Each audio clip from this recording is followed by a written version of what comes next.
Welcome to the podcast. I hope you enjoy my stories. Today's episode is Mutiny by James Byron Love. Copyright 2026. All rights reserved. Now let's get into this smoldering sci-fi story. The Auster was not a pretty ship, and nobody who worked her had any illusions about that.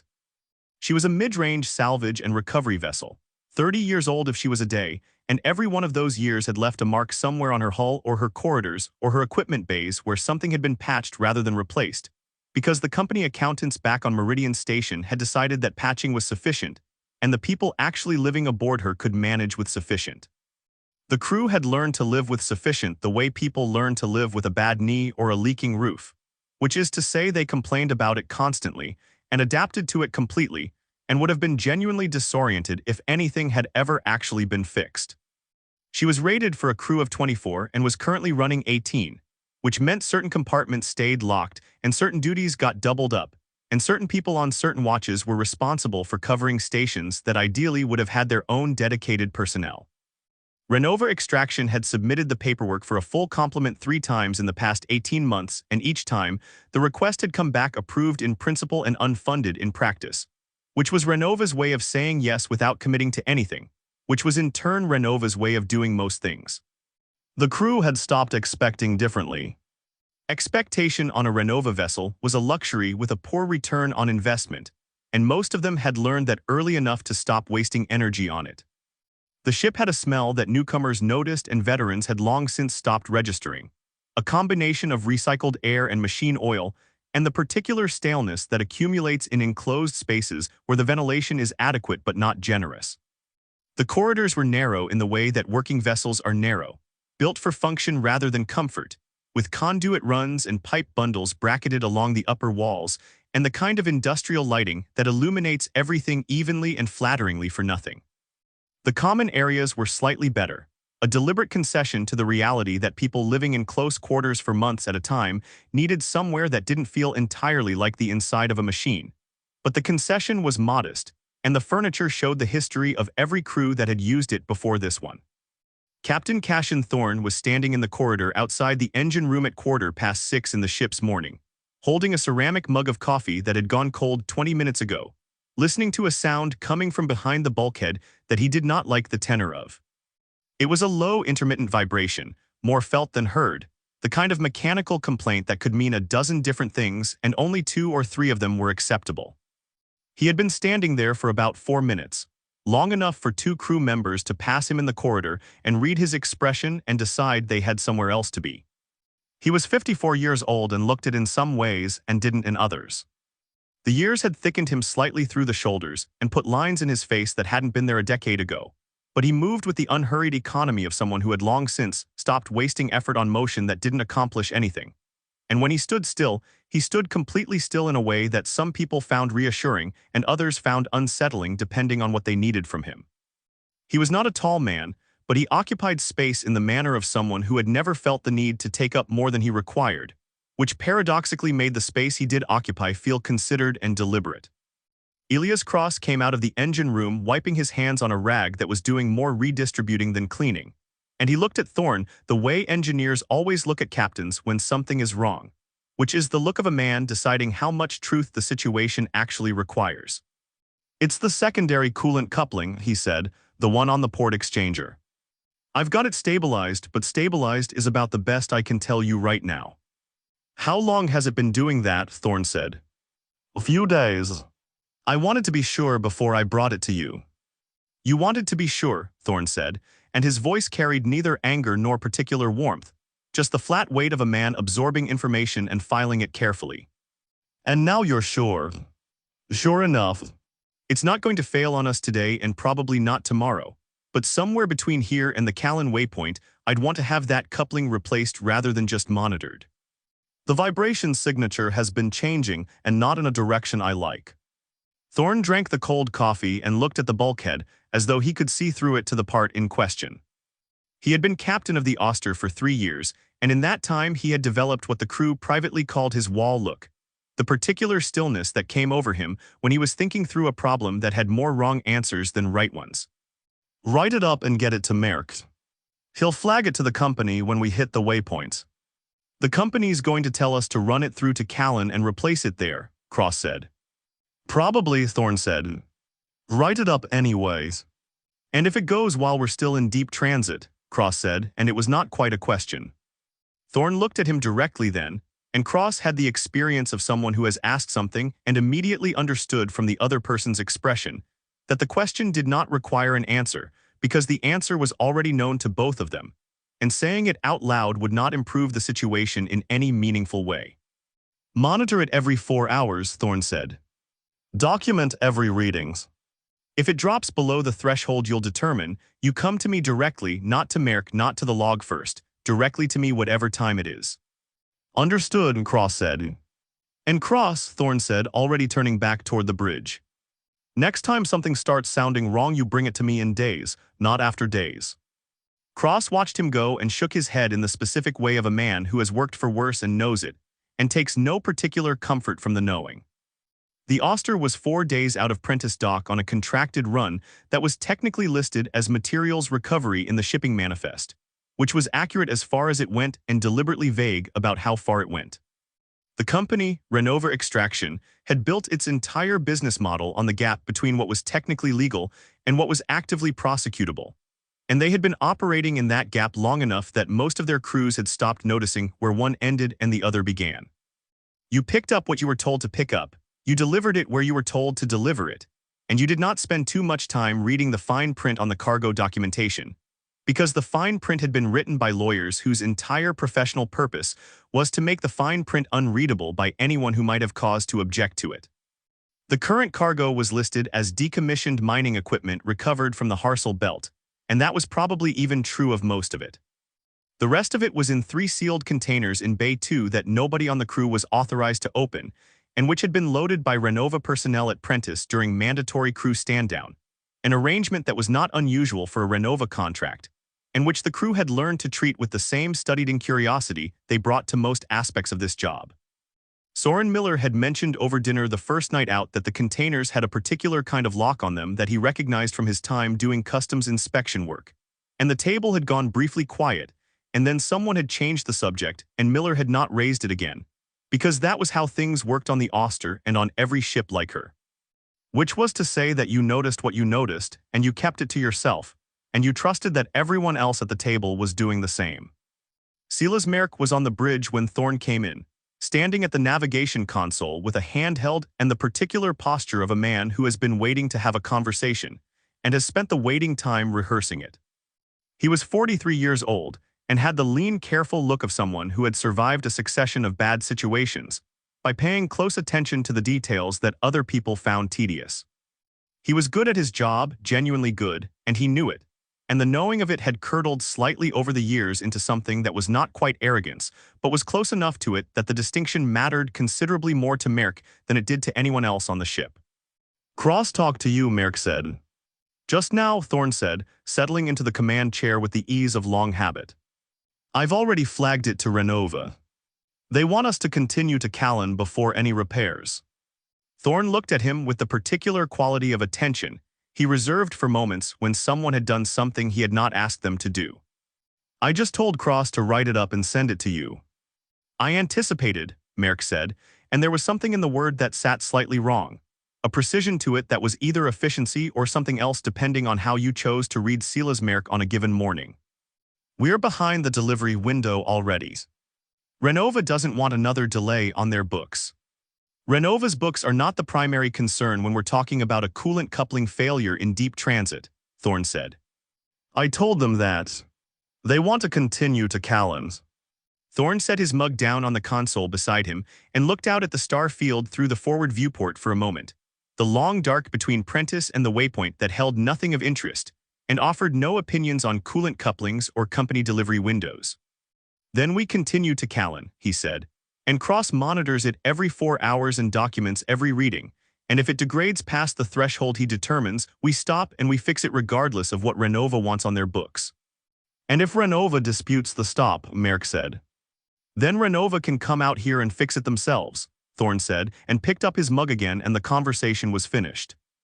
Merrick nodded and made a note on his handheld and said nothing further, which was its own kind of statement, and Thorne looked at the star field a moment longer and then turned to the morning's navigation reports, and the conversation settled into the background of the ship's ordinary noise. The rest of the morning watch passed in the rhythms that a working ship develops over time, and that becomes so ingrained they are less a schedule than a physical property of the vessel itself. Nick Sutherland ran diagnostics on the recovery equipment in Bay 2 with the thoroughness of someone who has learned not to trust that anyone else will do it properly, filing reports that would sit unread in the system, until something broke and someone needed to establish a maintenance history. She had been on a ship once where the official maintenance records and the actual condition of the equipment had diverged so comprehensively that the divergence had become the single most relevant fact about the situation by the time anyone thought to check. And she had not worked on a ship since without keeping her own parallel record of every discrepancy and every deferred item, a private log that lived on her personal device, and that she had never shown to anyone and did not intend to. Ronan Graves relieved the overnight navigation watch, and immediately began recalibrating the long-range sensors with the focused irritability of a man who believes the previous watch never does anything correctly, which in this case meant Eris Valen, who was competent enough at the operational fundamentals of his job and considerably less reliable about the maintenance disciplines that kept equipment properly calibrated and logged. Valen understood this about himself and considered it a minor personal failing roughly equivalent to leaving dishes in the sink, while Graves considered it a character deficiency of meaningful proportions, and they had been conducting this disagreement for the better part of 8 months, with neither side showing any sign of reconsidering their position. Veda Rain ran the morning medical checks in the infirmary that smelled of antiseptic and recycled air, and served 18 people with equipment that represented the absolute minimum Renova's supply budget would support. She had 3 items on backorder that she had been formally requesting for 4 months, including a tissue regenerator she genuinely needed and 2 medications she needed somewhat less urgently, but had elevated in her priority requests as leverage, hoping to use approvals on the lesser items to apply pressure on the critical one. It was the kind of bureaucratic maneuvering that consumed a significant portion of every working day on a Renova vessel, and which nobody had mentioned to her when she had signed the contract, and which she suspected nobody would have mentioned even if she had asked directly, because Renova's recruitment materials had a studied vagueness about the operational realities of life aboard their vessels that was a close cousin to the studied vagueness in their cargo manifests. She flagged Jackson Brooks for a follow-up on a hand laceration he had taken 3 days earlier during cargo handling, and Brooks came in on time, which was unusual for Brooks, and sat on the exam table and extended his hand with the cooperative expression of a man who has decided to tolerate something he finds mildly beneath him. "It's fine," he said before she had looked at it. "I can see that from here," she said, and looked at it anyway because that was the job. The laceration was healing cleanly, and the surrounding tissue showed no inflammation, and the closure had held without any of the separation she had been slightly concerned about given how Brooks had been using the hand since. "You've been keeping it clean." "I keep things clean," Brooks said, which Rain's 18 months of experience with Brooks suggested was selectively true at best, but it appeared to be true of this particular wound, so she logged it as healing satisfactorily and told him to come back if the redness returned. "It won't," Brooks said. "Come back anyway," she said. Brooks left and Rain sat for a moment in the infirmary quiet with her coffee and her backorder list, and the general low-grade dissatisfaction of a competent person working with insufficient tools in an organization that had decided insufficient was acceptable. And then she went back to work because that was also the job. It was a ship of people who had each, in their own way, run out of better options. That was not a cruel observation, just an accurate one.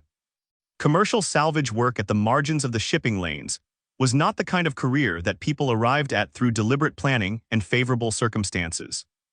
You got here because doors had closed behind you, sometimes through bad luck and sometimes through poor judgment, and sometimes through that particular combination of the two that makes it impossible afterwards to say with any confidence which was which. What you did once you were here was learn the work and do the work and keep your history to yourself, because everyone else was keeping their history to themselves, and that mutual discretion was the agreement that made the whole arrangement function. Thorne ate lunch alone in his quarters, which was his habit and which the crew had stopped interpreting as unfriendliness some time ago. It was simply who he was, a man who needed the midday hour to himself in the same way a piece of machinery needs periodic cooling, not as a preference exactly but as a functional requirement. His quarters were spare in a way that went beyond the limitations of the space, a deliberate sparseness. Things kept to what was necessary and the necessary things kept orderly. He had a small photograph fixed to the bulkhead above his desk, a picture of a ship that was not the Auster, an older vessel with a different profile, and a name along the hull that he had positioned slightly away from direct sightline, so that the name was not the first thing you encountered when you came into the room.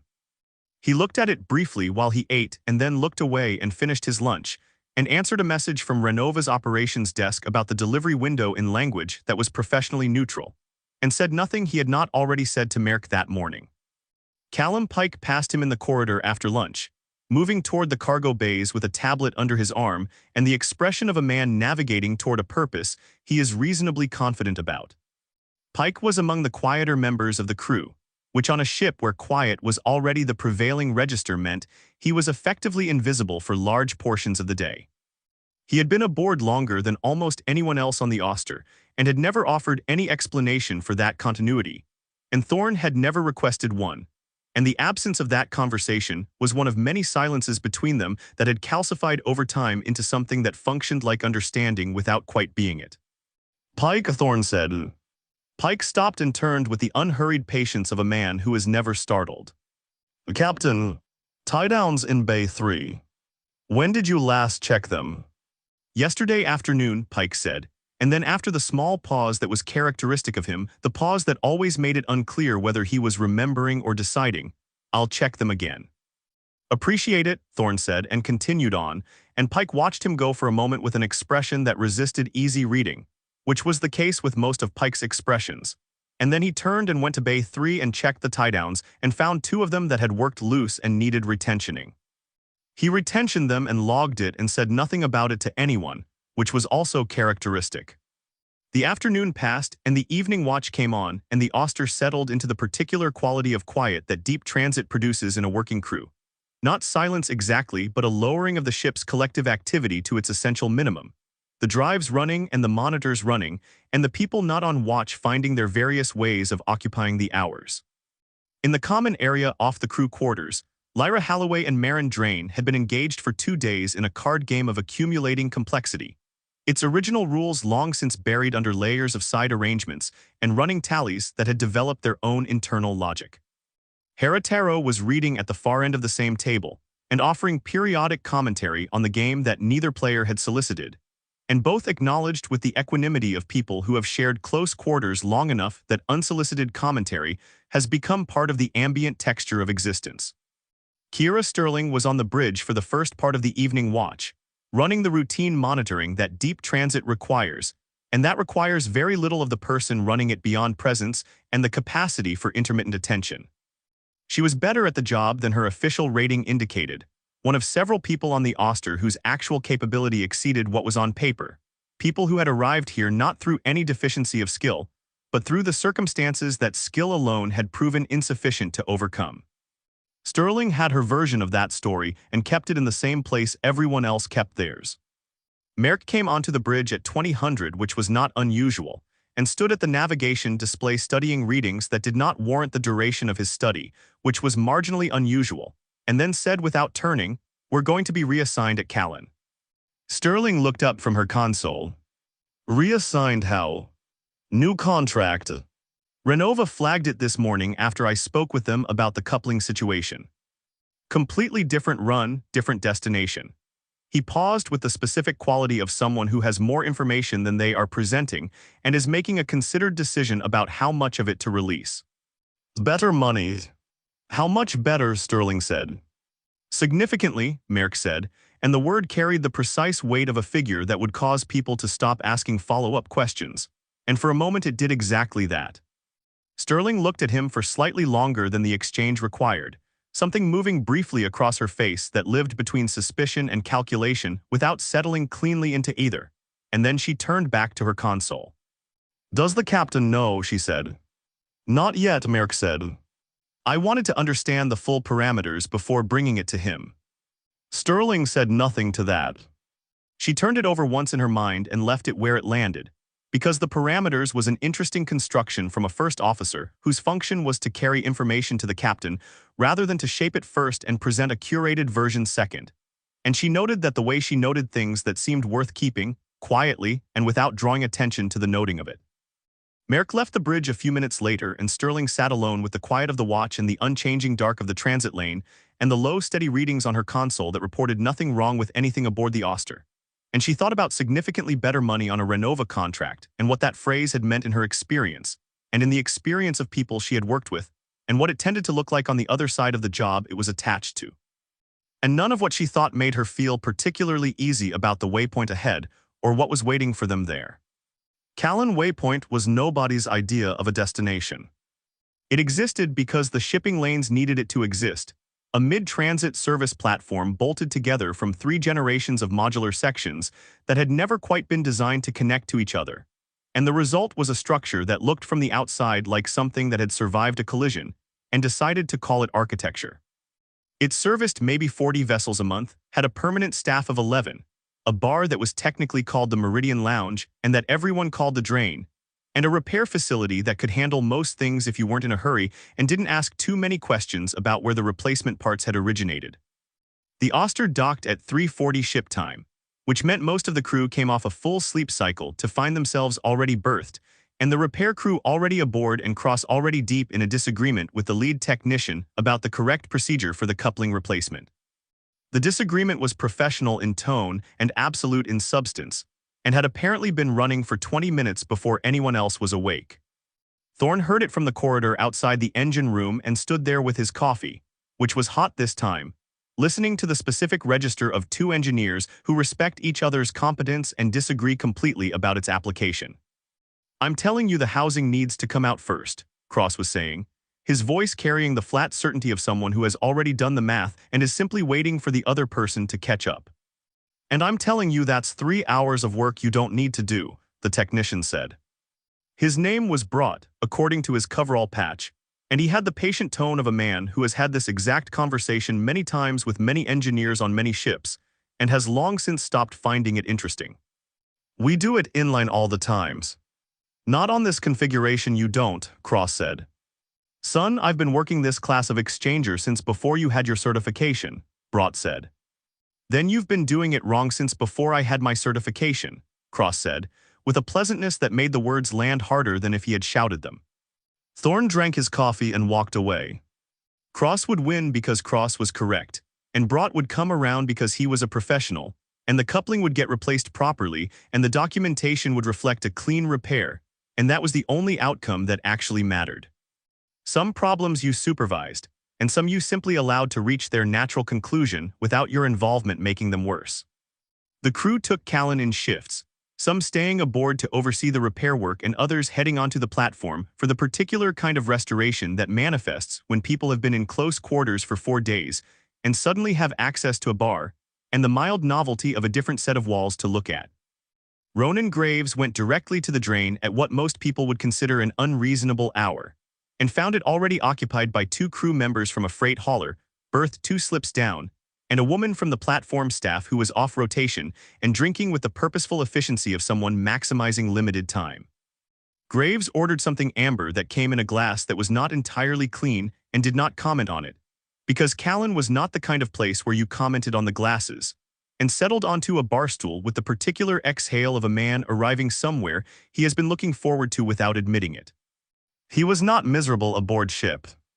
He simply needed periodic confirmation that the universe extended beyond his navigation console, and the drain at Callan provided that confirmation in the most economical way available.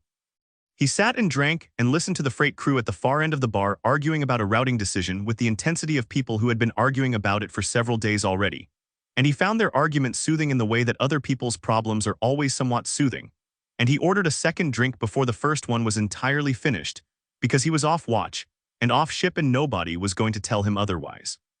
The freight crew's argument migrated toward his end of the bar eventually, the way arguments do when the people having them need an audience, and the taller of the 2, a broad woman with a scar along her jaw that had healed badly, looked at Graves and said, "You navigation."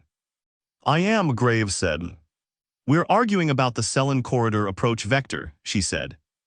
"Orthan here thinks you come in from the high angle to avoid the debris field, and I say you threaded at standard because the debris field is overstated on the charts, and the high angle adds 6 hours. Graves considered this with the genuine interest of a man who finds navigation arguments considerably more engaging than most other kinds. "How old are your charts?" he said. "Current issue," the woman said. "Then Orthen is wrong," Graves said, "because the debris field was restated downward in the last revision and the standard approach has been clean for 14 months. Threaded. Save your 6 hours. The woman looked at Orthen with the expression of someone who has just won an argument they have been having for 3 days and intends to make the most of it. And Orthen looked at Graves with the expression of someone who has just been defeated by a stranger in a bar and is deciding whether to be gracious about it. And after a moment, Orthen said, "Fair enough," because he was apparently that kind of person, and bought Graves a drink, because he was apparently that kind of person too. And the three of them sat and talked routing and corridor approaches for an hour, and Graves went back to the Auster in a considerably better mood than he had left it. Nick Sutherland did not go to the drain. She went directly to the platform's supply office with a printed copy of her 6-week-old parts requisition, and the focused energy of someone who has decided that today is the day this gets resolved regardless of what the supply office would prefer. The clerk on duty was a young man named Paris who had the look of someone who had been told no by enough people that saying no had become his default setting. And Sutherland sat across from him and went through her list item by item with a patience and specificity that gave him very little room to deploy his default. "The regenerative filter housing," she said, pointing to item 3 on her list. "You have 4 of these in physical inventory right now, because I checked the platform manifest before I came in here." Paris looked at his screen. "Those are allocated to standing orders," he said. "Show me the standing order that has priority over a 6-week-old active requisition from a vessel currently in berth," Sutherland said, not unkindly but without any give in it either. Paris looked at his screen for a moment longer than the question required, and then released the filter housing because the filter housing was easier than continuing the conversation. And Sutherland moved to item 4 with the same even persistence, and came away from the supply office an hour later with 4 of the 7 items she needed, and a signed written commitment on a 5th that she had Paris date and initial, because a verbal commitment at Callan was worth considerably less than the recycled air it was spoken into. She logged everything before she stowed anything, sitting in the supply bay with her carry case open beside her and her tablet on her knee, because the log came first and always had and always would, and then she put everything away in its proper place and updated her private maintenance record and felt the specific satisfaction of someone who has taken a small piece of disorder and made it orderly, which was the closest thing to contentment that Sutherland's nature allowed. Jackson Brooks found a card game in one of the platform's common areas within 20 minutes of coming aboard, because Brooks had a gift for locating card games the way some people have a gift for finding water underground, a sense that operated below conscious awareness and delivered results without explaining its methodology. He sat down with 4 strangers and bought in for a modest amount and spent the first 3 hands reading the table with the unhurried attention of a man at a museum, taking in information without appearing to take in anything at all. By the 5th hand, he understood everyone at the table well enough to know what he could take and what he should leave, and by the 10th, he had made his assessment and was operating accordingly. He was not a cheat in any technical sense. He simply paid a quality of attention that other people didn't, and attention applied consistently over time produces outcomes that look like luck to everyone watching and feel like work to the person doing it. He won a comfortable amount over 2 hours, and then lost a deliberate portion of it back in a run of visible bad decisions that reset the table's mood from watchful to relaxed, and he cashed out with a net positive that was meaningful without being the kind of meaningful that follows you back to your ship, and he went and bought himself a meal with some of it, and felt the remainder in his pocket the way you feel money that has been earned in a manner that most people wouldn't entirely approve of. Which is to say, he felt it with a satisfaction that had a small edge of something else in it that he didn't examine too closely. Veda Rain restocked her medical supplies from the platform pharmacy with the grim efficiency of someone spending their own money on someone else's responsibility, because the platform's prices were what they were and Renova's procurement authorization process was what it was, and the patients on the Auster needed what they needed regardless of the bureaucratic distance between those two realities. She submitted the expenditure report to Renova's account system before she left the pharmacy, and received an automated response about non-standard procurement before she reached the cafeteria, which was a new record for administrative obstruction even by Renova's standards. She bought herself a meal in the platform cafeteria and sat alone and ate it without rushing, which was rarer than it should have been and which she had learned to treat as a genuine restorative rather than simply the consumption of food. The cafeteria had a viewport that looked out at the docking arms, and she sat facing it and watched the ships and the movement of service vehicles, and the slow, patient work of people maintaining things that needed maintaining. And she thought about nothing of particular consequence for 30 minutes, and came back to the Auster feeling marginally more like a person and marginally less like a function. Callum Pike walked the platform. Just walked it, the corridors and the common areas and the observation deck that looked out at the berths, with no destination and no particular purpose beyond the walking itself. He bought a coffee from a vending unit near the observation deck that produced something that was coffee in the same way that the drain was a lounge, technically accurate and experientially approximate, and he stood at the viewport with it and looked at the Auster sitting in her berth. She looked smaller from the outside, the way ships always do, the interior sense of scale reversing completely when you step back far enough to see the whole thing. Pike had noticed this on every ship he had ever served on and had never entirely reconciled it. The way a place could feel large enough to get lost in and small enough to hold in your eye at the same time. He watched the repair crew working around the engine section access panel and watched the light shift on the hull as the platform's slow rotation changed the angle of the ambient illumination. And he finished his coffee and stood there a while longer than the coffee warranted. And then he went back aboard because that was where he belonged, and the platform was just an interruption in a succession of places he had passed through without leaving much of himself behind. Torrin Hale arrived at 1400. He came off a transit shuttle with 2 hard-sided cases and a carry bag, and moved through the docking collar with the manner of a man accustomed to arriving places and finding arrangements already made. He was mid-40s, well put together in a way that suggested both resources and attention, with a face that was pleasant enough feature by feature and somehow assembled into something you didn't entirely trust when you saw it as a whole. His clothes were better than the situation called for, a fact that was either a habit he hadn't adjusted or a statement he hadn't bothered to conceal.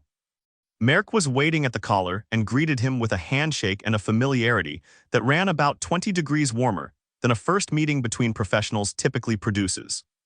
Thorne was standing back far enough to watch without appearing to watch, and he noted the warmth of the handshake and the ease of the body language between the two men, and he filed it in the same place he filed things that were worth coming back to. Hale saw Thorne and came toward him with his hand extended, and a smile that arrived fractionally ahead of the warmth that was supposed to accompany it. "Captain Thorne," he said. "Torrin Hale. I appreciate you accommodating the schedule adjustment." "We accommodate what Renova asks us to accommodate," Thorne said, shaking the hand, which was a true statement and also not quite a response to what Hale had actually said, and Hale's smile held without adjustment, which told Thorne something about how frequently Hale encountered responses that weren't direct answers and how comfortable he had become with that frequency. "Of course," Hale said. "I've heard good things about your crew, Captain. Experienced group. Adaptable." "Adaptable covers a lot of ground," Thorne said. "It does," Hale agreed pleasantly, as though Thorne had said something he found genuinely interesting, and then turned to say something to Merck, and the two of them moved toward the boarding ramp together with the ease of people continuing a conversation that had started somewhere else.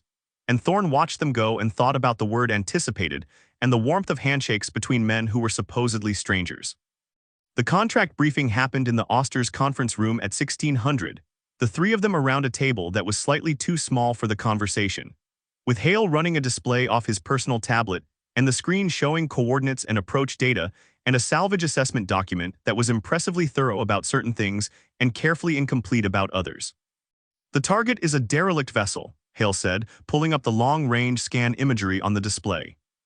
"Unregistered, no active transponder, no response to hailing on any frequency we've attempted across 18 months of periodic contact attempts.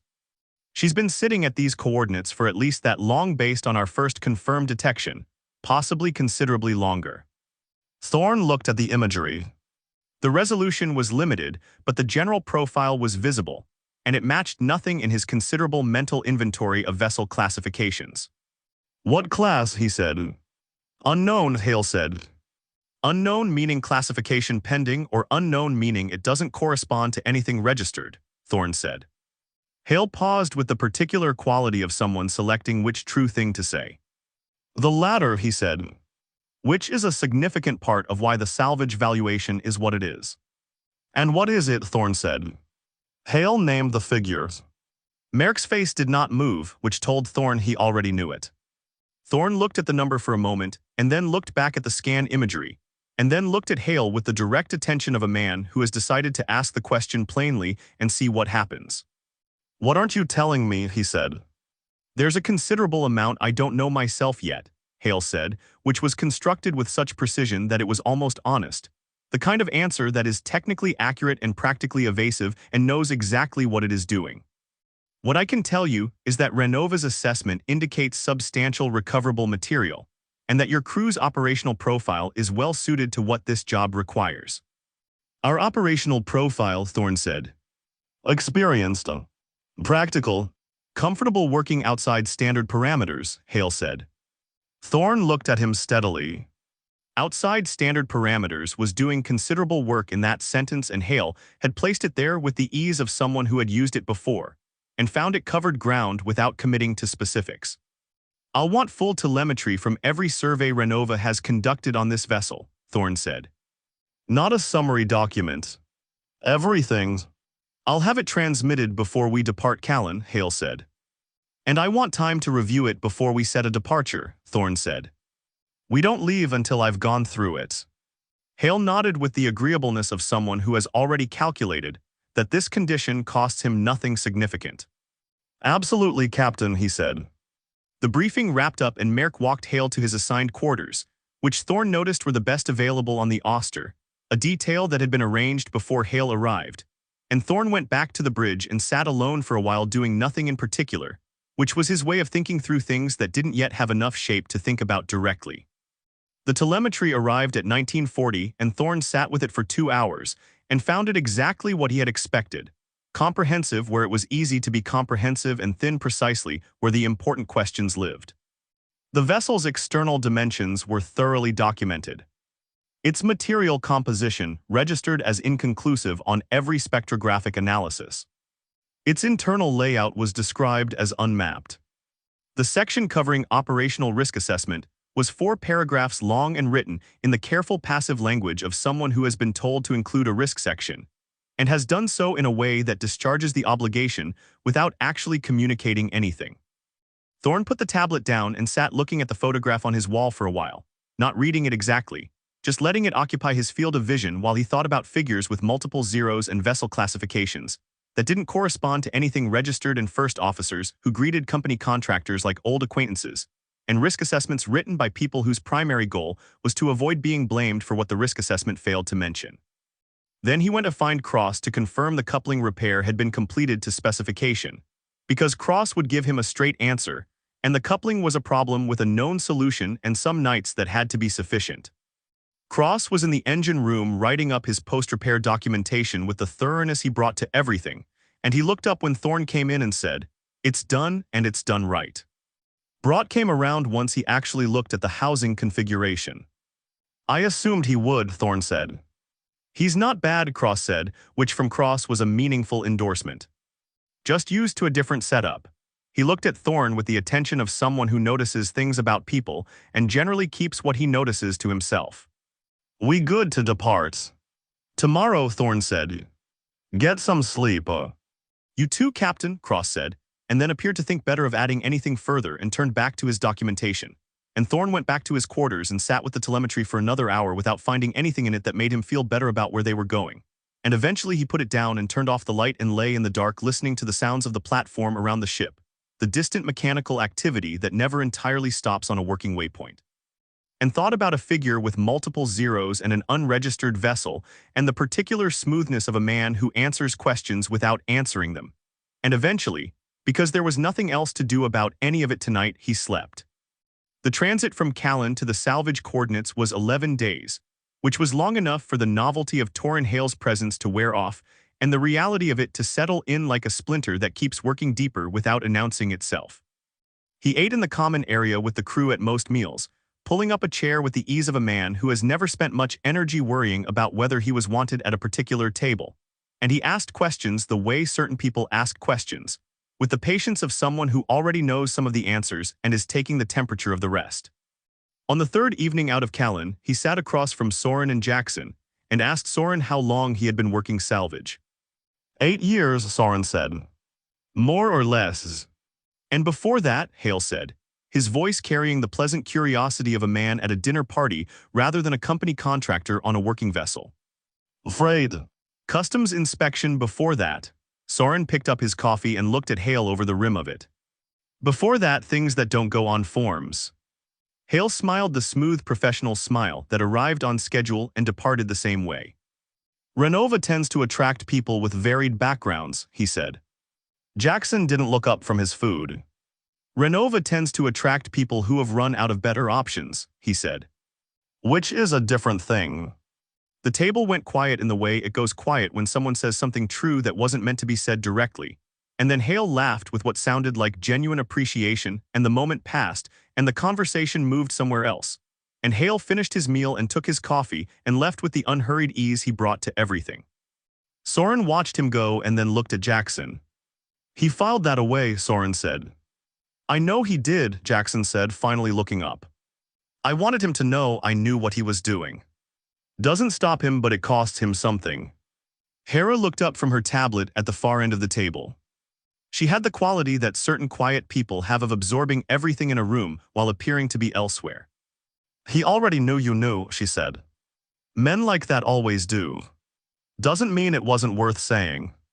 Jackson considered that and decided she was probably right and went back to his food, and the table settled into the ordinary sounds of people eating and the distant hum of the drives carrying them all forward toward something none of them had the full picture of yet. Hale had taken to spending part of each afternoon on the bridge, standing at one of the secondary consoles with his tablet in the manner of a man familiarizing himself with an operation he had a legitimate interest in, which was plausible as far as it went and incomplete as an explanation. Thorne had not asked him to leave because there was no operational reason to do so that wouldn't invite a conversation he wasn't ready to have, and because watching what Hale chose to watch was itself a source of information that Hale wasn't providing directly. What Hale watched most was the navigation display and the coordinates locked into it, and when he believed himself unobserved, the careful pleasantness he carried everywhere went quiet and something more concentrated settled into his expression, the look of a man doing private arithmetic. Kira was at her station one afternoon when Hale came onto the bridge and took his position at the secondary console and spent a long while studying the navigation display in that particular focused silence. She watched him in the dark reflection of her own screen and said nothing until he spoke. How reliable are the long-range sensors at extended range? Hale asked, directing the question at the middle distance rather than at anyone specifically. 2 days out from a target, say. Kira turned in her chair and looked at him with the level attention she gave to things she wanted to remember clearly later. Reliable enough to give us a good picture before we arrive, she said. Why? Is there something specific you're expecting them to find? Just understanding the equipment, Hale said with a smile. Of course, Kira said, and turned back to her console, and filed the exchange alongside several other things about Torrin Hale in the place she kept things worth returning to. She did not mention it to Merck that evening, which was a more significant omission than it might appear from the outside, because Merck was the person she would ordinarily have mentioned something like that to, and the fact that she wasn't said something about where things stood that she hadn't yet put into words even for herself. The days arranged themselves into the texture of deep transit, the watches turning and the meals coming and going, and the crew doing what crews do in the long stretches between departure and arrival, finding their rhythms and their frictions and the small private territories that make shared space bearable over time. Lyra and Marin's card game had evolved past the point where either of them could have explained the rules cleanly to an outside observer, having accumulated 2 weeks of amendments and side arrangements that existed now as a kind of oral tradition between them.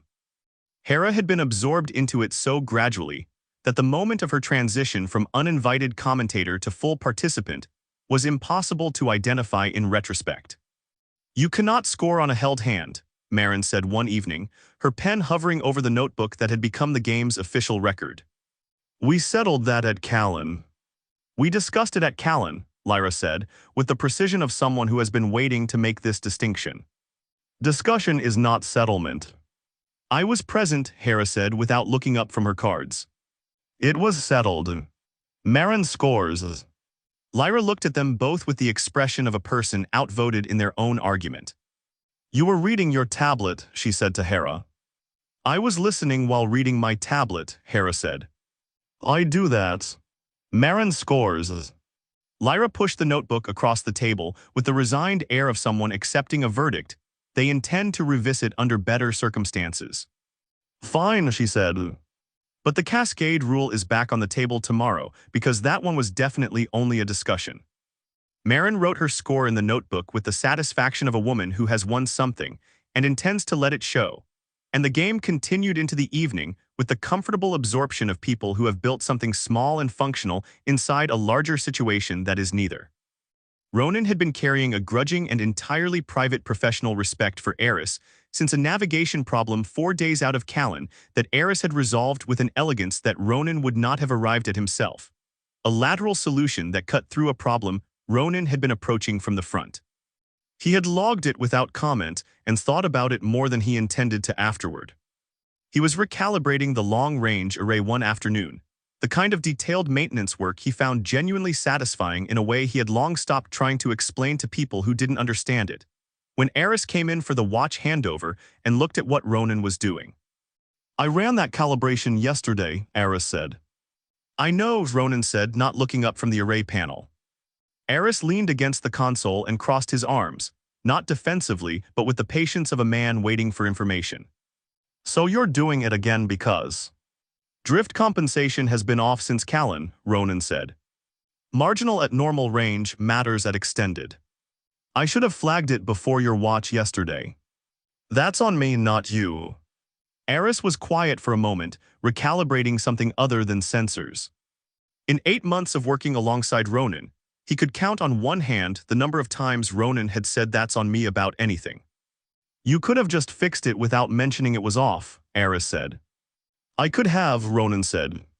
Now you know to check the drift compensation first on this array before extended range work, which is more useful to you than me just fixing it quietly. He closed the panel and looked at Eris directly. Check the log. Read through what I did. It'll make sense.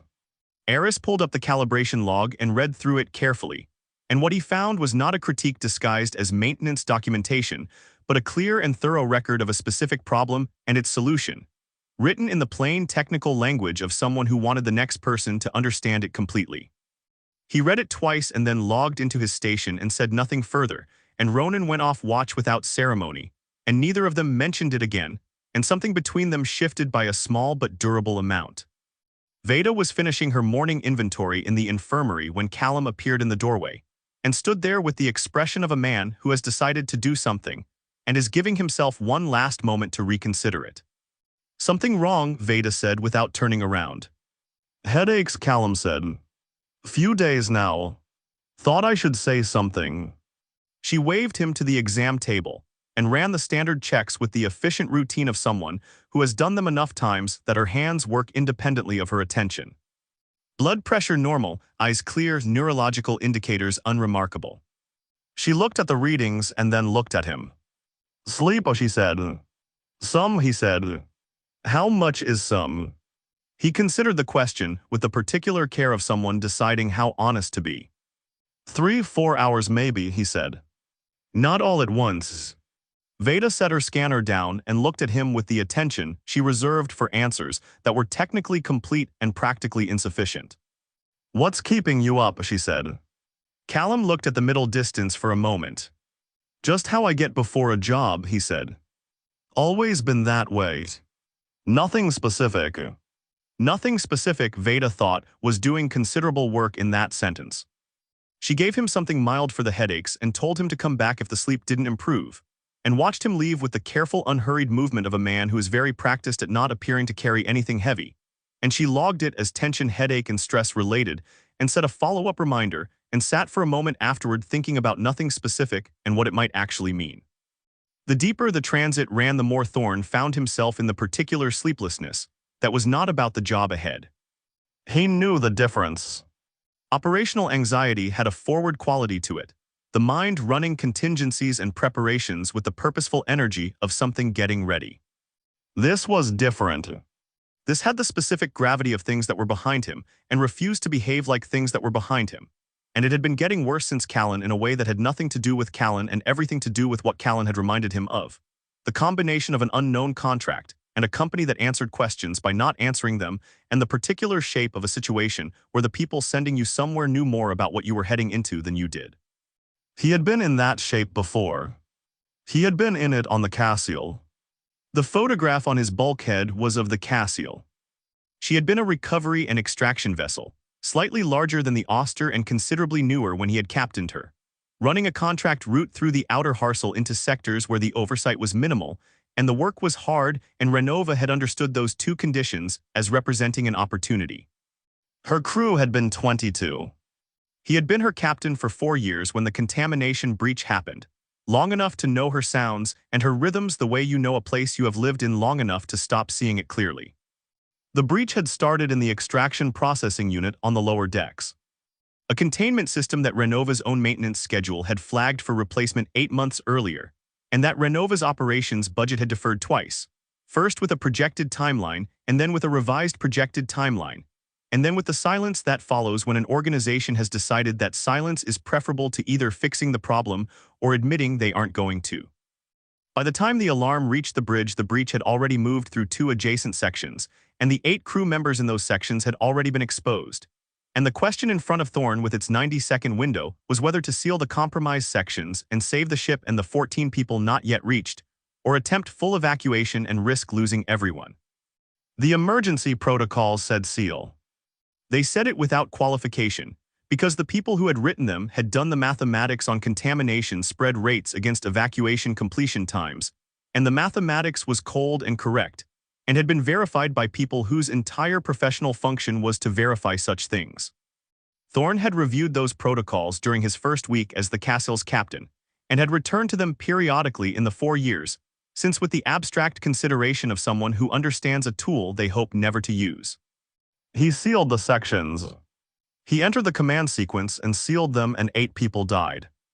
The 14 who were not yet exposed survived.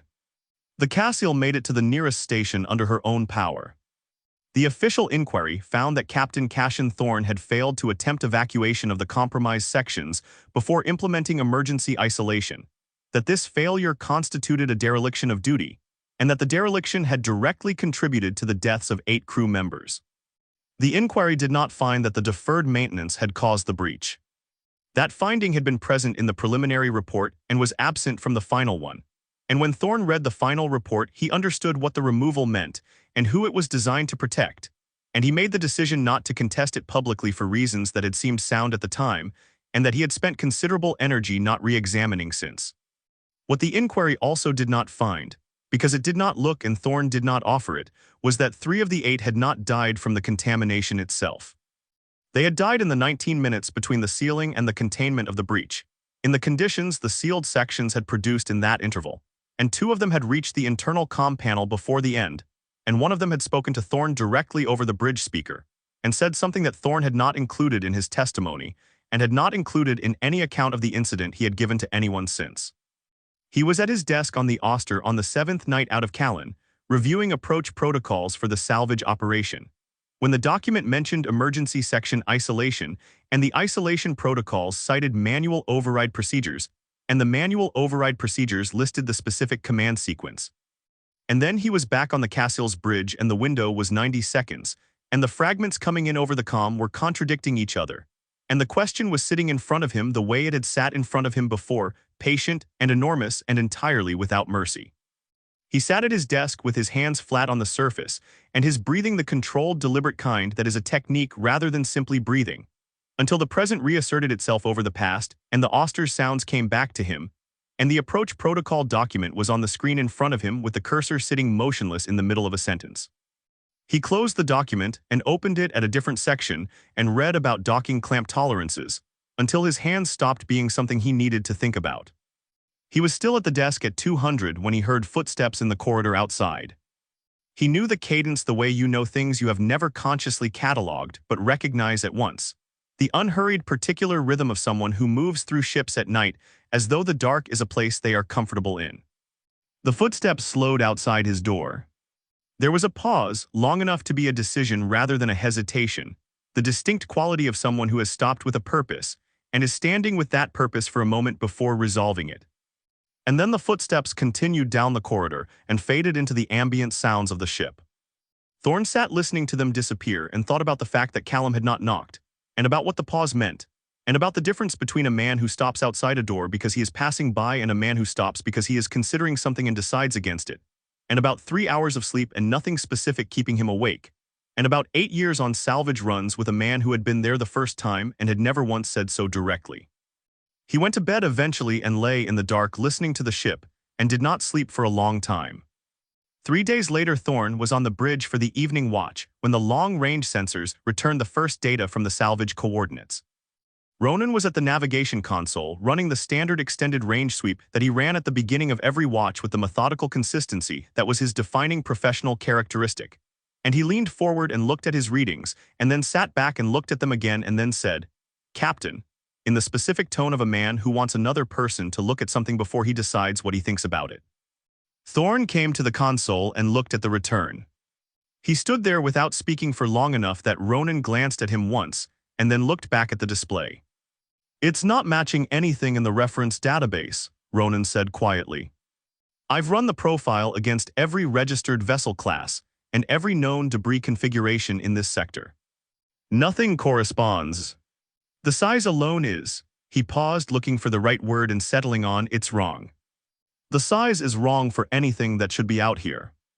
Thorne looked at the return with the wall look, that particular stillness that the crew had learned to read as serious and give space to. "Run the sweep again," he said. Ronan ran it. The return came back identical. "Log it," Thorne said. "Full diagnostic sweep at 600. I want everyone notified before the first watch." He paused. "And I want it logged exactly as it reads. Don't smooth the language." Ronan nodded and began writing the log entry with the care of a man who has just been told that precision matters and intends to provide it. And Thorne went back to the command chair and sat with the return on the main display and looked at it with an expression that Ronan could not read and did not try to. The bridge was quiet around them. Just the instruments and the drives and the long cold dark they were moving through, which had been there before any of them and would be there long after, and which had no opinion whatsoever about what was sitting out there at the salvage coordinates waiting for them to arrive. Thorne called the diagnostic sweep for 600 and was on the bridge at 5:30, which was his way with things he needed to think about before other people arrived to think about them with him. The return from the previous evening was still on the main display where he had left it, the sensor profile of something sitting at the salvage coordinates that did not correspond to anything in the reference database, and he stood in front of it with his coffee and looked at it the way you look at a problem that has not yet shown you all of its dimensions.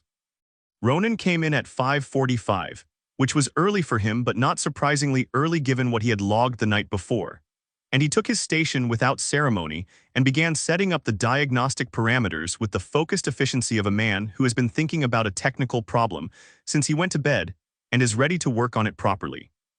"I want full spectral analysis," Thorne said without turning from the display. "Materials composition, structural density, mass distribution. Everything the array can give us." "Already in the parameters," Ronan said. "Thermal imaging as well. I want to know if there's any residual heat signature anywhere on that hull." "Added," Ronan said. He ran his hands across the console and the array began its work, sending its inquiries out across the dark toward the things sitting at the coordinates, and the two of them waited in the quiet of the early bridge for what came back.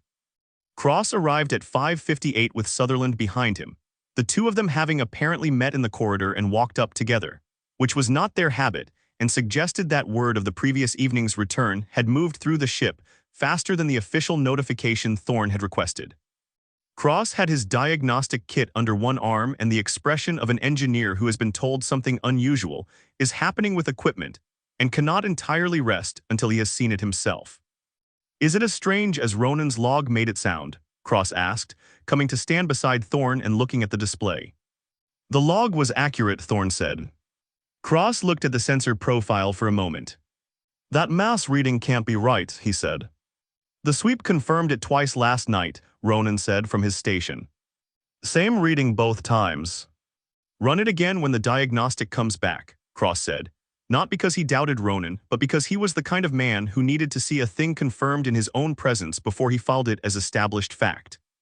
Sutherland had gone to the secondary science console without being asked, and was already pulling up the preliminary data from the array's first pass, her fingers moving across the interface with the quick economy of someone reading a language they are fluent in. She was quiet for a long moment, scrolling through readings, and then she said, "Ilias, come look at this." Cross went to her console and looked at what she was looking at, and said nothing for long enough that Thorne turned from the main display and looked at both of them. "What?" Thorne said. Sutherland turned in her chair. "The material's composition reading," she said. "The array is giving me an error flag on the spectral analysis. Not a malfunction error, a classification error. It means the array has completed the analysis and cannot match what it found to anything in its materials database." "Cannot match it at all," Thorne said. "Or a partial match." "No match," Sutherland said. "Not partial, not approximate. The spectral signature of whatever that hull is made of does not correspond to any material in the database. Not any metal alloy, not any composite, not any ceramic compound, not anything." She paused and then said, with the careful precision of someone who wants to be accurate rather than dramatic, "The database covers every construction material used in human shipbuilding going back 160 years. Every alloy, every synthetic, every experimental compound that ever made it to application. None of them matched." The bridge was quiet for a moment. "Instrument error," Cross said, but he said it in the tone of a man suggesting a possibility he doesn't entirely believe in rather than one he's confident about. "I'll run the array diagnostics alongside the sweep," Ronan said. "If it's an instrument problem, we'll find it." "Do that," Thorne said. He looked at the mass reading on the main display and then at the size profile beside it, and then at the thermal imaging that was just beginning to resolve, and he thought about Torrin Hale and outside standard parameters, and the telemetry document that had been thorough about everything that was easy to be thorough about. "Someone find Hale," he said. "Tell him I want him on the bridge when the full diagnostic comes back." Eris, who had been quietly at his station through all of this, got up and went to find Hale without being asked twice. The full diagnostic took 2 hours and 20 minutes, and by the time it was complete there were 7 people on the bridge, which was most of the crew that had any business being there, and 2 or 3 who had found reasons to be there that were not strictly operational. Jackson was ostensibly checking a communications relay at a station near the back of the bridge. Soren had come up with a maintenance report for Ronan that could easily have been sent electronically. Marin had no explanation for her presence that she offered to anyone, and nobody asked her for one because the mood on the bridge was the mood that forms when something unusual is happening, and people want to be where the information is. Hale arrived at 8:20 and stood near the main display with his tablet and his careful pleasantness, and looked at the diagnostic results as they compiled with the expression of a man reviewing something he finds interesting rather than something he finds alarming, which was itself a kind of information. Ronan walked through the results in the flat factual tone he used for everything, which had the effect of making extraordinary information sound like a maintenance report, and which Thorne appreciated for exactly that reason. "Mass," Ronan said. "The vessel is approximately 4 times the mass the contract documentation described. The contract listed the target as a mid-range recovery vessel of unknown class. The actual mass reading puts it in the range of a heavy industrial platform or a small station." He paused. "It is not a mid-range recovery vessel of any class." "Size," Sutherland said, taking over from Ronan with the ease of 2 people who have divided a presentation without discussing it. "External dimensions are roughly 2.5 times the contract description. Length approximately 800 meters. Beam approximately 200. The contract describes something closer to 300 meters in length." "Materials," Cross said from beside Sutherland's console. "The array diagnostics came back clean. The instrument is functioning correctly. The spectral analysis result stands. The hull material does not match anything in the database, and the array has run the comparison 3 times now with the same result each time."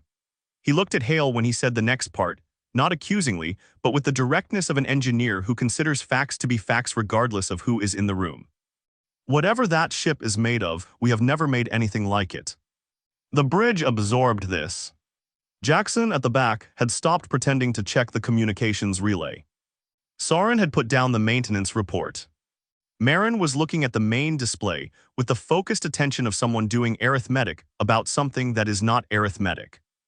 Thorne let the silence sit for a moment and then looked at Hale. "Talk to me," he said. Hale looked up from his tablet with the unhurried ease of a man who has been waiting for this moment and has spent time with it in advance. "The vessel is unusual," he said. "I want to be straightforward with you about that, Captain." Renova knew going into this contract that the target was outside standard classification parameters. That's reflected in the contract value. "Outside standard classification parameters," Thorne said, with a flatness that gave the phrase back to Hale in a way that invited him to hear how it sounded. "Nix just told us the hull material doesn't exist in any human database. Ronan just told us the ship is 800 meters long. In what direction is that outside standard parameters rather than something else entirely?" "I understand why the readings are concerning," Hale said. "I'm not concerned," Thorne said. "I'm asking you a direct question. What do you know about this vessel that isn't in the telemetry you gave me?" Hale was quiet for a moment, and in that moment Thorne watched him making a calculation, the specific calculation of a man deciding how much to release and how to frame the releasing of it so that it answers the question without opening the questions behind the question. "The origin of the vessel is uncertain," Hale said carefully. "Renova's assessment team encountered the same anomalies in their preliminary survey that your diagnostic has found this morning. The material's composition, the scale, the absence of any registry correspondence. Their conclusion, and the conclusion I'm working from, is that the vessel is of non-standard origin and that its age is likely considerable. The salvage value reflects both the rarity of the find and the material value of a hull constructed from compounds that don't exist in our manufacturing catalog." The bridge was very quiet.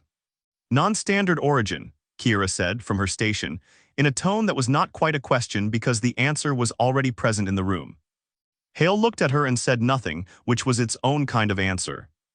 "You're telling us," Cross said slowly, with the deliberate pace of an engineer constructing a sentence he wants to get exactly right, "that this is not a human ship."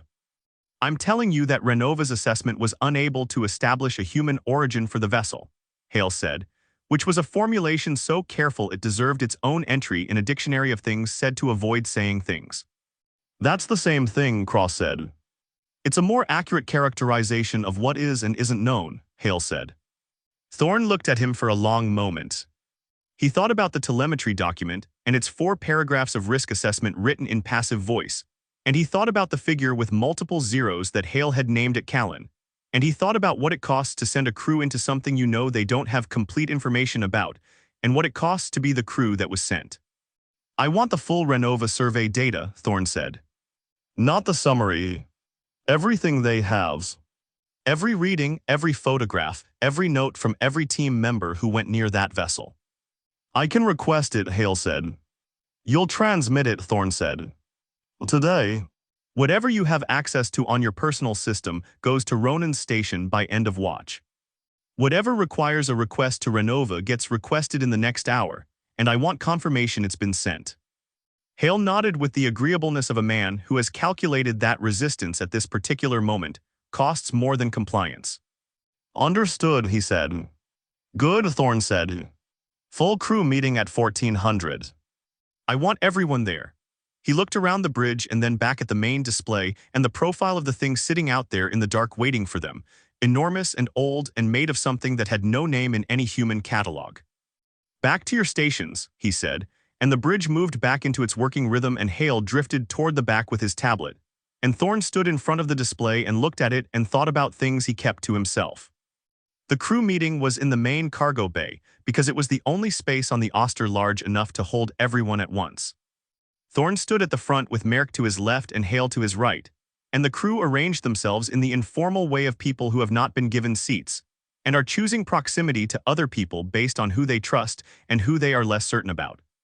Callum was at the back, which was where Callum tended to be. Veda stood near the door with her arms crossed in the manner of someone who has decided to be present, without committing to any particular position on what she's about to hear. Jackson was next to Soren in the middle of the group, and Kira was 3 people away from Merrick, which was closer than usual and further than it sometimes was. Thorne laid it out plainly. The diagnostic results, the size and mass discrepancies, the material's composition findings, the absence of any registry match. He did not use Hale's phrase non-standard origin because he considered it a way of saying something while appearing to say something else, and he did not operate that way with his crew. The vessel appears to be non-human in origin, he said, and let that sit for a moment. That is what the diagnostic results indicate, and that is what Renova's own preliminary survey found before this contract was offered to us. We were not given that information at the time of contracting. The room was quiet in the way rooms are quiet when people are processing something that is larger than they were prepared for. Lyra spoke first, which did not surprise anyone who knew her. "When you say non-human," she said, "you mean?" "I mean what I said," Thorne said. "So we're talking about," Lyra started, and then stopped, because the sentence had more weight at the end of it than she had initially calculated. "Yes," Thorne said. Ronan said from near the middle of the group, "What does the contract actually require us to do with it?" "Recovery of salvageable materials," Hale said, stepping in smoothly. "The same as any salvage operation. The vessel has been dormant for an indeterminate period. No active systems have been detected. No power signature, no electromagnetic emissions, no thermal output above the ambient temperature of the surrounding space. For all practical purposes, it is a very large, very old, and very valuable piece of derelict hardware." "For all practical purposes," Cross said, with the emphasis of a man who finds that phrase doing too much work. "Elias," Hale said, turning to him with the patient tone of someone who has anticipated this objection and has a prepared response for it. "I understand the instinct to be cautious here.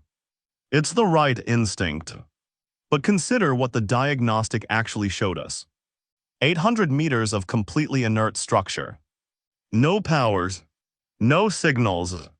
No response to any of the contact attempts. Renova has made over 18 months of monitoring. Whatever this vessel was, it hasn't been operational for a very long time. We don't know what operational looks like for something we've never encountered before," Sutherland said from the left side of the group. Her voice was even and she said it as a statement of fact rather than an objection, which made it harder to dismiss. "We're applying our definitions of dormant and inert to a system we have no framework for.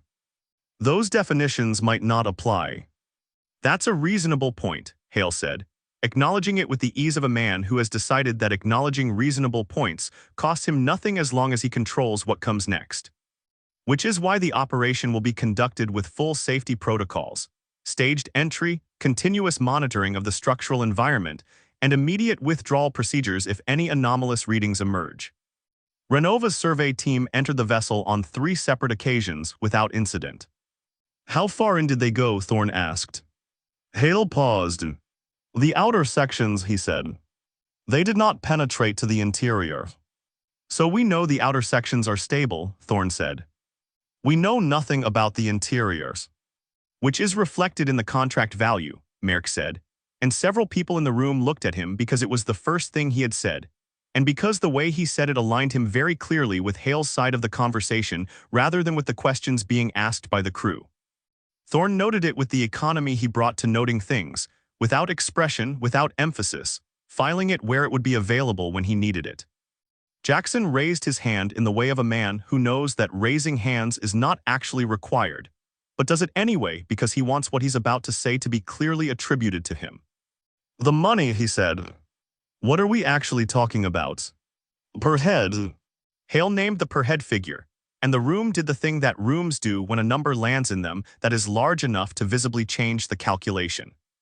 Not silence exactly, but a shift in the quality of the attention, people recalibrating their expressions and their postures around a new variable. Marin said to nobody in particular, "That's real money." "It is," Hale agreed. "Questions?" Thorne said, looking around the room. "Anyone's? Now is the time." Soren asked about the suit requirements for the entry teams, and Hale answered with specifics that were reassuring without being guaranteed. Veda asked about medical protocols for exposure to unknown materials, and Hale said Renova had prepared a decontamination procedure that he would distribute before entry began, and Veda nodded with the expression of someone who will be reading that procedure very carefully and has already identified 3 things she expects to find insufficient. Ronan asked about communication reliability inside an unknown hull structure, and Hale said they would run comm tests before committing any team to deep penetration, and Ronan said that was the correct approach in the tone of a man, noting that one thing at least was being handled properly. Callum said nothing. He stood at the back of the room through the entire meeting with his arms at his sides, and his face doing the thing it always did, which was to remain readable only to the extent that it told you he was present and listening. And when Thorne scanned the room at the end of the meeting, his eyes found Callum for a moment, and Callum met his look, and then looked away with the unhurried patience of a man who has a great deal to say and has decided that none of it belongs in this room. The meeting broke up in the way that crew meetings break up when the information has been delivered and the questions have been answered, and people are left with the private work of deciding how they feel about what they've heard. Small conversations started and stopped in the corridors as people moved back to their stations, the kind of conversations that are really a single large conversation distributed across multiple smaller ones, everyone processing the same information through their own particular lens. Cross fell into step beside Sutherland on the way back to the engine room and said quietly, "Non-standard origin." "I know," Sutherland said. "We're going to board an alien spacecraft," Cross said, and it was neither a question nor an objection but something that sat between the two, the statement of a man testing how the words feel when he says them out loud. "Apparently," Sutherland said. "For salvage," Cross said. "For a figure that would clear my debts and leave enough to start something else," Sutherland said, and looked at him with the steady pragmatism that was her defining characteristic. "Which doesn't mean I'm not going to read every piece of data we have on that hull 3 times before I set foot in it." "But there it is." Cross nodded slowly. 3 times minimum," he said, and they went back to the engine room and the Auster continued its approach. By 1800, the target was close enough that the main display showed not a sensor return but a visual, the shape of the vessel resolving out of the dark like something emerging from deep water, slow and enormous and utterly unlike anything the Auster's crew had been trained to expect at salvage coordinates. 800 meters of hull that caught the distant starlight in ways that metal should not catch light, not reflecting it cleanly but doing something more complex with it, something that made the surface look different depending on the angle and that none of them had a word for. Ronan, who had been at his console for most of the day and had the focused exhaustion of someone who has been paying close attention to something difficult for a long time, looked at the visual on the main display and said, without drama, "There it is." Thorne stood at the front of the bridge and looked at it and said nothing. Hale, standing behind him, was also silent, and his silence had a different quality to it than the silence of the rest of the bridge. The quality of a man looking at something he has known was coming and is now confronting in its full dimensions for the first time, and finding that the full dimensions are larger than the knowing of them had suggested. Thorne looked at it for a long time. He looked at the scale of it and the age of it, and the way it sat in the space around it, as though the space had organized itself around the fact of its presence rather than the other way around. He looked at it and thought about dormant and inert and the outer sections and the interior that nobody had mapped, and he thought about 18 people on a ship that was a third of its length going inside it looking for things to take. "Begin docking approach," he said. "Standard protocol. I want full sensor monitoring throughout the approach, and I want anything anomalous reported directly to me regardless of how minor it seems." Ronan began the approach sequence, and the Auster moved forward through the dark toward the thing waiting for them, steady and unhurried, the way she moved toward everything, and the bridge was quiet around the sound of her drives and the soft percussion of Ronan's hands on the console. And outside the viewport, the alien vessel grew slowly larger until it filled the display entirely and there was nothing else to look at. They suited up in Bay 1 at 700 the following morning, 7 people pulling on environment suits in the particular silence that precedes doing something nobody has done before. The suits were standard salvage configuration, full environmental seal with integrated comm, tool harness, and the helmet lighting array that turned the wearer's head into something that looked faintly insectoid, and that everyone found mildly ridiculous until they were somewhere dark enough to need it, at which point the ridiculousness ceased to matter. Thorne ran the team check himself, going down the line and checking seals and comm links and oxygen readings with the hands-on thoroughness that some captains delegated and that he had never been able to. Cross was on his left, then Sutherland, then Kira, then Jackson, then Ronan, and at the end of the line Torrin Hale in a suit that was slightly better specification than the rest of them. Newer and with additional sensor integrations on the forearm panel that Thorne had not seen on standard Renova issue before and had noted without commenting on. "Comms check," Thorne said. One by one they confirmed, and he listened to each voice in his helmet and made sure the signal was clean and the channel identifications were correct. Because in an unknown structure with unknown materials, the comm system was the single piece of equipment he trusted least and wanted most. Marin was staying aboard as bridge watch with Ronan's console handed over to Eris for the duration, and she stood at the bay door with the particular expression of someone who is not sure whether they are relieved or disappointed to be staying behind. And she told them all to come back in one piece, with the lightness of someone making a joke that they half mean seriously. "We intend to," Cross said and pulled his helmet on. The docking connection between the Auster and the alien vessel had taken 3 hours to establish the previous evening, and the result was an arrangement that Ronan had described in his log as functionally secure and aesthetically concerning, which was accurate on both counts. The Auster's docking collar had been designed to interface with human-built airlocks of standard configuration, and the alien vessel's hull had no airlock in any configuration that corresponded to anything human-built. So what they had instead was a temporary pressurized tunnel sealed against the alien hull at a point where a structural depression in the surface had allowed the clamps to get a purchase. It held well according to every reading.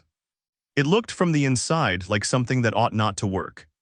Thorne went through first because that was how he did things, had always done things. The philosophy being that if there was something wrong on the other side of a threshold, he wanted to encounter it before his crew did. The tunnel was 12 meters long, and at the end of it was the alien hull.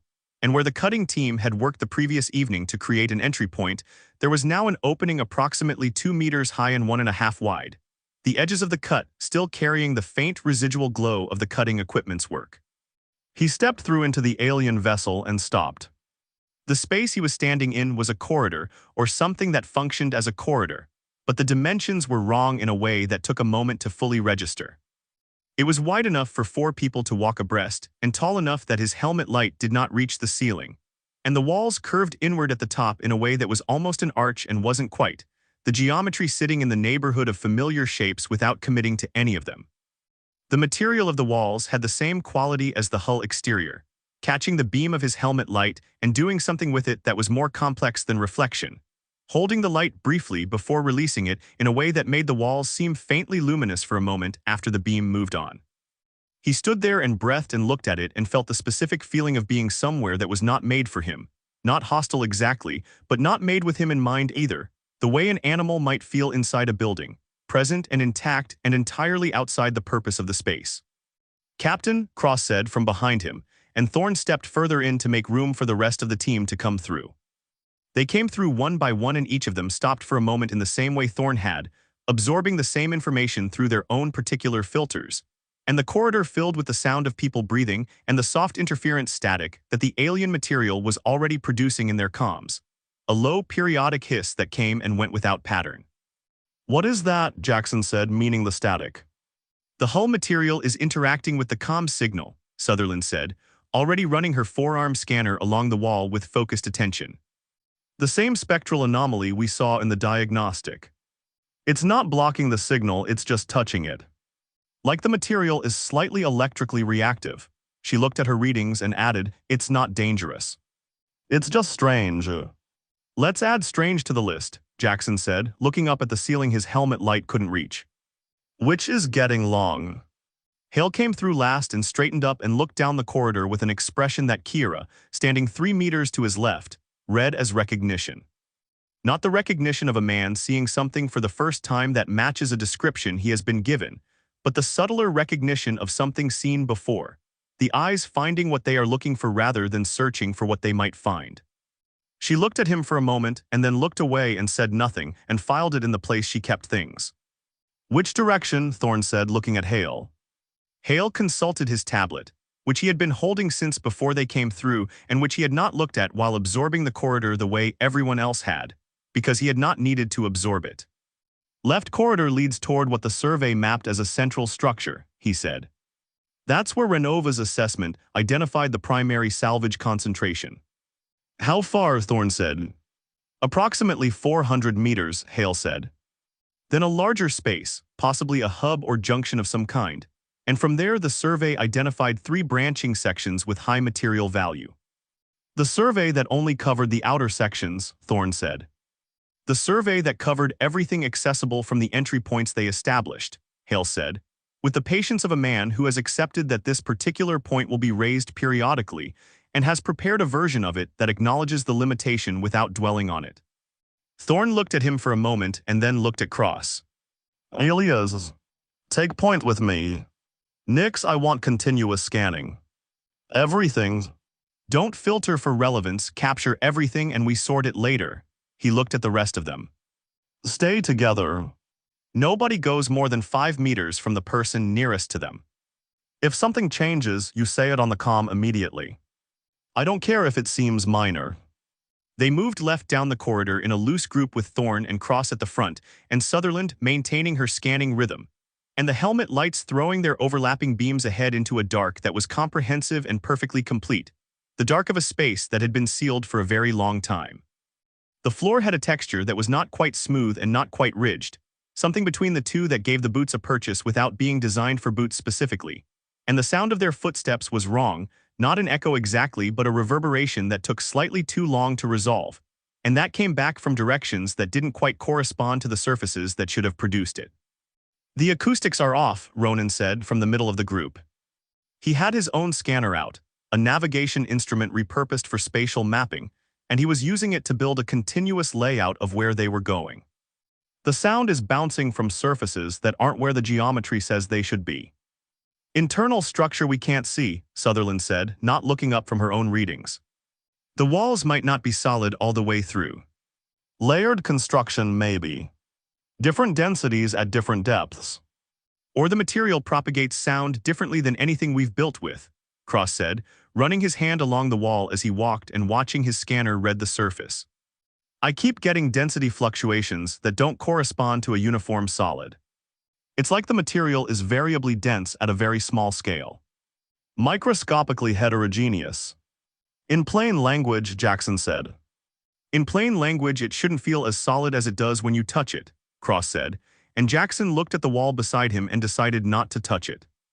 They walked for what Ronan's mapper recorded as 380 meters, though the distance felt different to each of them in the way that distances in unfamiliar spaces always feel different to the person walking them. Longer and more significant somehow than the same distance walked somewhere familiar. The corridor was not straight. It curved in a long, gentle arc that was consistent enough to be deliberate and gradual enough that you were 30 meters into the curve before you noticed it, and Ronan recorded it in his mapper and said nothing about it until Kira said, "Are we turning?" "We have been for about 100 meters, Ronan said. Gradual left curve. About 15 degrees off our entry heading so far. So the corridor is an arc, Thorne said. A section of 1, Ronan said. If it continues at this rate, we'd complete a full circle in about 2,500 meters. He paused, doing the calculation. Which would put us back at our entry points. The outer corridor is a ring, Sutherland said, looking up from her scanner for the first time since they had entered. It runs around the perimeter of the vessel. All the branching sections run inward from it. She showed Thorne her scanner display, where the data she had been collecting was assembling itself into a partial map. Look, this is consistent with a radial structure. Outer ring spokes running inward and whatever is at the center. Thorne looked at the partial map and then looked at Hale. Did the survey identify this? He said. The radial structure was noted, Hale said. Oh yes. And in the telemetry you gave me, Thorne said. Hale was quiet for a moment.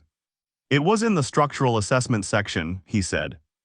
The structural assessment section of the telemetry you gave me was 11 lines long, Thorne said. I'll ensure you have the full structural data, Hale said, with the agreeableness that he deployed when the alternative was a conversation he wanted to avoid. They reached the hub. It opened without warning, the corridor simply ending and releasing them into a space so large that the first thing that happened was that everyone stopped walking because the human instinct in a suddenly large space is to stop and assess before proceeding. The hub was spherical or close to it, and the ceiling this time was visible maybe 40 meters above them, and it was not a ceiling so much as a convergence, the point where the spokes met and resolved into each other in a geometry that was smooth and purposeful and that the human eye wanted to recognize as architecture and kept failing to, kept sliding off into the recognition that it was something else, something that had the same relationship to architecture that architecture has to a termite mound. Functional and coherent and organized by principles that were not the ones you knew. God, Kira said quietly, and nobody suggested she clarify what she meant because the space made the meaning obvious. The walls of the hub were not blank. They had surface features that might have been structural and might have been something else, regularly spaced elements that rose from the curved surface in forms that were neither quite panels nor quite projections. Shapes that the eye kept trying to resolve into something familiar and kept failing at in ways that were interesting rather than disturbing. Sutherland went to the nearest one immediately and began scanning it with the focused energy of someone who has found exactly the kind of thing she wanted to find. And her scanner ran quietly over the surface and collected everything it could. 6 corridors opened from the hub at regular intervals, the spokes of the radial structure made real, each one heading inward toward whatever was at the center of the vessel.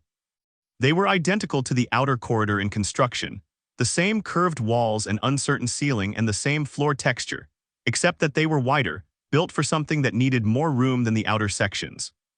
Jackson walked to the nearest spoke opening and looked down it, and then looked back at the group. "How far in does this go?" he asked. "The survey didn't map beyond the hub," Hale said. "So nobody's been down these," Jackson said. "Not from Renova's team," Hale said. "But you know the salvage concentration is in these sections," Jackson said, and there was something in his voice that was not quite an accusation and not quite a question, sitting in the space between the two with the patience of a man who is keeping his tone professional and his observation present. "The survey identified high-value material signatures from the hub," Hale said. "The signal concentration indicates the spoke sections." He looked at his tablet. "Specifically the 3 spokes on the port relative side of the hub. The signal there is significantly stronger." "Signal from what?" Cross asked. "What material are we detecting?" "The same compounds that make up the hull," Hale said. "At higher concentrations." "You want us to go into the interior sections of an alien vessel to recover hull material," Cross said, with the measured tone of a man ensuring that what he has understood is actually what he has been told. "Among other things," Hale said. "The survey indicated dense concentrations of the hull compound, and what may be additional materials unique to the interior sections. The specific composition of the interior materials is uncharacterized. That's part of what makes this contract what it is." Thorne had been standing in the center of the hub during this exchange, turning slowly and looking at the walls and the spoke openings and the surface features that his eye kept failing to fully process, and he had been listening to it with the part of his attention he kept for things that were important and not yet fully formed. He looked at Hale when the exchange was finished and said, "Not today." Hale looked at him. "We're not going into the spoke sections today," Thorne said. "Today we map the hub, we complete the outer corridor survey, we establish what we're dealing with at this level before we go deeper. We do this right or we don't do it." Hale opened his mouth and then closed it again, which was the right decision, because the expression on Thorne's face was the expression of a man who has made a decision and is not entertaining a conversation about it.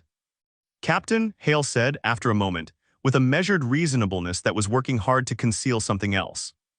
"The schedule has some pressure to it. Renova's window for this operation is not indefinite." "Renova's window will accommodate 1 additional day of proper survey work," Thorne said, "or Renova can find a different crew." He looked at Cross. "Alias. Take Nix and Ronan and run the outer corridor. Full circuit if you can manage it. I want a complete map of the perimeter before we go any further in." Cross nodded and the 3 of them moved back into the outer corridor, and the hub became quieter with them gone, and Thorne stood in the center of it with Kira and Jackson and Hale, and the enormous curved space above them, and the 6 spoke openings leading inward to something none of them had seen and Hale had not told them enough about. Jackson wandered to the nearest spoke opening again and looked down it for a long time without going in. The helmet light reached maybe 30 meters before the corridor bent, and the dark came back complete and total. "It doesn't feel threatening," he said to nobody in particular. "That's the thing. It just feels empty." "Empty is fine," Kira said from across the hub, where she was running her own scanner along one of the wall features. "Empty means nobody's home." "Nobody's been home for a very long time," Jackson said. "Whatever home meant to whoever built this." Hale said nothing. He stood with his tablet and his expression that had gone back to the careful pleasantness, and he looked at the spoke opening that Jackson was looking into, and Kira watched him in her peripheral vision and thought about recognition, and about the things you do not say when you are the only person in a room who already knows where the money is. They were back on the Auster by 1600, the outer corridor survey incomplete but substantially advanced, the hub fully documented, the spoke sections untouched and waiting for the following day. The team pulled off their suits in Bay 1 with the particular exhaustion of people who have been paying close attention to something strange for 8 hours. The mental fatigue that comes from sustained alertness in an environment that keeps asking your brain to process things it doesn't have the right categories for. Sutherland went directly to her console and began processing her scanner data with the absorbed energy of someone who has been waiting all day to look properly at what she has collected. Ronan sat down at the navigation station and began integrating the corridor mapping into a proper schematic. Cross went to the engine room for no specific reason, except that the engine room was where he went when he needed to be somewhere that made complete sense to him. At dinner that evening, the conversation was quieter than usual and more fragmented, people processing in their own directions and occasionally surfacing to share a piece of it. Marin asked what it was like inside, and Jackson said it was like being inside something that had been designed by people who understood what a corridor was for but had arrived at that understanding independently. And Marin said that was not a reassuring description. And Jackson said it wasn't meant to be reassuring, but it also wasn't meant to be frightening. And Marin said there was a lot of space between those two things, and Jackson agreed that there was.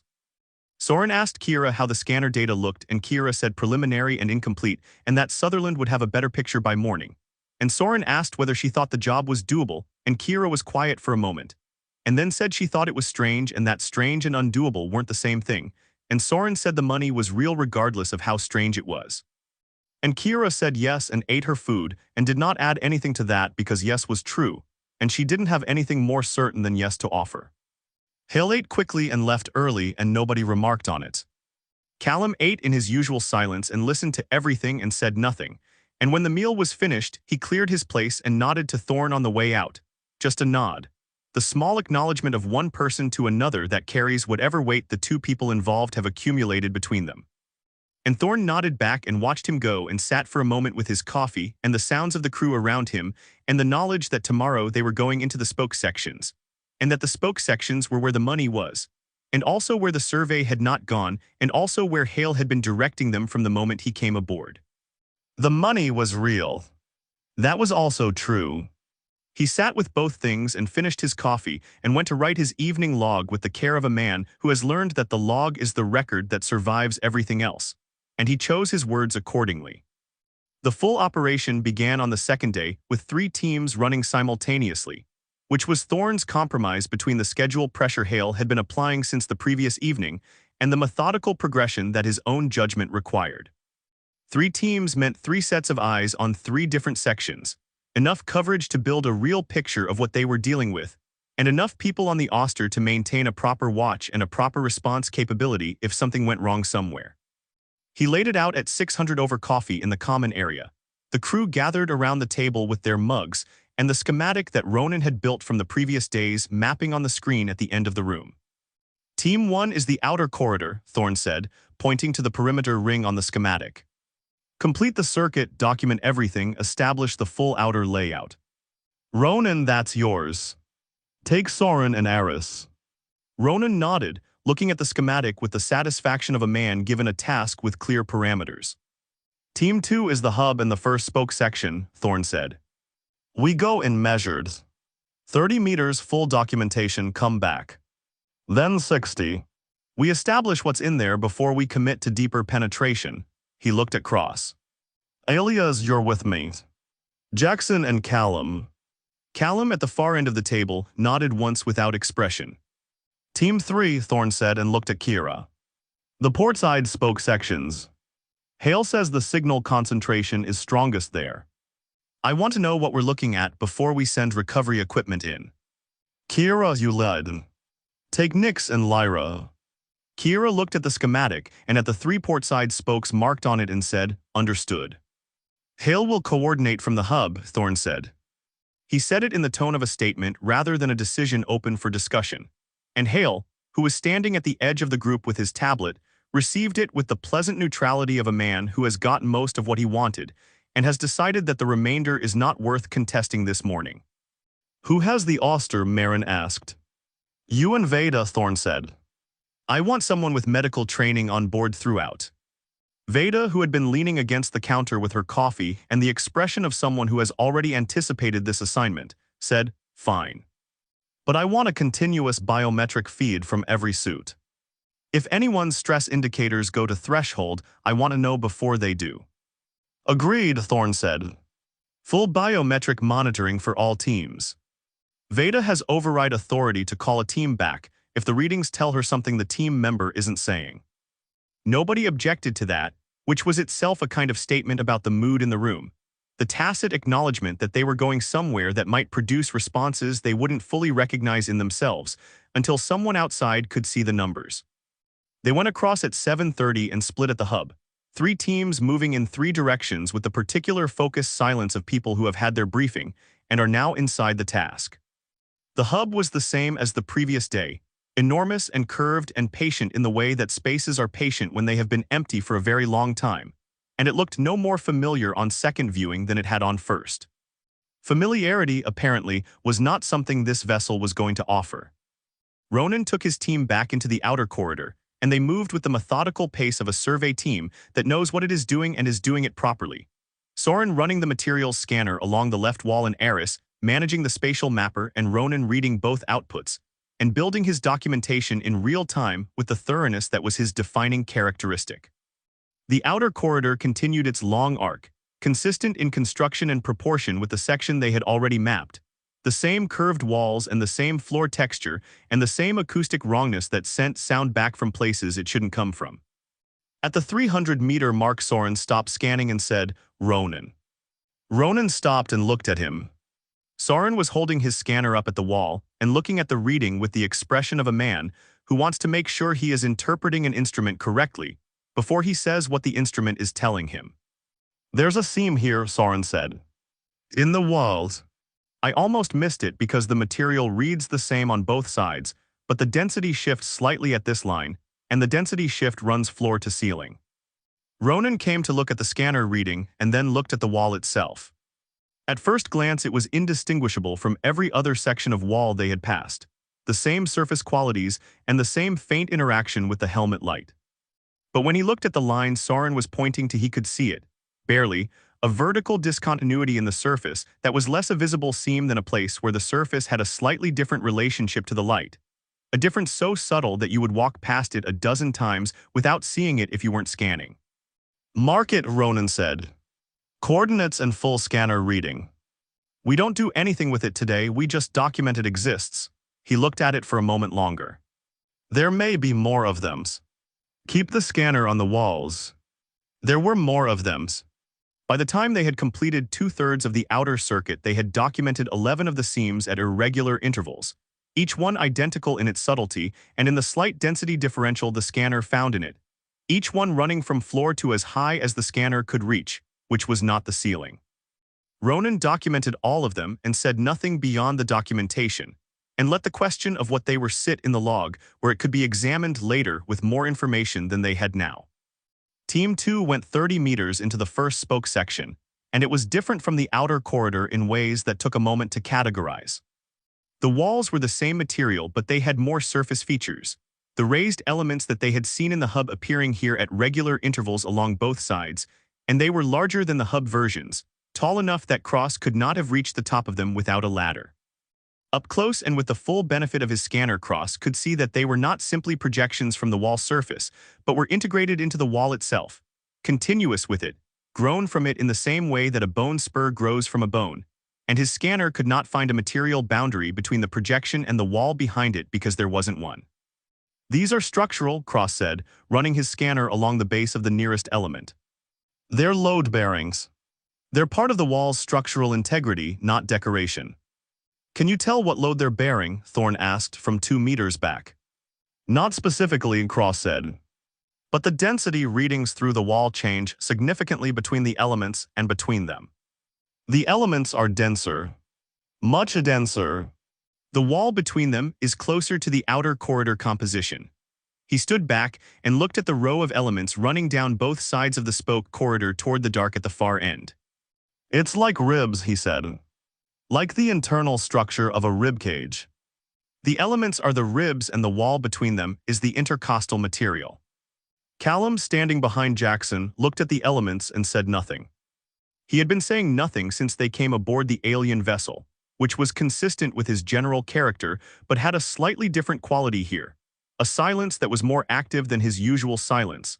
The silence of a man paying close attention rather than simply having nothing to add. Jackson looked at the corridor ahead and said, 30 meters, you said. 30 meters today, Thorne said. We document and come back. Right, Jackson said, and they went 30 meters and documented everything Cross's scanner could find and came back, and then went 60 meters and documented that. And at 60 meters the corridor bent, and beyond the bend there was a light source. Not their helmet lights. Something else, something coming from the wall itself at the bend. A faint luminescence from one of the rib elements that was blue adjacent in color, and that was not present in the elements they had already passed, and that was not present when they had entered the spoke, and that was therefore new. And the four of them stood at the 60-meter mark and looked at it with the collective stillness of people who have just encountered something they did not expect. That wasn't there when we came in, Jackson said. No, Thorne said. Is it doing it because we're here, Jackson said. Like a motion response or something. I don't know, Thorne said. He looked at Cross. Alias. Cross already had his scanner directed at the luminescent element, and was reading the output with the focused intensity of a man who needs more information before he can say anything useful. The element's temperature has not changed, he said. The luminescence is not thermal. The material composition reads the same as the non-luminescent elements. Whatever is producing the light, it's not a separate component, it's a property of the material itself being activated somehow. He lowered the scanner and looked at Thorne. I can't tell you what activated it. Thorne looked at the light for a moment. It was steady, not flickering, not brightening or fading, just present, as though it had always been present and they had simply not been there to see it before. Log it, he said. Full reading. We come back tomorrow. He looked at it once more and then looked away. Back to the hub. They went back to the hub, and Thorne reported the luminescence to the full team on the comm, and Hale, from his position near the hub entrance, said that Renova's survey had noted minor material activation responses, and that it was consistent with the known properties of the hull compound, and Thorne said it would have been useful to know that in advance, and Hale said he understood and that he would ensure the team had the full activation response documentation before tomorrow's entry. And Thorne noted the way Hale said it, the practiced smoothness of a man producing reassurance as a product rather than a response. Kira's team had gone into the first of the 3 portside spoke sections at 7:45, and by the time the luminescence conversation was happening on the comm, they were 120 meters in, and the spoke section was showing them things that the outer corridor and the hub had not. The spoke was wider than the others, wide enough that the 3 of them could walk abreast with room to spare, and the rib elements here were not just larger but different in configuration, paired on opposite walls and aligned with each other across the corridor in a way that created a series of transverse frames, like walking through the interior of a ship's hull from the inside. Between each pair of frames, the ceiling dropped slightly and then rose again, creating a rhythmic compression and expansion of the space that Lyra found profoundly uncomfortable, and that she was managing by keeping her eyes on the floor. You all right? Kira asked her. Fine, Lyra said, eyes down. It's the ceiling. It keeps changing height and my brain doesn't like it. Don't look at it, Nick said, from Kira's other side, her scanner running continuously. Look at the floor. The floor is consistent. I'm looking at the floor, Lyra said. The floor is interesting anyway, Nick said, and she was right, because the floor in this section was different from the outer corridor floor. It had a directionality to it, a subtle texture that ran along the axis of the corridor rather than across it. And when Kira crouched and held her helmet light at a low angle, the texture resolved into a pattern that was regular and fine, and that her scanner identified as intentional surface modification rather than a manufacturing artifact. Something moved along this floor regularly, Kira said. This texture is wear. This is what this surface looks like after extended use. Nyx crouched beside her and looked at it. The wear pattern is consistent all the way back to the hub entrance, she said, running her scanner along the floor surface. Whatever moved through here a lot. For a long time.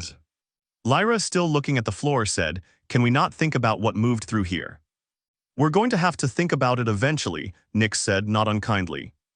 Eventually is fine, Lyra said. Not right now. They went deeper. At 150 meters, the spoke section opened on the left side into a subsidiary space. Not a full room exactly, but a widening. A deliberate enlargement of the corridor that created an alcove approximately 8 meters deep and 12 meters wide. The alcove was empty of anything freestanding, but its walls were covered floor to ceiling in the surface features they had been seeing throughout the vessel. Except that here they were different in character, smaller and more numerous, and arranged in a density that was overwhelming in the same way that a page covered entirely in text is overwhelming before you find the place to begin reading it. Kiera stopped in the entrance to the alcove and looked at the walls, and felt something that she would spend some time afterward trying to name accurately. It was not fear.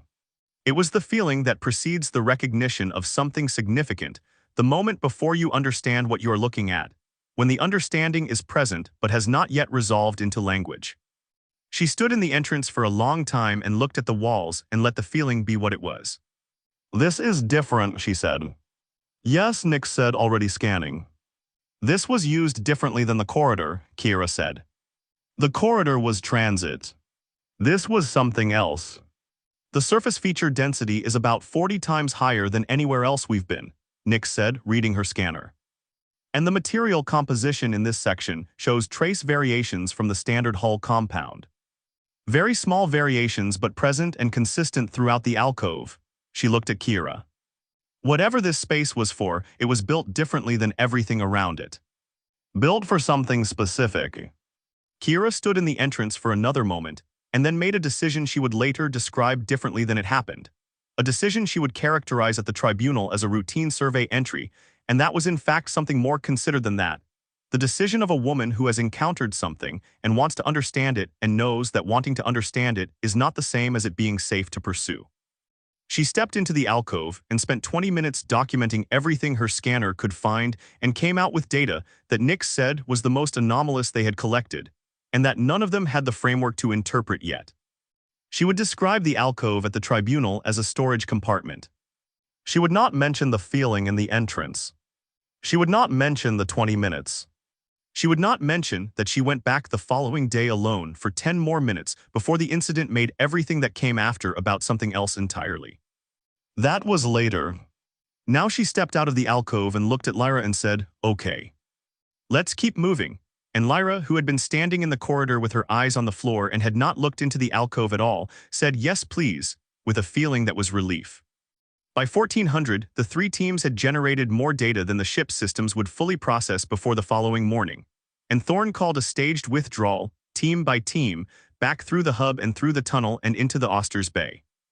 The debriefs happened informally, people peeling off their suits and talking across the bay in the fragmented way of people who have too much to say and are not yet sure which parts of it are important. Hale moved through the debrief conversations with his tablet and his questions, collecting information with the pleasant systematic efficiency of a man conducting an inventory, and the crew answered him with the straightforwardness of people who are tired and processing, and not yet in the mode of considering what to withhold, and Thorne watched him work the room and said nothing. At 1630, Sutherland, who had gone directly from her suit to her console and had been there since, said on the open ship comm, "Captain, I need you to look at something." Thorne was in his quarters writing his log, and he went to the science console, where Sutherland had her scanner data up on the main display in a format that showed signal intensity by location, a map of the vessel with a color gradient running from blue through yellow to red. Most of the map was blue. The outer corridor was blue. The hub was blue shading to yellow at the spoke entrances. The spoke sections were yellow deepening to orange at the limits of their survey. At the far end of the portside spoke sections, beyond where any of the teams had gone, the map was red. Not the soft red of a strong signal. A red that indicated a signal intensity that was orders of magnitude above everything around it. A concentration of whatever the scanner was reading that was so dense relative to the rest of the vessel that it made everything else look like background noise. "That's what's at the center," Sutherland said. "That's what Hale has been pointing us toward all along. Not the spoke sections. What's at the end of the spoke sections?" Thorne looked at the map for a long moment. "What is it?" he said. "I don't know," Sutherland said. "The signal is the same compound as the hull material, but the concentration is so high it's reading almost like a different substance." Whatever is at the center of this vessel, there is a very large amount of it, and it is the densest concentration of this material anywhere on the ship. She paused and then said, because she was Sutherland and Sutherland said what the data said, and the signal has been increasing since we started the survey today. Slowly, but it's increasing. Increasing how? Thorne said. The concentration reading is higher now than it was this morning, Sutherland said. By about 3%. Which could be instrument drift or data accumulation artifact, but I don't think it is. She looked at him. I think something at the center of this vessel is responding to our presence. Slowly, but responding. Thorne stood in front of the display and looked at the red at the center of the map and thought about a light that had not been lit when they entered a corridor, and was lit when they reached 60 meters, and thought about activation responses that Hale had known about and not mentioned, and thought about Hale's face when he had first stepped into the alien vessel, and looked down the outer corridor with the eyes of a man finding what he was looking for. He called Hale to the science console and showed him the map and said, "Talk to me about this." Hale looked at the map and at the red center and at the increasing signal reading and said, "The central section is where the primary salvage concentration is located. This confirms what the survey indicated." "The signal is increasing," Thorne said. "Nix thinks the vessel is responding to us." "The material has reactive properties," Hale said. "That's been established." A signal increase of 3% over a full day of survey activity is within the range of passive material response. It's not indicative of active system engagement. "How do you know what range passive material response falls within?" Thorne said, "for a material that didn't exist in our database 4 days ago." Hale was quiet for a moment with the specific quality of a man deciding between two versions of something. "Renova's assessment team observed similar responses during their survey," he said. "The material reacts to proximity and activity. It's a property of the compound. It doesn't indicate anything operational." "You're certain?" Thorne said. "I'm confident," Hale said, which was a different word and they both knew it. Thorne looked at the map for a long moment and then looked at Sutherland. "Continue monitoring," he said. "I want a reading every 2 hours through the night cycle. If the signal increases by more than another 3%, I want to know immediately." "Understood," Sutherland said. Hale left the science console and Thorne stood with the map and the red center and the slow increase that was either instrument drift or something waking up by degrees in the deep interior of a vessel that had been empty for longer than anyone could calculate. And he thought about the word confident and what it covered, and what it was designed not to cover. And he went back to his quarters and his log, and wrote it all down with the care of a man who has learned that the record matters most when everything else goes wrong. It started at 9:17 on the third day of full salvage operations, which was a Tuesday by the ship's calendar, which was a fact that would appear in the official log, and that would later seem like the kind of detail that only matters in retrospect, the mundane timestamp on something that was not mundane at all. Thorne was on the Auster's bridge. That was the first gap. He had intended to go across with Team 2 again that morning, but the Auster's navigation array had thrown an anomalous reading at 800 that he and Ronan had been working through together, a sensor calibration issue that turned out to be minor, and that had kept him on the bridge for the 40 minutes that put him on the wrong side of the docking tunnel when everything changed. He would think about those 40 minutes many times afterward and would arrive each time at the same conclusion, that if he had been inside the vessel when it started, the outcome would have been worse, because the coordinating intelligence in the incident was the one on the Auster's bridge with a full comm picture, and without that the fragmented information the teams were generating would have had nowhere to go and nothing to do with it. That was not a comfortable conclusion to have reached. It was simply the one the evidence supported. Inside the alien vessel at 9:17, 3 teams were at work in 3 sections, and the vessel was doing what it had been doing for 2 days, which was nothing, and then it did something else. Kara's team was deepest in. She and Nix and Lyra had pushed 240 meters into the primary portside spoke, past the alcove that Kira had documented twice now and not mentioned the second visit to anyone, and they were approaching a section where the corridor narrowed slightly and the rib elements on the walls became more frequent, closer together, the spacing between them dropping from 3 meters to 1.5 in the span of 20 meters. And the effect was of walking into something that was closing around you in a way that was geometrically precise and felt like anything but. Lyra had been managing her discomfort with the ceiling variations by keeping her focus on her work, which was running the recovery assessment scanner that recorded material density and extraction viability, and she was good at the work and the work was helping. She had her scanner on the left wall and was reading the output and saying the numbers into her suit recorder when the wall moved. Not collapsed. Not opened. Moved the way a muscle moves, a smooth and purposeful contraction of the surface that took the section of wall her scanner was touching and drew it inward by approximately 30 centimeters in the space of 2 seconds. And the motion was so controlled and so deliberate that for a full second after it happened, Lyra stood looking at where her scanner had been resting and tried to find the explanation that made it something other than what it was. The wall just moved, she said on the team channel. I saw it, Nick said from 3 meters back, her own scanner already redirected to the section in question. Moved how? Kira said from the front. Inwards, Lyra said. 30 centimeters maybe. Then stopped. Kira came back to look, and they stood the three of them looking at the section of wall that had moved and was now still. And it was still in the way that things are still after movement, rather than the way they are still before it. And none of them had a word for the difference, but all three of them felt it. Then the rib elements on both walls began to change color. Not all of them.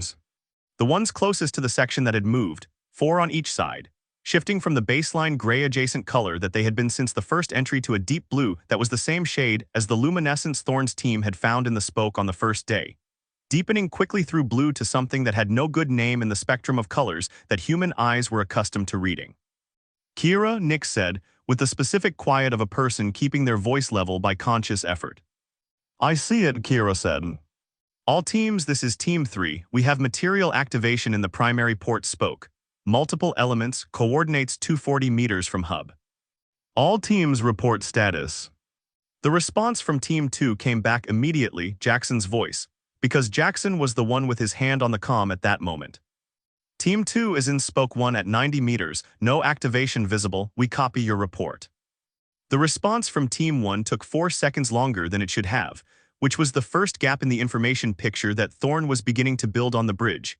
And when Ronan's voice came back, it had something in it that was not quite alarm and was not quite nothing. Team 1 is in the outer corridor at the 700-meter mark. We have something here, the seams we logged, 2 of them have opened. Not wide, maybe 10 centimeters each, but they were sealed yesterday and they are not sealed now. Define opened, Thorne said from the bridge, because he was already on the comm and had been since Kira's first transmission. The vertical seams in the outer corridor wall, Ronan said. They have separated. There is a gap where there was no gap. I can see material behind the wall surface. It looks like the same rib structure we found in the spoke sections. Are you in any immediate danger? Thorne said. I don't know, Ronan said, which was the most honest answer available and the least useful one, and both of them knew it.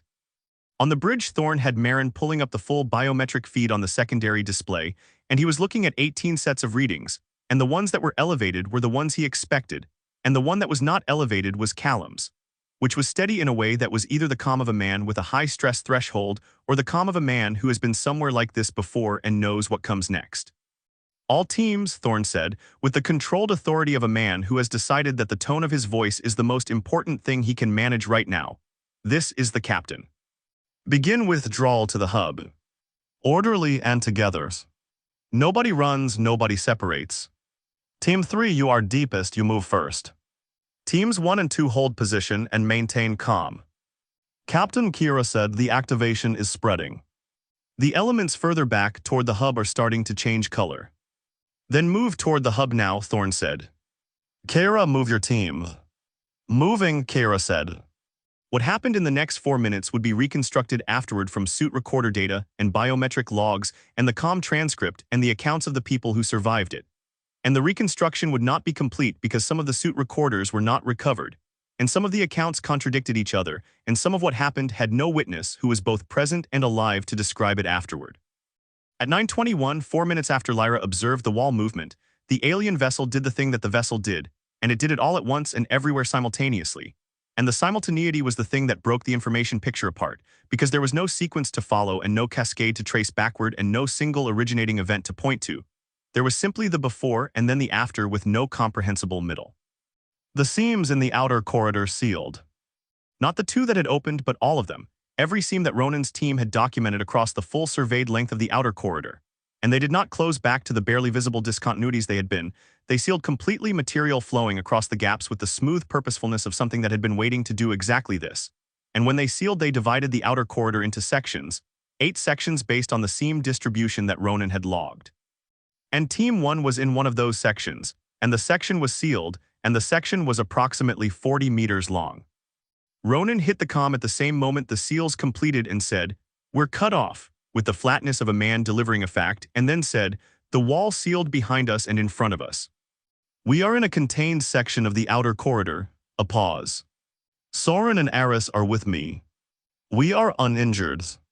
"Ronan," Thorne said, "dimensions of your section." 40 meters long, Ronan said. "Full corridor width and height. The seals are flush with the wall surface." "I cannot find the seam." "Air supply," Thorne said. "Suit supply, we're not on ship air in here," Ronan said. "We have 6 hours at current consumption. More if we reduce activity." "Reduce activity," Thorne said. "Conserve everything. I'm coming for you." In the port side spoke, Kira's team was moving and the spoke was moving with them. Not the walls, not yet. The floor. The texture that Kira and Nyx had identified as wear pattern on the first day was vibrating now. A fine, rapid tremor that came up through the boots, and that was not painful and was not violent, but was deeply wrong in the way that things are deeply wrong when the ground does something that ground is not supposed to do. Lyra made a sound that was not a word, and Kira said, "Keep moving, Lyra, keep moving." And Lyra kept moving because Kira's voice had the quality that some voices have in emergencies, the quality that bypasses the thinking part of the brain and speaks directly to the part that knows how to put one foot in front of the other. The color change in the rib elements was complete now throughout the section they were retreating through. Every element on both walls, the deep nameless color that was past blue, and the elements were not just colored but doing something else, something that the suit sensors were recording and that Nyx was watching on her forearm display as she moved. A field emission that the sensors could detect but not characterize, a property of the activated material that was adjacent to electromagnetic and not quite that. Something the instruments had no clean category for. "Nyx," Kira said. "I know," Nyx said. "I'm reading it. Keep moving." At 9:23, the first deaths happened, and they happened in Spoke Section 2, where Team 2 had been holding position at 90 meters and waiting for the withdrawal order that was already in progress. And they happened because the Spoke Section 2 did something different from what the portside spoke was doing. Something that the subsequent investigation could not fully explain, because the only direct witnesses were Jackson and Callum, and Jackson's account of it was fragmented, and Callum's account of it was incomplete in ways that the tribunal would later find significant. The rib elements in Spoke 2 did not change color. They extended outward from both walls, the elements growing across the corridor space with the same smooth purposefulness that the outer corridor seals had shown, not fast, not explosively, but with a steady mechanical certainty that covered the width of the corridor in approximately 8 seconds. And there were 4 crew members in the section of Spoke 2 where the extension happened, and 2 of them were between 2 pairs of elements when the extension began, and the elements did not stop when they met resistance. Jackson was 15 meters back from the closest extension event, and he saw it, and the comm transcript shows that he said something that was not a word and then said, "Captain, Spoke 2, the walls." And then there was a sound on the comm that was not described in any subsequent account, and that the transcript logged as uncharacterized acoustic event, and that everyone who heard it on the open comm channel heard and did not forget. Thorne heard it on the bridge. Marin heard it at her station, and her hand stopped moving on her console, and she looked at the biometric display, and 2 of the readings that had been elevated were no longer elevated and were no longer anything, and she said, "Captain," in a voice that was very small and very steady.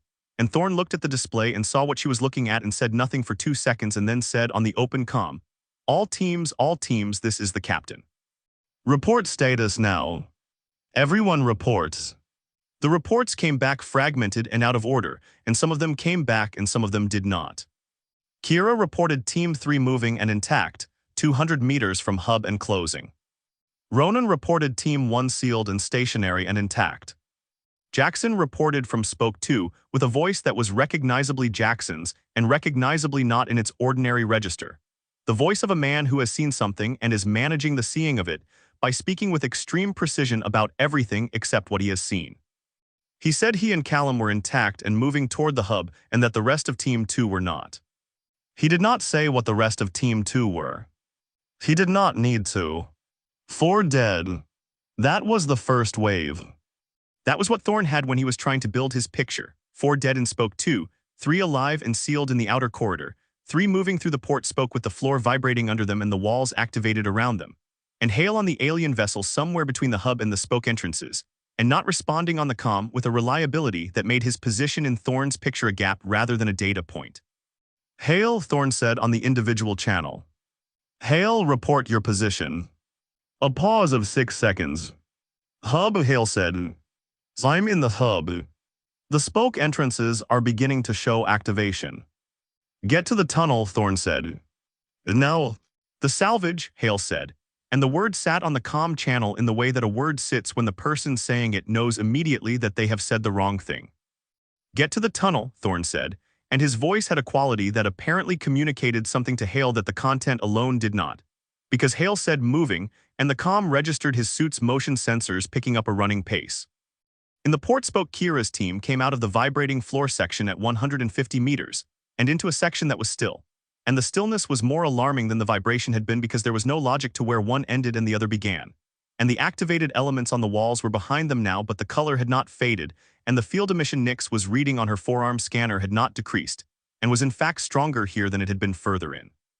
That doesn't make sense, Nix said, looking at her scanner while walking. The activation should be weaker away from the source. Unless we're not moving away from the source, Kira said. Unless the source is the hub, Nix said, and they looked at each other and moved faster. Lyra was not talking anymore.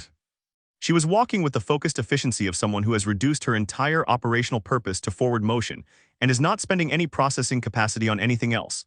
And Kira matched her pace and Nix matched both of them, and the 100 meters between them and the hub passed with the stretched quality of distance covered in urgency, each meter taking longer than it should and covering less ground than it ought to. Jackson and Callum reached the hub from spoke 2 at 9:28, and the hub was different from when they had left it that morning.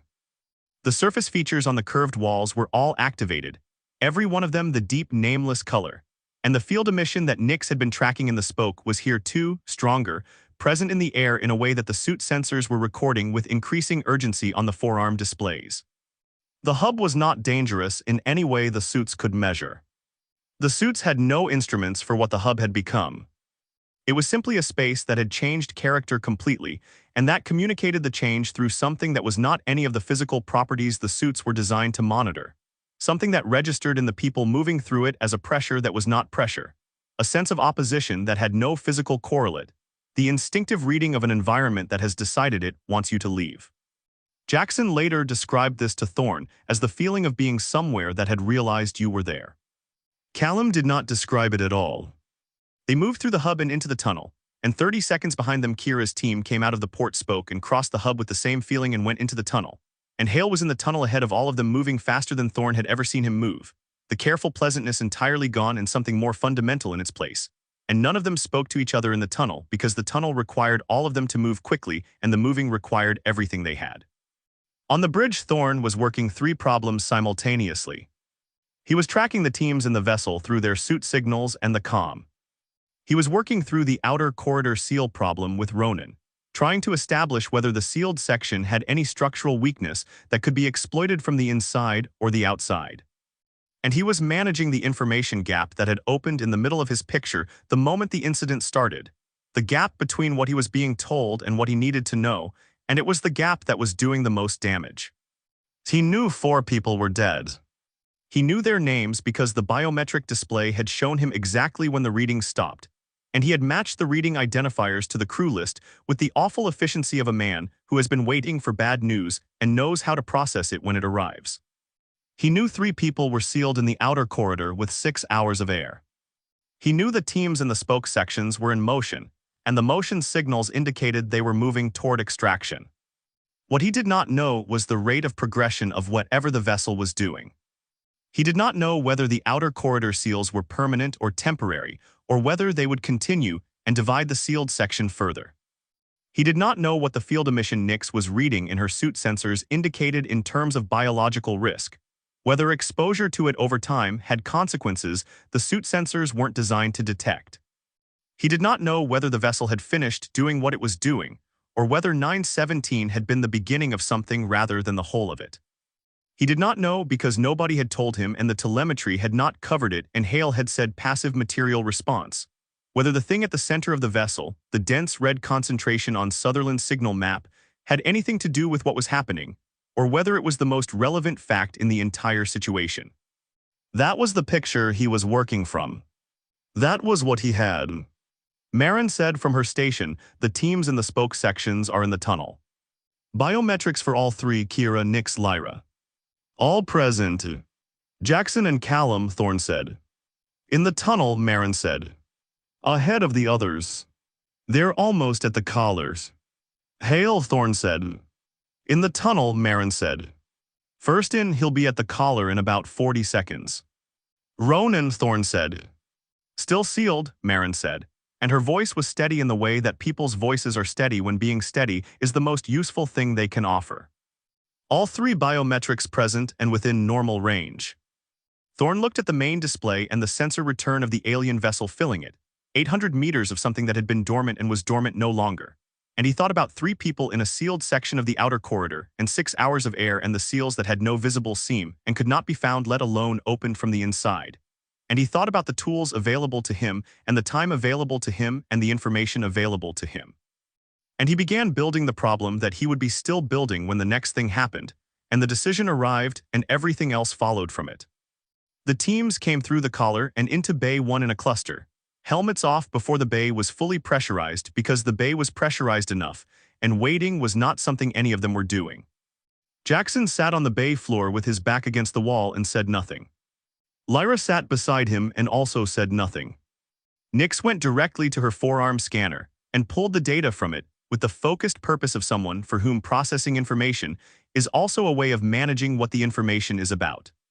Kira pulled her helmet off and looked at Thorne, who had come down from the bridge, and said, Ronan's team. Sealed in the outer corridor, Thorne said. Intact. 6 hours of air from the seal time. Kira looked at him and he could see her doing the arithmetic, subtracting the time since the seals had closed from the 6 hours and arriving at a number that had a specific weight to it, and she said, What are we doing? Working on it, Thorne said, which was true and was also the version of the answer that did not yet include the part where working on it had not yet produced anything that looked like a solution. Hale was at the back of the bay with his tablet already out, and his breathing returning to normal with the speed of a man who has been frightened, and is reassembling his professional surface over the fright with practiced efficiency. He looked at his tablet and looked at Thorne and said, The activation event appears to have been triggered by the depth of penetration into the spoke sections. Renova's assessment indicated a threshold response was possible at extended interior ranges. The bay went quiet in the way that spaces go quiet when something has been said that changes the shape of everything that was said before it. Thorne looked at Hale. He looked at him for a long time without speaking, and Hale held the look with the specific quality of a man who has said something that needed to be said and is waiting to find out what it costs him. And the bay was very quiet around them, just the sound of people breathing and the distant hum of the Auster's systems running. And outside the viewport, the alien vessel sat in the dark exactly as it had sat before, patient and enormous and entirely indifferent to what it had done. The bay stayed quiet for about 4 seconds after Hale said what he said, and then everyone started talking at once, and Thorne let it happen for a moment because the talking was a pressure release, and the pressure was real and denying it would cost more than the 4 seconds it took to spend itself. Then he said enough, not loudly, and the bay went quiet again, and he looked at Hale and said, My quarters. Now, Kira with us. Hale opened his mouth and Thorne was already moving, and the question of whether Hale was coming was apparently settled by the movement itself because Hale followed, and Kira followed Hale, and the rest of the bay watched them go with the collective expression of people who have been excluded from a conversation they have a significant personal interest in and know it. Thorne's quarters were 40 steps from Bay 1, and the walk took long enough for him to decide what he needed from the next 10 minutes, and not long enough to do anything with the thing that was happening in his chest that was not fear exactly but was adjacent to it. The specific physical response of a man who is holding multiple urgent problems simultaneously and whose body has an opinion about that which his mind is currently overriding. He closed the door and turned and looked at Hale and said, Talk. Everything. Right now. Hale sat down without being invited and put his tablet on the desk and said, The activation threshold response was in Renova's assessment data. It was in the section on material reactivity. The section that was 4 lines long, Thorne said. It was characterized as a low-probability passive response, Hale said. The assessment team's interpretation was that the depth of penetration achieved during their survey, which was limited to the hub and the outer corridor, had not triggered any response, and that therefore the threshold, if one existed, was deeper than their survey had reached. "And you sent us deeper than their survey had reached," Thorne said. "The salvage concentration is at the center of the vessel," Hale said. "That was always where the operation was directed. Without telling us that penetrating to that depth might trigger a response that seals sections and kills people," Thorne said, and his voice was very level, which was more alarming to Kira, standing near the door, than if it had not been level. "The probability assessment was low," Hale said. "There are 4 people dead in the spoke section," Thorne said. "Their names are Veda's problem now, and I will deal with that later, and I will deal with you later, and right now, I need everything you know about those seals, because I have 3 people in the outer corridor with less than 6 hours of air, and I need to know what opens those seals." Hale was quiet for a moment, and in that moment something shifted in his presentation. The professional surface that he maintained with such consistency developing a crack that was not guilt exactly and was not quite fear. The expression of a man calculating the cost of what he knows against the cost of continuing to withhold it. "The seals are a defensive response," Hale said. "The assessment team's technical analysis described them as a compartmentalization mechanism. The vessel isolates sections in response to a perceived intrusion past a certain threshold depth. What opens them," Thorne said. "The assessment team's analysis suggested the mechanism is temporary," Hale said. "A response that holds until the intrusion stimulus is removed." "Until we leave," Kira said from the door. "Until the vessel no longer reads an active incursion," Hale said. "If the teams withdraw completely and the vessel's sensors, or whatever functions as sensors, no longer detect presence inside, the assessment team's hypothesis was that the compartmentalization would reverse." "Hypothesis," Thorne said. "They did not test it," Hale said. "Their survey did not trigger the response. It's an analytical conclusion based on the mechanism's apparent purpose, which is containment rather than destruction." "Containment rather than destruction," Thorne said, and looked at the wall for a moment and then looked back at Hale. 4 people died in Spoke 2. "The extension event in Spoke 2 was not predicted by the assessment," Hale said, and to his credit he said it without the smoothness he usually brought to difficult statements, said it with the flatness of a man acknowledging something he cannot reframe. "The Spoke 2 response was different from the port spoke response, and different from the outer corridor response. The assessment did not anticipate that variation. So when you say the seals are temporary and will reverse when we withdraw," Thorne said, "you are telling me the basis for that is an assessment that also failed to predict what happened in Spoke 2. Hale said nothing, which was the most honest response available to him. Thorne looked at Kira. "You were deepest in the port spoke," he said. "What did you see in there?" Kira thought about how to answer that accurately. "The activation in the port spoke was different from what Jackson described in Spoke 2, she said. In the port spoke, the elements changed color and emitted a field that Nyx was reading on her scanner. It felt threatening in a way that wasn't physical.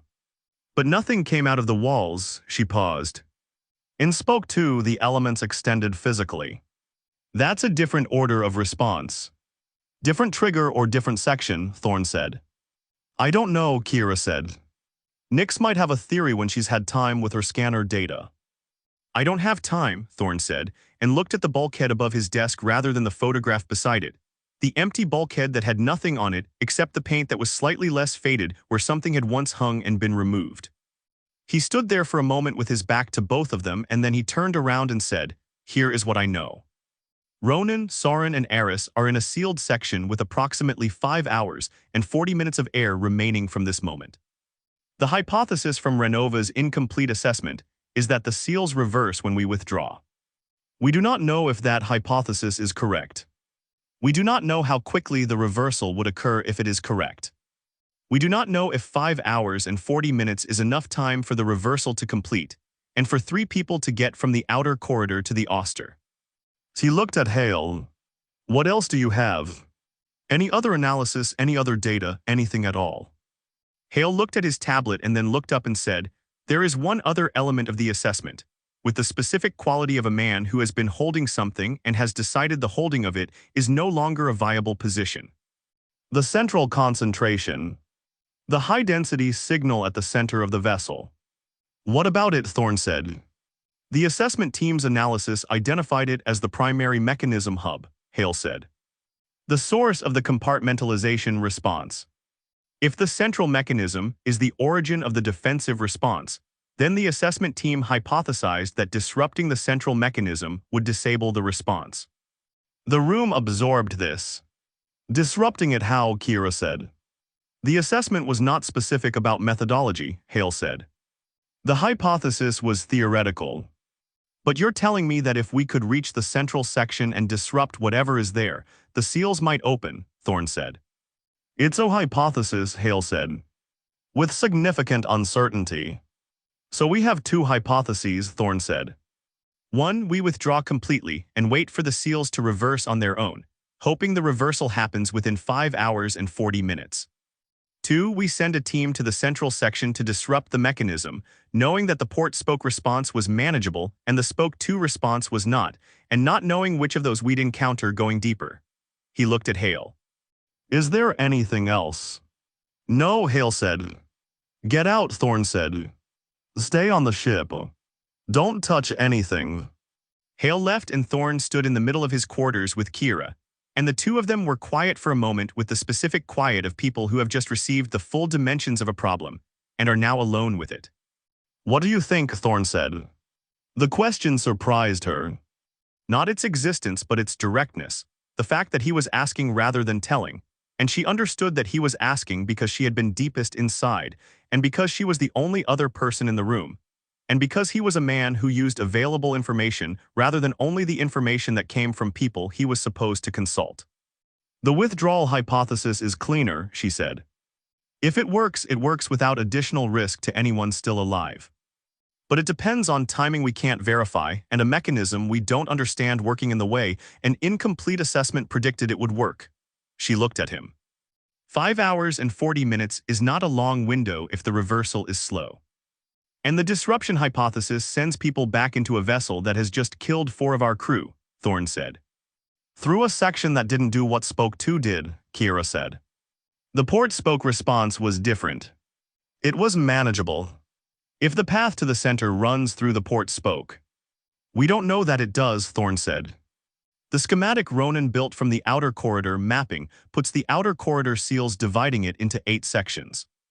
Ronan's section is on the opposite side of the vessel from the port spoke.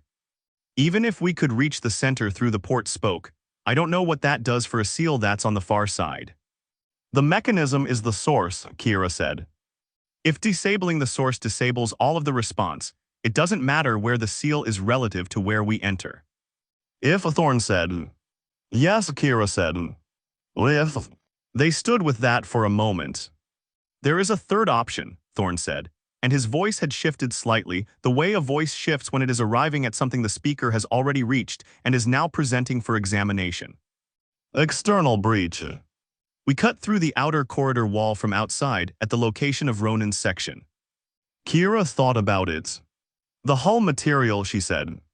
We cut an entry point at the docking connection, Thorne said. The cutting equipment handled it. It was slow, but it worked. We cut through a section of hull at the docking point that was approximately 40 millimeters thick at the depression where the clamps got purchase, Kira said. We don't know the thickness of the outer corridor walls. The hull exterior to the outer corridor might be a different thickness.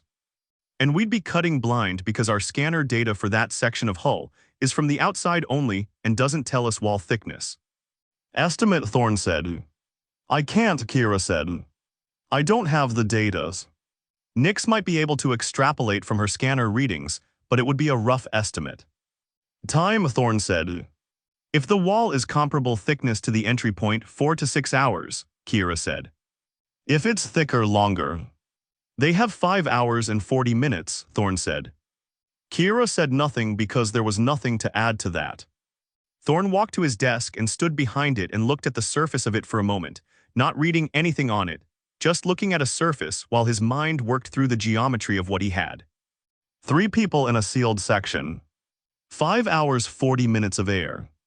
3 options, each with a different risk profile and a different uncertainty weight, and none of them with an outcome he could call confident rather than probable. The withdrawal option, he said. If the hypothesis is correct and the seals reverse when we withdraw, the reversal still has to happen. The section has to unseal. Ronan's team has to navigate the outer corridor to the tunnel, transit the tunnel, and get aboard. That is not a 5-minute sequence, even if the reversal is immediate. We don't know that the reversal is immediate. If it takes an hour, we have 4 hours 40 for transit. If it takes 2 hours, we have 3:40. If it takes 3 hours, he stopped. If the hypothesis is wrong and the seals don't reverse on withdrawal, we lose 3 more people, and we find out the hypothesis was wrong with no time remaining to try anything else. And the disruption option sends people back in, Kira said. Through a section where the response was survivable, Thorne said. Where you were 240 meters in, the response was field emission and color change and floor vibration. None of that kills anyone. We don't know what's past 240, Kira said. No, Thorne said. And we don't know that disrupting the central mechanism opens a seal on the opposite side of the vessel, Kira said. No, Thorne said. And we don't know that the central section responds the way the port spoke did rather than the way spoke 2 did, Kira said. No, Thorne said and looked at her. Say the rest of it. Kira was quiet for a moment.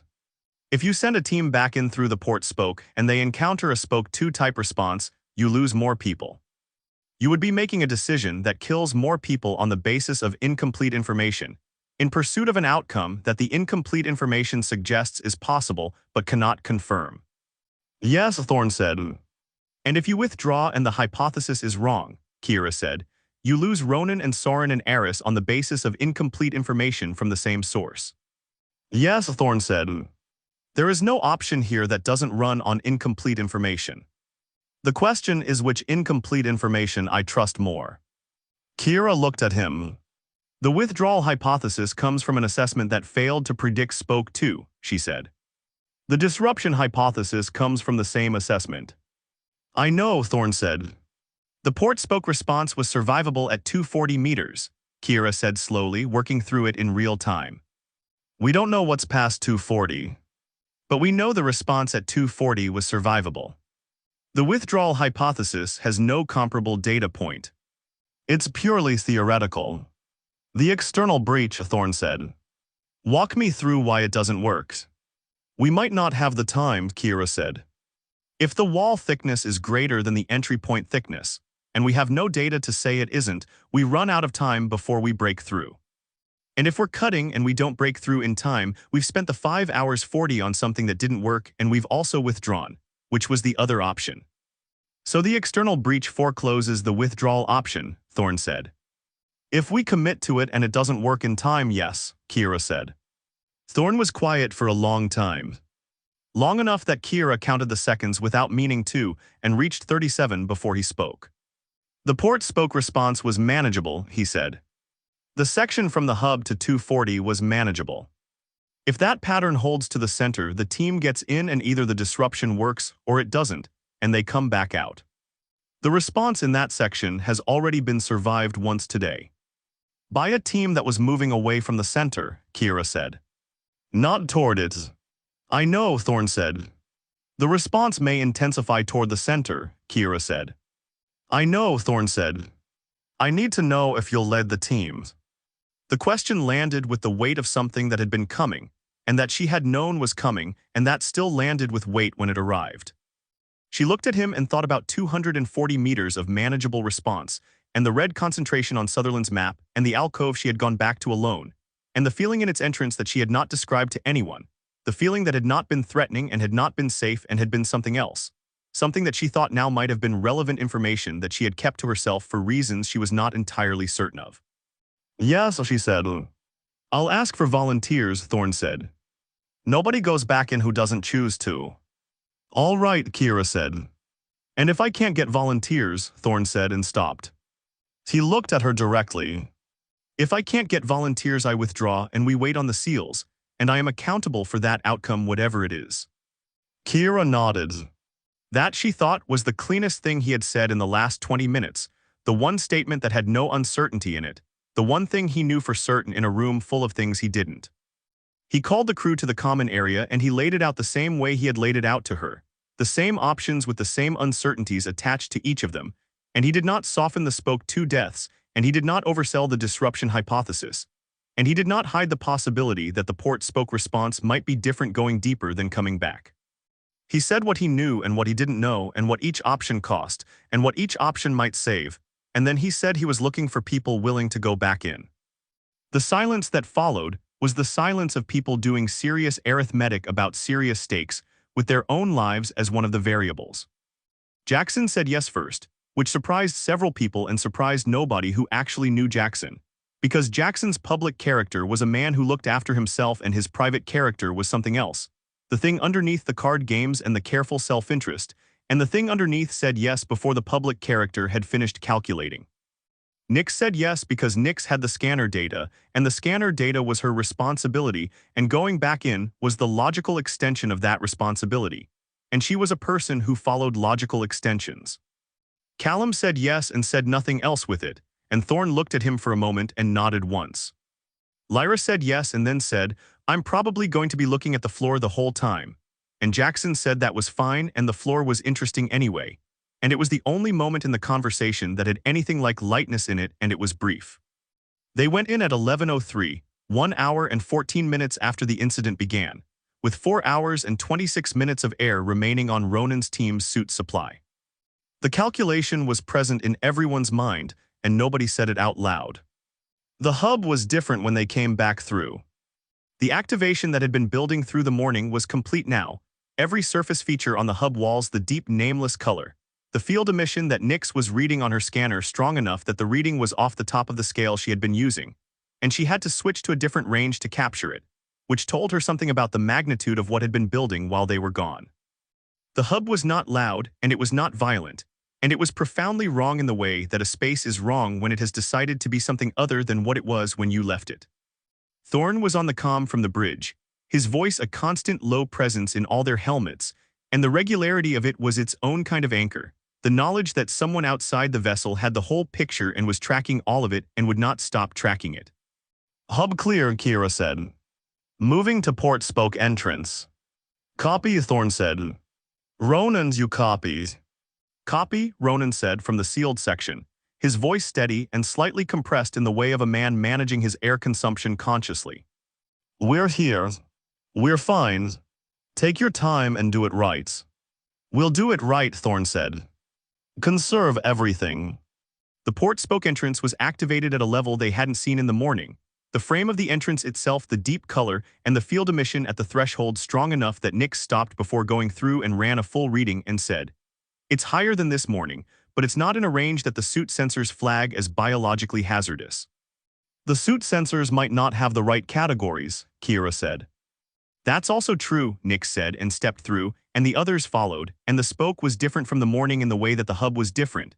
The color present everywhere and the field emission a constant presence that the suits recorded and couldn't characterize, and that the people inside the suits felt as the pressure that was not pressure, the opposition that had no physical correlate. They moved. Thorne tracked them on the suit signals and called their progress every 30 meters, and the spoke gave them the manageable response it had given Kira's team in the morning. And then they were past 240 and in territory nobody had been in, and the response was stronger, but it was the same order of response, color and field and the vibrating floor and the pressure. Not the physical extension that had killed the team in spoke 2, and Kira said on the comm, past 240. Response elevated but consistent with morning levels, and Thorne said copy and keep moving. At 380 the corridor opened. Not ended, opened, widening progressively over 20 meters into a space that was not the hub and was not a spoke and was something else, a chamber. And the chamber was where everything the vessel had been generating converged. Kira stopped in the entrance to the chamber and looked at it, and understood several things simultaneously. She understood why the signal concentration had read as orders of magnitude above everything else. She understood why the assessment team had not penetrated this far. And she understood, with the specific clarity of someone who has been in the alcove and felt what the alcove had in its entrance and has been carrying that feeling since, that the thing she had felt in the alcove entrance was a faint echo of what was present here, at full volume. She described the chamber to Thorne in the terms available to her, which were inadequate. She said it was large, perhaps 30 meters across and high enough that the helmet lights did not reach the ceiling. She said the walls were covered entirely in the surface features, and that the features were all activated, and that the activation here was of a different intensity than anything in the spoke. She said there was a central structure, a formation rising from the floor that was the source of the signal concentration, tall and complex and not describable in the vocabulary of human engineering. She did not describe the feeling in the chamber entrance. She would not describe it at the tribunal either, but for different reasons. Jackson said very quietly next to her, "What do we do to it?" "I don't know," Kira said. And then, because she was a person who trusted her own observations when her observations were the best available data, she said, "The alcove. The one I documented on the first day. It felt like a smaller version of this. The surface features there were denser than anywhere else and they were arranged differently." She looked at the chamber walls. "The same pattern is here. Denser and differently arranged." "Meaning what?" Jackson said. "Meaning this is the same type of space at a larger scale," Kira said. "And when I was in the alcove, the field emission was strongest at the surface features themselves. The features are the mechanism." "So we damage the features," Nick said from behind her, already reading her scanner at the chamber entrance. "The surface features are the active components of whatever this is. If the central structure is the source, and the features are the mechanism, and we disrupt the features at the source." "It's a hypothesis," Kira said. "Everything today is a hypothesis," Jackson said. "They went in." What they did in the chamber took 11 minutes and was documented on suit recorders that were later reviewed, and that showed people making decisions in real time with insufficient information, in a space that was communicating its opposition through every channel it had available except the ones that would have stopped them. And that was either because those channels were not available to it, or because the decision they were making was not the one it was designed to stop. At the 9-minute mark, Nick said on the comm, "Captain, the signal reading is dropping." And Thorne said, "Copy," and in the sealed outer corridor section, Ronan heard it on the comm and sat up straighter and said nothing.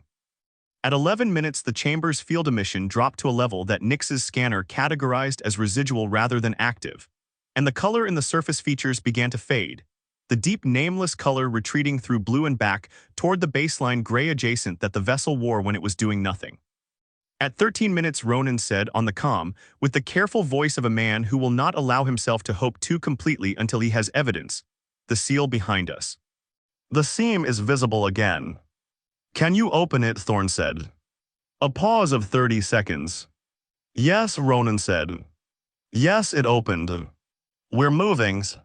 Kira led her team back through the spoke and through the hub and through the tunnel and into Bay 1, and the bay smelled of recycled air and machine oil and the specific atmosphere of the Auster. And all four of them stood in it for a moment before doing anything else. Just stood in it and breathed it and let it be what it was, which was the inside of a human ship built for humans, scaled for humans, making the sounds and smells of a human machine. And none of them had ever found any of that remarkable before, and all of them found it remarkable now. Ronan's team came through 8 minutes later, and the bay had most of the crew in it by then, the ones who had been on the Auster and the ones who had just come out of the vessel.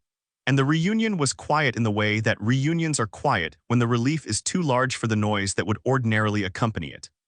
Thorne undocked from the alien vessel at 1347 and took the Auster out to a distance of 2 kilometers, and held position there and did not go back. He wrote the order into the ship's log with the precision he brought to things he wanted on record, and the order was that the Auster would not reapproach the derelict vessel, and that no personnel would re-enter it under any circumstances. And he entered the order himself rather than giving it to Merck to enter, and he dated, and signed it with the formality of a man creating a document that might need to exist later in a context he could not yet fully anticipate. Then he went to the common area and sat at the table and did not speak for a while, and the crew came and went around him and nobody asked him to speak. And he was grateful for that in the specific way you are grateful for small mercies when the large ones have not fully resolved. The Auster ran on through the dark with 4 empty bunks and the derelict growing smaller on the rear sensors, and the silence across the ship that was not the silence of deep transit, and not the silence of sleep, and not the silence of people who had nothing to say, but the silence of people who had too much and none of the words for it yet, people who were still moving from the moment of crisis to the moment of understanding what the crisis had been. Still crossing the distance between the thing happening and the thing having happened, and the crossing took time, and the time was all of them together in the quiet of a ship going somewhere. The first thing Thorne did after the Auster cleared the derelict sensor range was call Veda to the common area and ask her to confirm the dead. Veda had the biometric records from the suit monitoring system, and she had pulled them before anyone asked her to, sitting with them in the infirmary in the 20 minutes between the teams coming back aboard and Thorne's request. And she had gone through them with the careful attention of someone who knows that the record she is building will matter beyond this room and this moment. She came to the common area with her tablet and sat across from Thorne and Merc and laid out what she had. The biometric feeds went flat on 4 suit identifiers at 9:23, she said. The identifiers correspond to the crew members assigned to Team 2 in Spoke Section 2. She read the names. Petra Danes. Callum's name, and then she stopped because she was reading from the identifier list, and the identifier list had a discrepancy. She looked at her tablet and then looked at it again and said, "There's a problem." "What problem?" Thorne said. "The identifier list I'm reading from is the assignment log from this morning's briefing," Veda said. Team 2 was assigned as Jackson Brooks, Callum Pike, and 2 others. She looked up. The 2 flat readings at 9:23 match identifiers 3 and 4 on the Team 2 assignment. But identifier 3 on the assignment log was updated this morning before departure.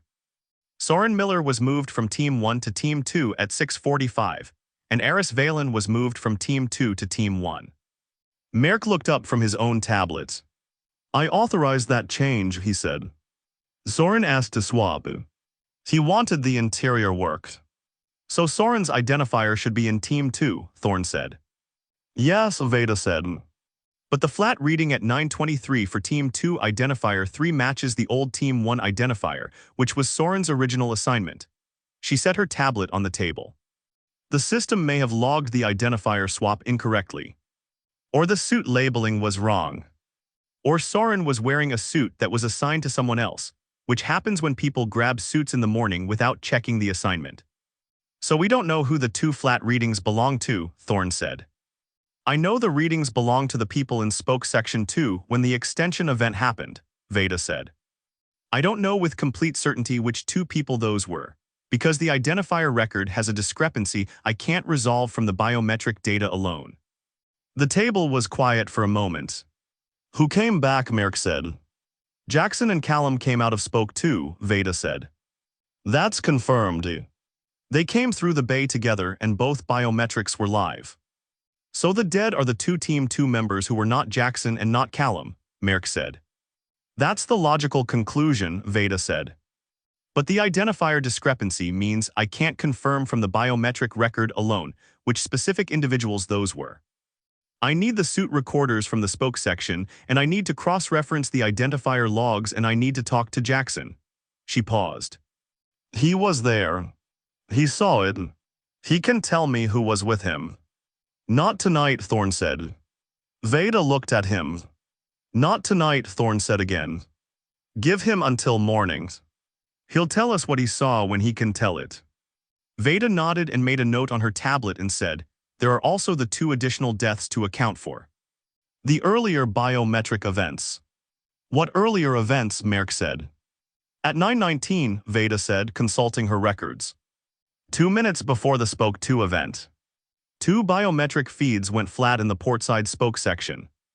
These identifiers are clean, no discrepancy. Lyra Halloway and Hera Taro." The common area was very quiet. "Lyra came back," Merc said. "She was in Bay 1. I saw her." "I know," Veda said. "That's the problem." The biometric for her identifier went flat at 9:19 and then came back at 9:31. A 12-minute gap where the suit was recording no vital signs. "Equipment malfunction," Merc said. "Possibly," Veda said. "Or the field emission in the port spoke interfered with the biometric sensors for a period. Or Lyra was in a state the sensors characterized as flat for reasons that don't correspond to death." She looked at Thorne. "I don't know which. What I know is that the record shows a 12-minute flat and then a recovery, and Lyra is alive and aboard, and I will examine her in the morning, and the examination will tell me more than I know now." "And Hera," Thorne said. "Hera's identifier shows flat at 9:19 and does not recover," Veda said. "But Hera came back through the bay. I saw her myself." Another silence. "So the death count," Merc said slowly, is either 2 or 4 depending on the identifier discrepancy, and either of those numbers may include people who are alive. The certain count is this, Veda said, with the precision of someone who will not let imprecision stand even when precision is uncomfortable. 4 biometric feeds went flat and did not recover in ways that are consistent with death. 2 of those feeds have identifier discrepancies that prevent me from confirming the names with certainty. 2 additional feeds went flat and then recovered, which is either malfunction or something else, and 2 crew members who should by the biometric record be dead are currently alive on this ship. She closed her tablet. I will have cleaner numbers in the morning. Tonight the number is uncertain. Thorne sat with that for a moment. Log it exactly as you've described it, he said. Every discrepancy, every uncertainty. Nothing rounded, nothing interpreted. The record is the record.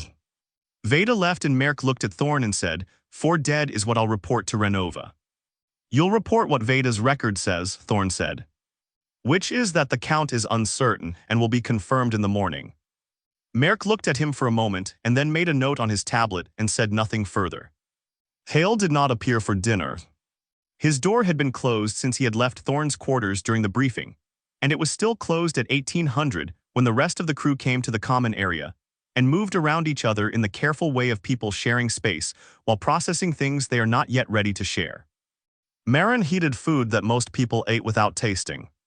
Ronan sat at the far end of the table and looked at his hands periodically and then looked away from them.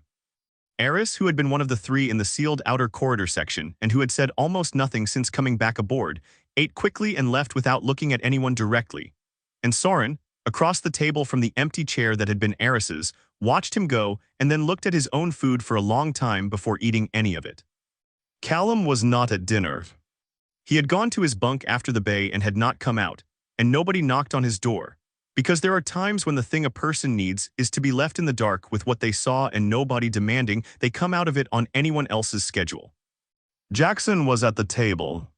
He ate with the mechanical efficiency of a man refueling rather than eating, and he spoke when spoken to and initiated nothing. And the Jackson at the table was a reduced version of the ordinary Jackson in a way that everyone noticed and nobody commented on. Lyra sat beside him and ate her food and once reached over and put her hand briefly on his forearm, and he looked at the hand and then looked at her and nodded once, and she took her hand back and they both ate their food. Thorne ate in his quarters and began writing the incident report at 1930. He had a methodology for incident reports that he had developed over the years, and that he applied with the care of someone who has learned through experience that the language of an incident report is not neutral and is never read as neutral, and that every word in it will be interpreted by someone with an interest in a particular interpretation. The methodology was this: state the observable facts in sequence, attribute every piece of information to its source and note the confidence level of that source, distinguish clearly between what was known at the time of each decision and what was known afterward, and never use language that implies a conclusion without stating the conclusion explicitly so it can be examined and disputed. He had not always followed this methodology. He had learned it from not following it, from the Cassian report that he had written in the 48 hours after the incident when he was still inside the shock of it, when the language he had used to describe his decision had been imprecise in ways that seemed like simplification at the time, and that became the architecture of the inquiries finding against him in the months that followed. He wrote for 2 hours and stopped and read what he had written and rewrote several sections and read them again. The section about the decision was the longest and the most carefully constructed. He wrote it 4 times before he had a version that said what he meant without saying things he didn't mean, that described the information available to him at 10:50 when he had laid out the options to Kira with complete fidelity to what that information actually was rather than what it turned out to have been. He wrote, at the time of the decision, the information available to the commanding officer indicated 3 possible courses of action. He wrote out each course of action with its associated risks and uncertainties as he had understood them at the time, and he was scrupulous about the phrase at the time, because the phrase at the time was the difference between a decision made in a specific information environment and a decision evaluated from outside that environment with information the decision-maker did not have, and that difference was the entire question. He wrote about the 4 deaths with the directness they deserved, the names, the circumstances as understood from the biometric record and from the accounts available, the uncertainty in the identifier record that Veda had documented. He did not resolve the uncertainty in the report, because the report was not the place to resolve it. The report was the place to record it. He wrote about Hale and what Hale had said after the incident in the bay, the statement about the activation threshold response, and the assessment data that had characterized it as low probability. He wrote it as a direct account of what had been said and by whom and when, and he did not editorialize around it, because the account stood without editorializing, and editorializing would give someone a reason to dispute the framing rather than the substance. He finished at 22:15 and read through the complete report and found it accurate and found it insufficient, which was the nature of incident reports, and sent it to the ship's log with his command authorization attached and went to bed and did not sleep for a long time. Merrick knocked on Jackson's bunk room door at 2100, 2 hours after dinner, when the ship was in its night cycle, and the corridors were quiet enough that the knock was the loudest thing in the section. Jackson opened the door and looked at Merrick with the expression of a man who was not asleep, and was not surprised to see someone at his door, and was not pleased about either of those things. "Sailors," he said. "Can I come in?" Merrick said. Jackson stepped back and Merrick came in and sat in the single chair, and Jackson sat on the edge of his bunk, and they looked at each other in the low light of the bunk room, which was the light of a space designed for sleep that was not being used for sleep. "How are you?" Merrick said. "I've been better," Jackson said. "I know," Merrick said. "What you saw in that spoke. Nobody should have seen that." Jackson looked at him for a moment. "What do you want, sailors?" Merrick looked at him steadily. "I want to know what happened in Spoke 2, he said. "Not for the report. Not officially. I want to understand it." "Talk to Veda," Jackson said. "She has the biometric record." "I have the biometric record," Merrick said. "I want to know what you saw." Jackson was quiet for a long moment, and in the quiet Merrick waited with the patience of a man who has decided that patience is the correct tool for this particular conversation, and has the discipline to use it properly. "I saw the walls move," Jackson said finally. "I saw the elements come out and I saw what they did and I saw Callum pull me back." He stopped. "That's what I saw." "Callum pulled you back," Merrick said. "I wasn't moving fast enough," Jackson said. "I was looking at it and not moving and Callum grabbed my suit and pulled me back 15 meters in about 4 seconds and then we ran." He looked at his hands. "Callum didn't freeze." "Everyone else in that section either didn't have time or did freeze and Callum didn't." Merrick nodded slowly. "Callum has good instincts," he said, with a neutrality that was carefully calibrated. "Callum has been in something like that before is what Callum has," Jackson said, and looked up from his hands at Merrick. "That's not an instinct. That's a memory." Merrick said nothing, which was its own kind of response, and then said, "The captain made a decision today that sent people back into that vessel. The captain made a decision that got Ronan and Soren and Eris out of a sealed section," Jackson said, with a flatness that closed a door. "4 people died before that decision," Merrick said. "4 people died because that vessel did something nobody told us it could do," Jackson said. "I was there. The captain was not there." "He sent people in," Merrick said. "He asked for volunteers," Jackson said. "I volunteered." "Are we done?"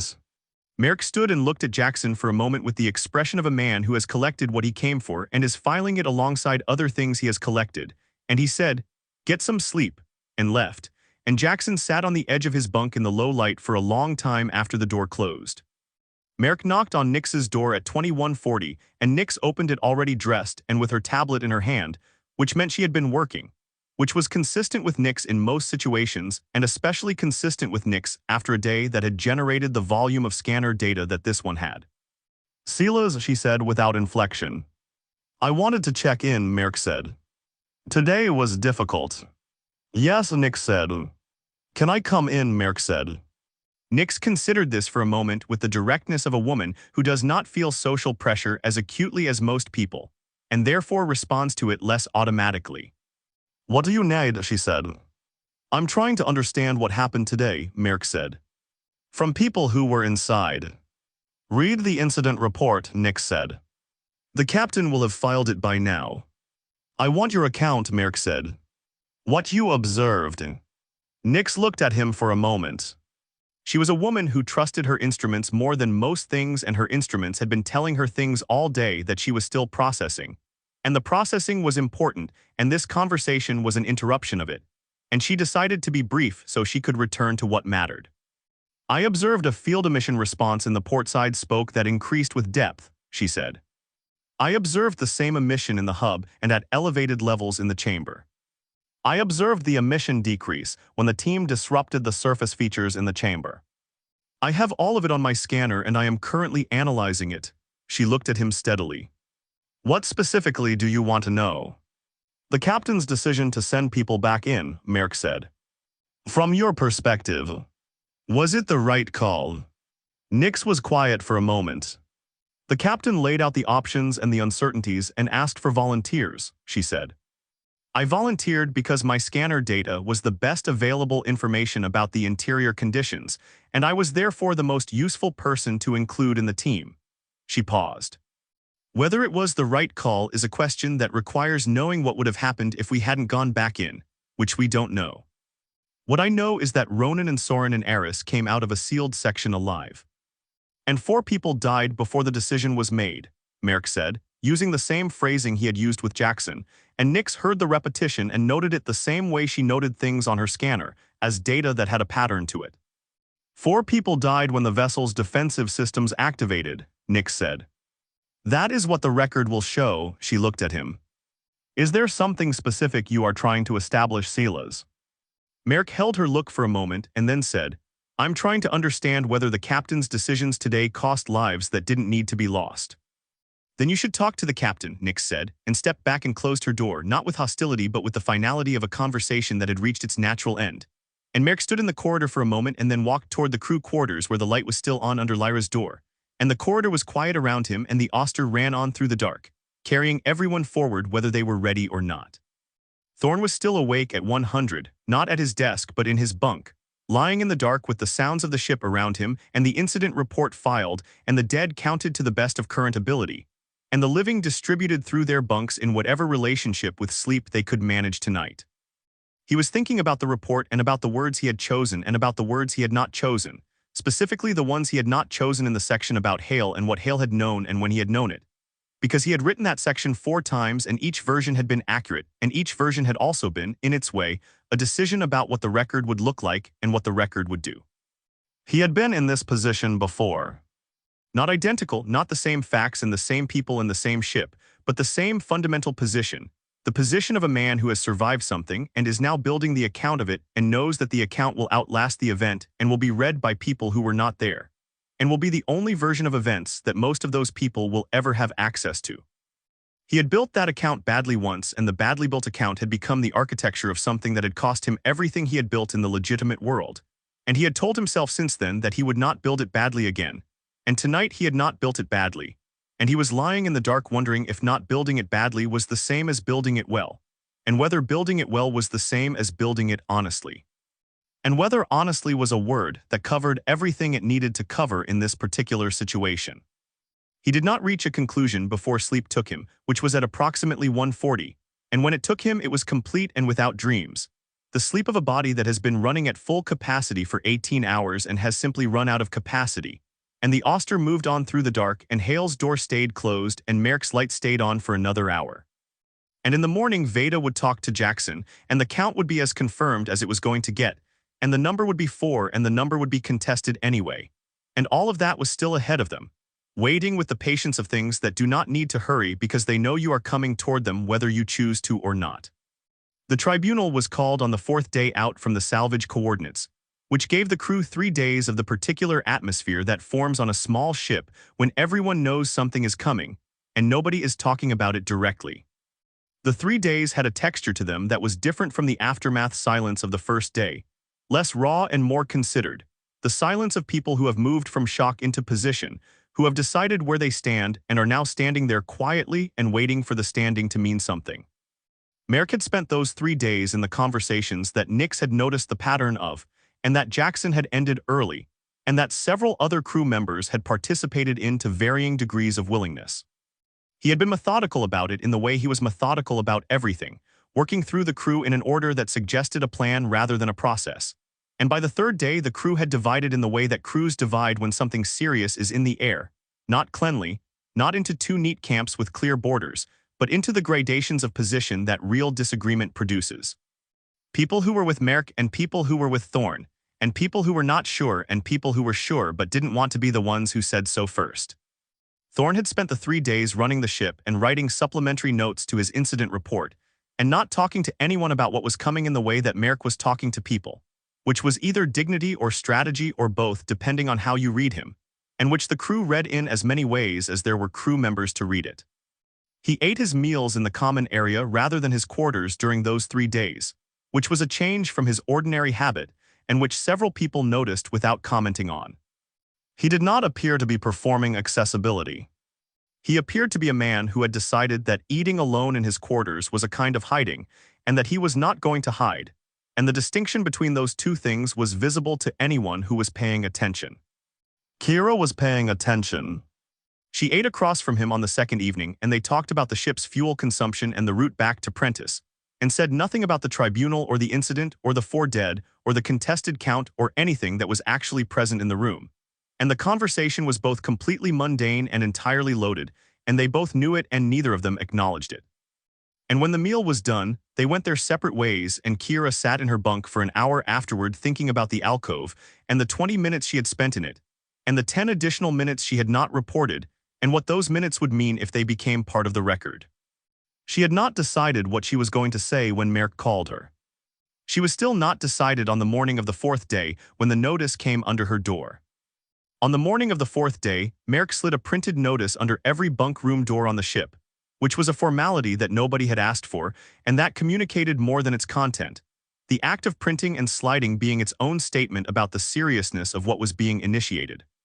The notice said that a formal crew tribunal would convene at 1400 in the cargo bay to consider the actions of Captain Cassian Thorne in relation to the incident at the salvage coordinates, specifically the decisions made on the day of the incident that resulted in the deaths of crew members, and that the tribunal would determine appropriate accountability and consequences.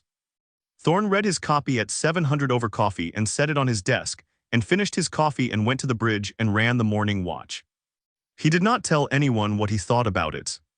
He did not change his expression when he read it, or when he set it down, or at any point during the morning watch that followed.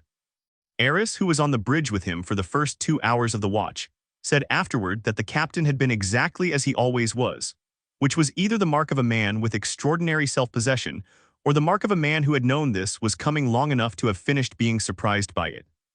The cargo bay was the only space on the Auster large enough for the full crew, which meant it carried the same function it had carried for the pre-operation briefing, and which now carried a completely different weight in the same space.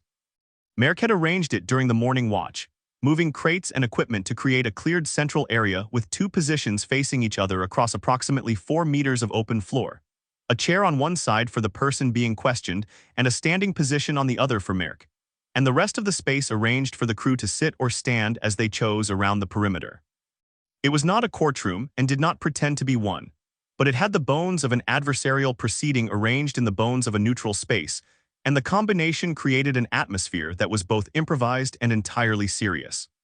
The cargo bay smelled of the salvage equipment they had brought back from the alien vessel, the tools and cases and scanner rigs that had been through the spoke sections and the hub, and that carried on them something of the vessel's particular quality, a faint trace of the material interaction that Nix's scanner had been documenting for 3 days.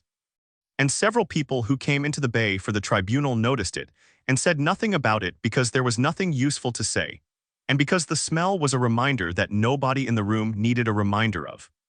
People arrived from 1350 onward and arranged themselves with the self-consciousness of people who understand that where they stand is a statement.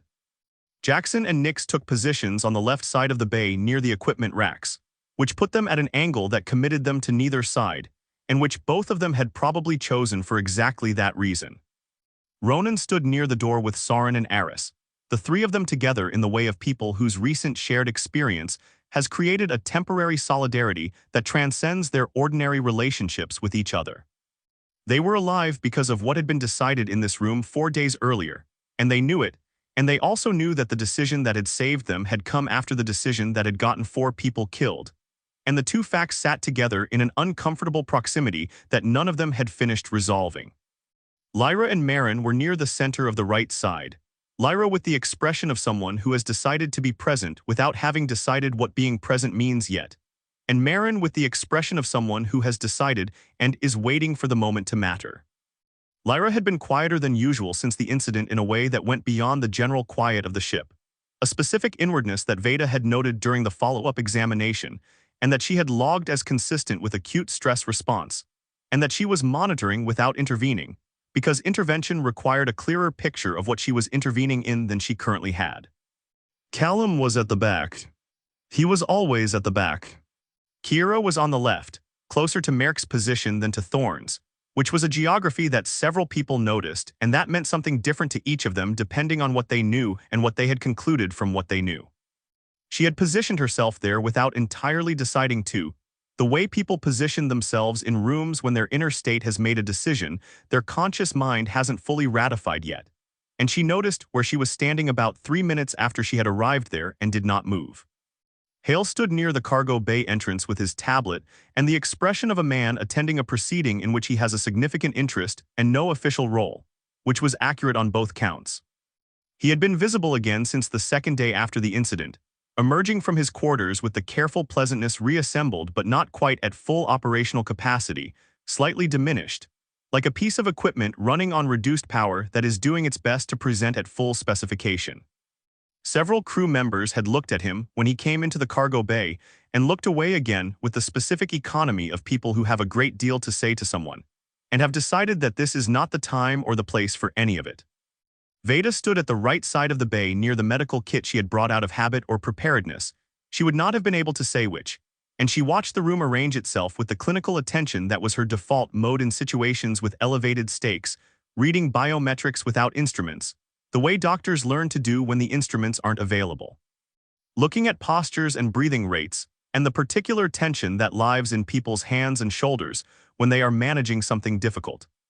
Thorne came in at 13:59 and went to the chair on his side without looking at the assembled crew with any particular emphasis, the way he did everything, with the economy of a man who does not perform for the room. He sat down and put his hands on his knees and looked at Merrick across the 4 meters of open floor, with the steadiness of a man who has decided what he is and is prepared to defend it.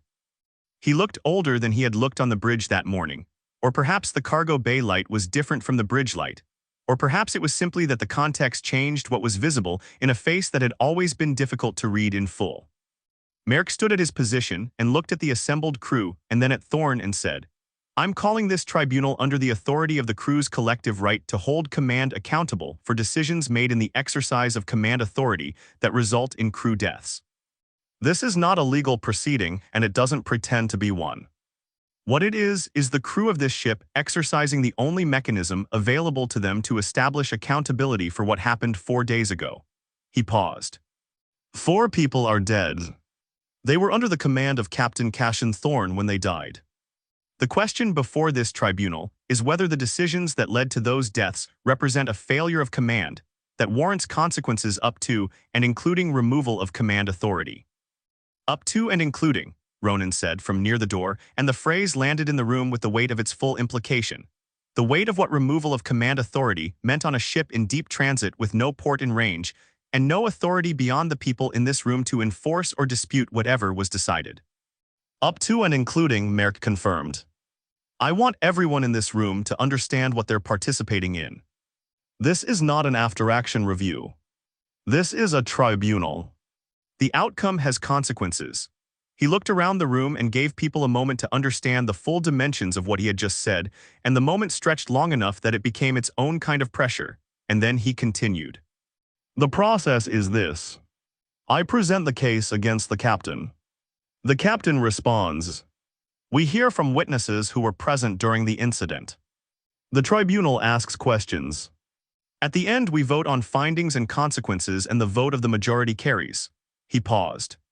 The captain has already confirmed he does not contest the tribunal's right to convene. We proceed." The room was quiet for a moment with the quality of people who knew what they had come to and were now standing inside the full reality of it, and finding it larger than the idea of it had been. Someone near the back shifted their weight, and the sound of it was audible in the bay because the bay was that quiet. Merrick turned to Thorne. "Captain, Do you have anything to say before I begin? Thorne looked at him.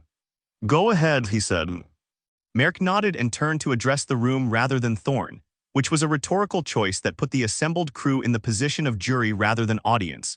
And it was a good choice, deliberately made, the choice of someone who had thought about what he was doing and had prepared the way a person prepares when the preparation matters. I'm going to present what happened and why it matters, and then the captain will respond, and then we'll hear from the people who were there. He looked at his tablet and then set it down on the crate beside him, a deliberate gesture, the signal of a man who has prepared well enough that he doesn't need his notes.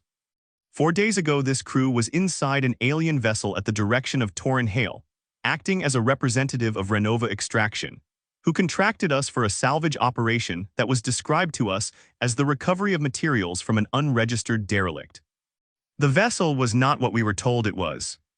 The risks were not what we were told they were. Renova knew more about what we were walking into than they shared with us, and Hale knew more than he shared with us, and the captain knew this and took the contract anyway. I knew the vessel was of uncertain origin, Thorne said from his chair. I did not know the specific risks that were withheld from us until after the incident. You knew the telemetry was incomplete, Merrick said. You said so to Hale at Callan. You said so again after the diagnostic. You knew the information you were operating on was insufficient, and you proceeded anyway. I proceeded with the information available and with the conditions I was able to impose, Thorne said. The full survey data was requested. The staged entry was my decision. The daily withdrawal was my decision. The decision to send people into the spoke sections on the 3rd day was your decision, Merrick said. Yes, Thorne said. 4 people died in the spoke sections, Merrick said. Yes, Thorne said. Merrick let the yes sit in the room for a moment before continuing, which was the right instinct, and he had the discipline to follow it all the way. The yes needed time to be what it was, an admission that was true and limited simultaneously, and rushing past it would have reduced it to something smaller than it was. He looked at the crew and let them sit with it, and then he continued. The incident report the captain filed describes 3 courses of action available to him after the incident began, and 4 people were dead. Withdrawal and waiting for the seals to reverse. Sending a team back in to disrupt the central mechanism. External breach of the outer corridor. He looked at the room. The captain chose to send people back in. He asks for volunteers, the report notes. People volunteered. But the captain chose that option over the others, and the captain's choice put people back inside a vessel that had just killed 4 of their crewmates on the basis of a hypothesis from the same incomplete assessment that had already failed to predict what killed those 4 people. The withdrawal option also depended on that assessment, Thorne said. Every option available to me ran on incomplete information. That's documented. You've documented your reasoning, Merrick said. We're here to examine whether your reasoning was sound. He paused and looked at the room with the confidence of a man who knows what he is about to say and knows it will land. But before we get to the decision inside the incident, I want to talk about the decision before the incident. The decision to accept this contract. The decision to take this crew into an alien vessel with incomplete information and insufficient preparation. Another pause, shorter, the space between a thought and its consequence. And I want to talk about why this captain's judgment on questions of incomplete information and insufficient preparation should concern everyone in this room. The room waited in the way rooms wait when they know something is coming and have decided to let it come. Captain Thorne was blacklisted from legitimate commercial shipping before he came to work for Renova, Merrick said. Most of you know that. What most of you don't know is why. He looked at Thorne. Would you like to tell them, or would you like me to? Thorne looked at him across the 4 meters of open floor with an expression that was entirely still. Tell them what you know, he said. I'll correct what you get wrong. Merrick held his look for a moment and then turned back to the room. 7 years ago, Cassian Thorne was captain of a vessel called the Cassian, operating a contract route through the outer Harsel for Renova Extraction. A containment breach occurred in the extraction processing unit. 8 crew members were in the affected sections. Captain Thorne sealed those sections without attempting evacuation. 8 people died, he let that sit. The official inquiry found dereliction of duty. His certification was suspended. He was effectively finished in legitimate shipping, and he has been working the margins ever since. The room absorbed this. The faces showed various versions of the expression that appears when a suspected thing is confirmed, the particular expression of people whose suspicion has been validated, and who are processing not just the information, but the fact of having been right about it. Ronan's expression was different, more careful, the expression of a man who is doing arithmetic rather than processing emotion. Jackson was looking at the floor with the concentration of someone using a fixed point to stay steady. Lyra had her arms crossed and was looking at Thorne with something that was not quite accusation and not quite sympathy, the expression of a person who hasn't finished deciding. Callum at the back was looking at Thorne with an expression that was not readable from any distance, and that Thorne did not look back at. Hale near the door was looking at his tablet. And now, Merrick said quietly, because the quiet was right for this part, the volume of a man who doesn't need to raise his voice because the room is already with him. 4 people are dead on another Renova vessel under the same captain. In another situation involving incomplete information. In another situation where the captain made a unilateral decision that determined who lived and who died. He looked at the room for a moment and then looked at Thorne. That's what I have. That's why we're here. He stopped and the room was quiet with the specific quality of a room that has heard something substantial and is now sitting with its weight, not ready to speak yet. The silence of people who have been given something to hold and are still finding out how heavy it is.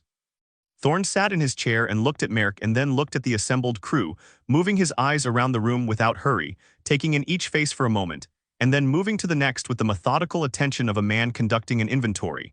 And then he said, "Everything Sila's just told you is accurate as far as it goes." The Cassian incident happened. 8 people died. I sealed those sections. I was found derelict. I've been working for Renova since because it was the work available. He paused and let that sit the same way Merrick had let the yes sit, because the yes needed its moment and so did this. What he left out is that the containment system that failed had been flagged for replacement 8 months before the incident and that Renova had deferred the work twice. And that finding was in the preliminary inquiry report and was removed from the final one. And that I chose not to contest the removal publicly for reasons I'll explain if anyone asks me to. He looked at Merrick. You left that out. I told them what the official record shows, Merrick said. The official record was shaped by people with an interest in what it showed, Thorne said, with the same level voice he had used throughout, not heated, not defensive, just present and precise. That's worth knowing when you're evaluating the official record. You're saying Renova shaped the inquiry finding, Merrick said. I'm saying the finding that would have implicated Renova was removed before the final report, Thorne said.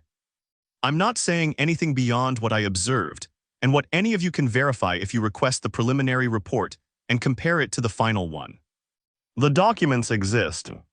The discrepancy is in them. And you said nothing about it at the time, Merrick said. No, Thorne said. Why, Merrick said, and the room leaned slightly forward with the question, the collective lean of people who want the answer to something. Thorne looked at him for a moment. Because I made a decision that killed 8 people, and I was responsible for that decision. And contesting the inquiry would have looked like I was trying to avoid that responsibility by deflecting to the company, he said. Whether that was the right choice is a separate question from whether the decision itself was sound given what I knew at the time, which is what actually matters here. I'm not here to relitigate the Cassian. I'm here to account for this ship and these people and what happened 4 days ago, and I'll do that fully and directly, and anyone who wants to ask me anything will get a direct answer. Merrick looked at him for a moment with the expression of a man who has heard something he wanted to hear and something he didn't want to hear in the same statement and is filing both. Then he looked at the room. It matters here because it's a pattern, he said. Incomplete information. Unilateral decision. People die. And the captain's explanation is always that the decision was sound given what he knew at the time. He let that sit. At some point, the question stops being about the individual decision and starts being about the judgment of the man making it. About whether this crew can trust that judgment going forward. About whether this crew should have to. The room was quiet and it was a good closing line and Merrick knew it and did not add to it, and the quiet that followed it had the quality of something settling into place, a weight finding its resting position, and several people in the room shifted almost imperceptibly in response to it, Small physical adjustments that reflected internal adjustments, positions being consolidated or reconsidered by fractions. Thorne looked at the assembled crew for a moment longer and then said, "I'll answer any question any of you have. I'll answer it directly and completely, and I won't ask you to take my word for anything I can document. And what I can't document, I'll tell you plainly, is undocumented so you can weight it accordingly. That's what I can offer." He looked at Merrick with the level directness he had maintained throughout. "Who's your first witness?" Merrick looked at his tablet, which he picked up now with the deliberateness of a man returning to a prepared order, and then looked at the room and found the person he was looking for and said, "Callum Pike." At the back of the cargo bay, Callum straightened slightly, the small adjustment of a man who has been leaning against the wall and has decided to stand without the wall's support.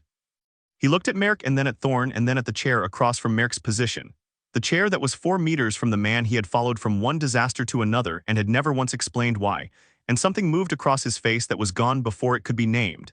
And then his face was what it always was, the face that told you only that he was present and attentive and keeping everything else where you couldn't see it. He walked forward from the back of the room through the assembled crew with the unhurried patience of a man who has been waiting for something for a long time, and has learned through long experience that hurrying toward it changes nothing about what it is when you arrive. And the crew parted for him and watched him pass, and the cargo bay was very quiet around the sound of his footsteps on the deck. Callum sat in the chair across from Merrick with his hands on his knees and the expression he always had, which was the expression of a man who is present and attentive, and has decided in advance to give away as little as possible, not out of deception, but out of the deep habitual caution of someone who has learned that words have consequences that outlast the moment of saying them, and that the safest words are the ones that stay inside. Merrick looked at him for a moment before speaking, the look of a man taking the measure of a witness he has already assessed, and is now reassessing in the specific context of a chair and a room full of people watching. "Callum," he said, "how long have you worked under Captain Thorne?" "7 years, Callum said. "Continuous service," Merrick said. "More or less," Callum said. "What does more or less mean?" Merrick said. Callum looked at him steadily. "There were gaps between contracts," he said. "I didn't work for other captains during the gaps. I waited for Thorne's next posting." The room absorbed that. Several people looked at Callum with the expression of people hearing something they had suspected confirmed, and finding it heavier than the suspicion had been. Jackson, near the equipment racks, looked at the floor. "You waited specifically for Thorne's postings," Merrick said. "Not for the next available contract with any captain." "That's what I said," Callum said. "Why?" Merrick said. Callum was quiet for a moment with the particular quality of his pauses, the quality that made it impossible to know whether he was remembering something or deciding something. "He runs a clean ship," Callum said finally. "He's straight with the crew. That's not common in this work." "He runs a clean ship," Merrick said, with a neutrality that was doing considerable work. "You were on the Cassian." It was not a question, and Callum did not treat it as one. He sat with it for a moment and said, "Yes." "You were on the Cassian when 8 people died," Merrick said. "Yes," Callum said. "And after that you waited for Thorne's next posting and signed on again," Merrick said. "Yes," Callum said. Merrick looked at the room briefly, the practiced look of an advocate who wants the jury to understand the significance of what they have just heard without being told its significance directly, and then looked back at Callum. "I want to ask you about the day of the incident," he said. "You were in Spoke Section 2 with Jackson Brooks and 2 other crew members when the defensive systems activated." "Yes," Callum said. "Tell us what you saw," Merrick said. Callum looked at his hands for a moment and then looked up. "We were at 90 meters in the spoke when the elements on the walls started to change," he said. "Not color, not like the port spoke. They moved outward, extended across the corridor. Quickly," Merrick said. "Steadily," Callum said. "Not an explosion. A steady extension. Maybe 8 seconds from beginning to full extension. And the 2 crew members between the extending elements," Merrick said. "They didn't have 8 seconds, Callum said, in the flat voice of a man recounting something he has replayed many times and has not found a different version of in any of the replaying. "They had less. The extension closest to them started before the ones further back. By the time the full extension was happening they were already," he stopped. Already what? Merrick said, not unkindly but without pulling the question back either. Gone, Callum said. It was fast at the end. The elements met in the middle and whatever was between them was. He stopped again, and this time the stop was harder, the stop of a man running into something he cannot put language around, and the cargo bay was very quiet around it. You pulled Jackson back, Merrick said, moving forward, giving Callum the forward motion that the testimony needed. I pulled us both back, Callum said. 15 meters in about 4 seconds.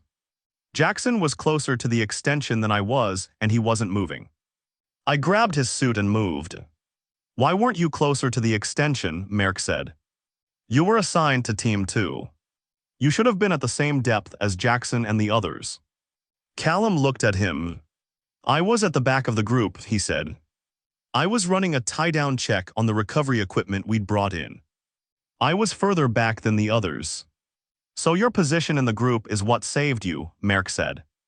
Yes, Callum said. And Jackson's proximity to you is what saved him, Merrick said. Yes, Callum said. Merrick nodded slowly.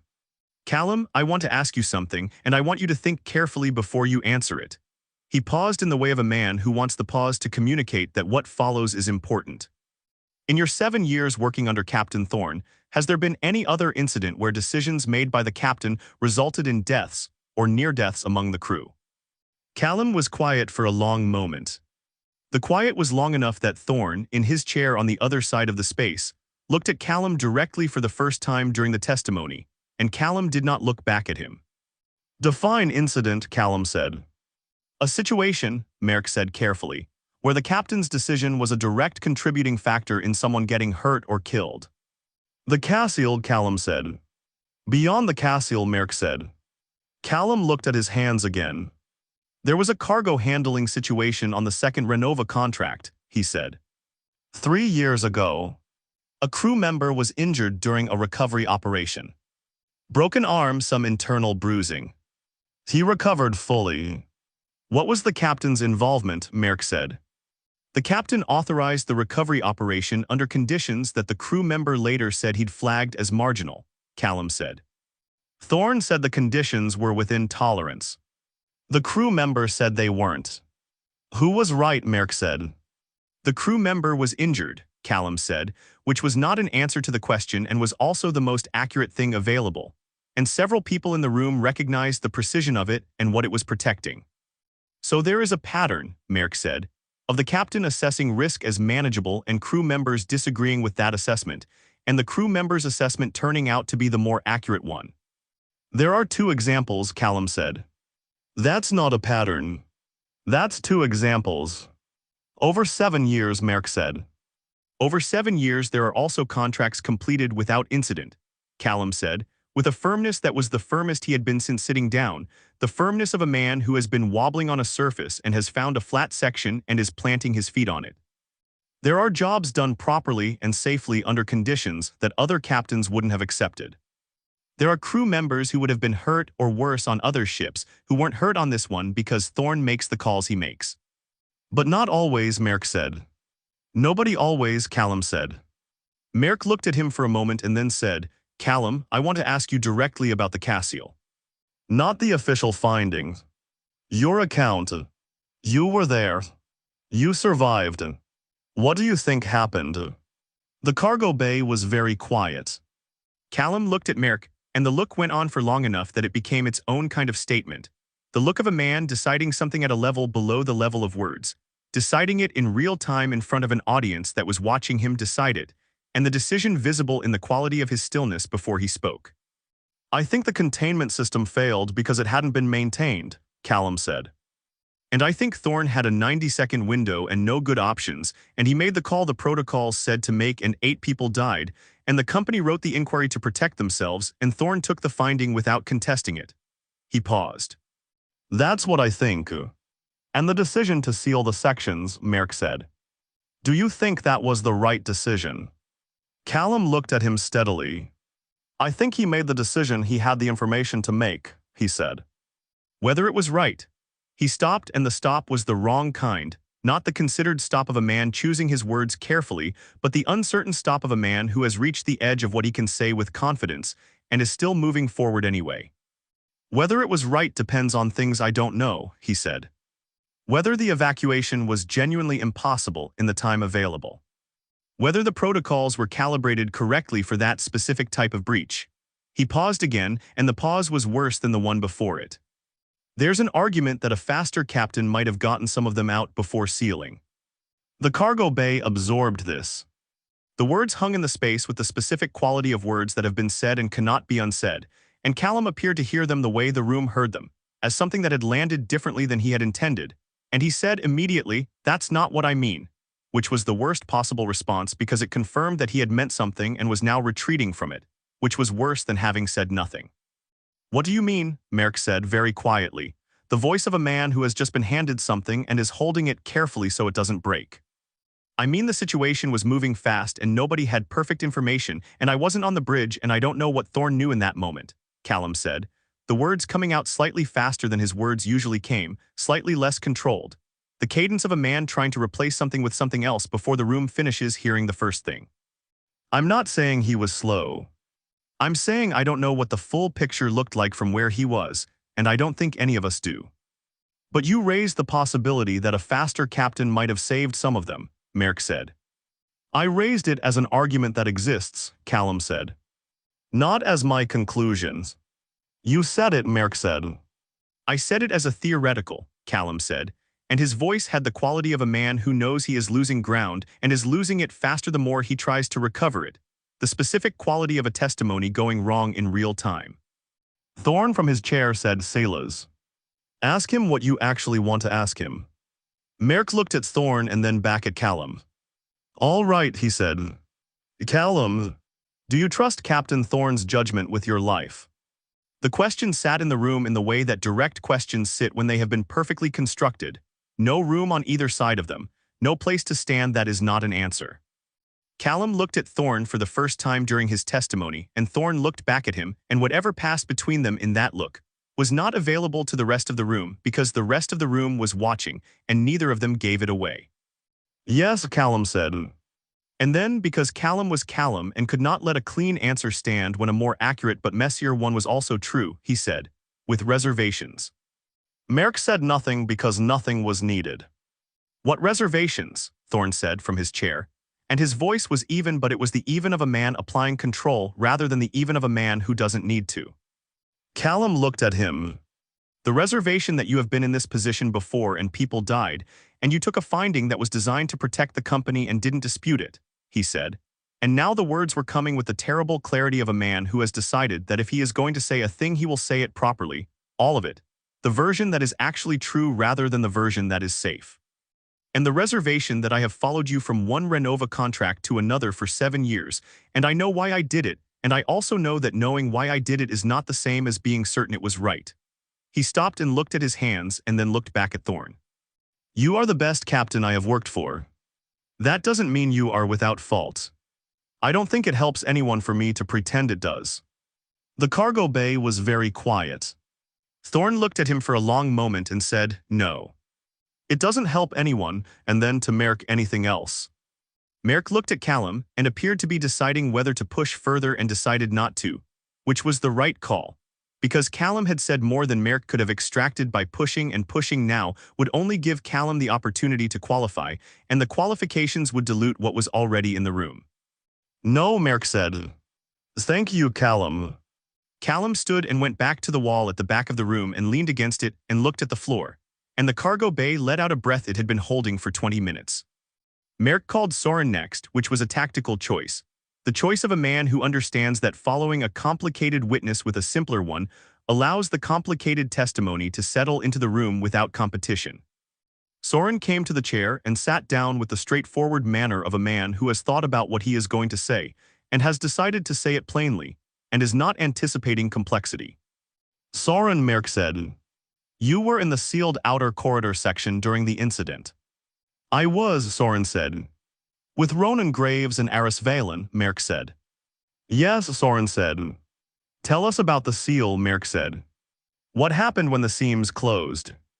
Soren described it with the plainness he had promised himself. The way the seams had gone from barely visible to invisible in a matter of seconds. The way the section had gone from a corridor to a box with no visible exits. The way the three of them had stood in it and looked at each other and done the arithmetic on the air supply and understood what the arithmetic meant. He described it without drama, and the absence of drama made it more present in the room than drama would have.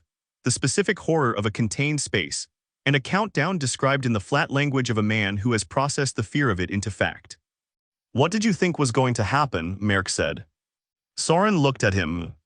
"I thought we were going to run out of air," he said. "I thought Thorne was going to try everything he could, and I thought it might not be enough, and I thought that was the situation." "You trusted the captain to try everything he could," Merrick said. "Yes," Soren said. "Why?" Merrick said. Soren considered this with the genuine consideration of a man who doesn't answer questions before he has an answer. "Because he's the captain and it's his job," he said. "And because in 3 years on this ship, he has done his job without cutting corners on the things that matter."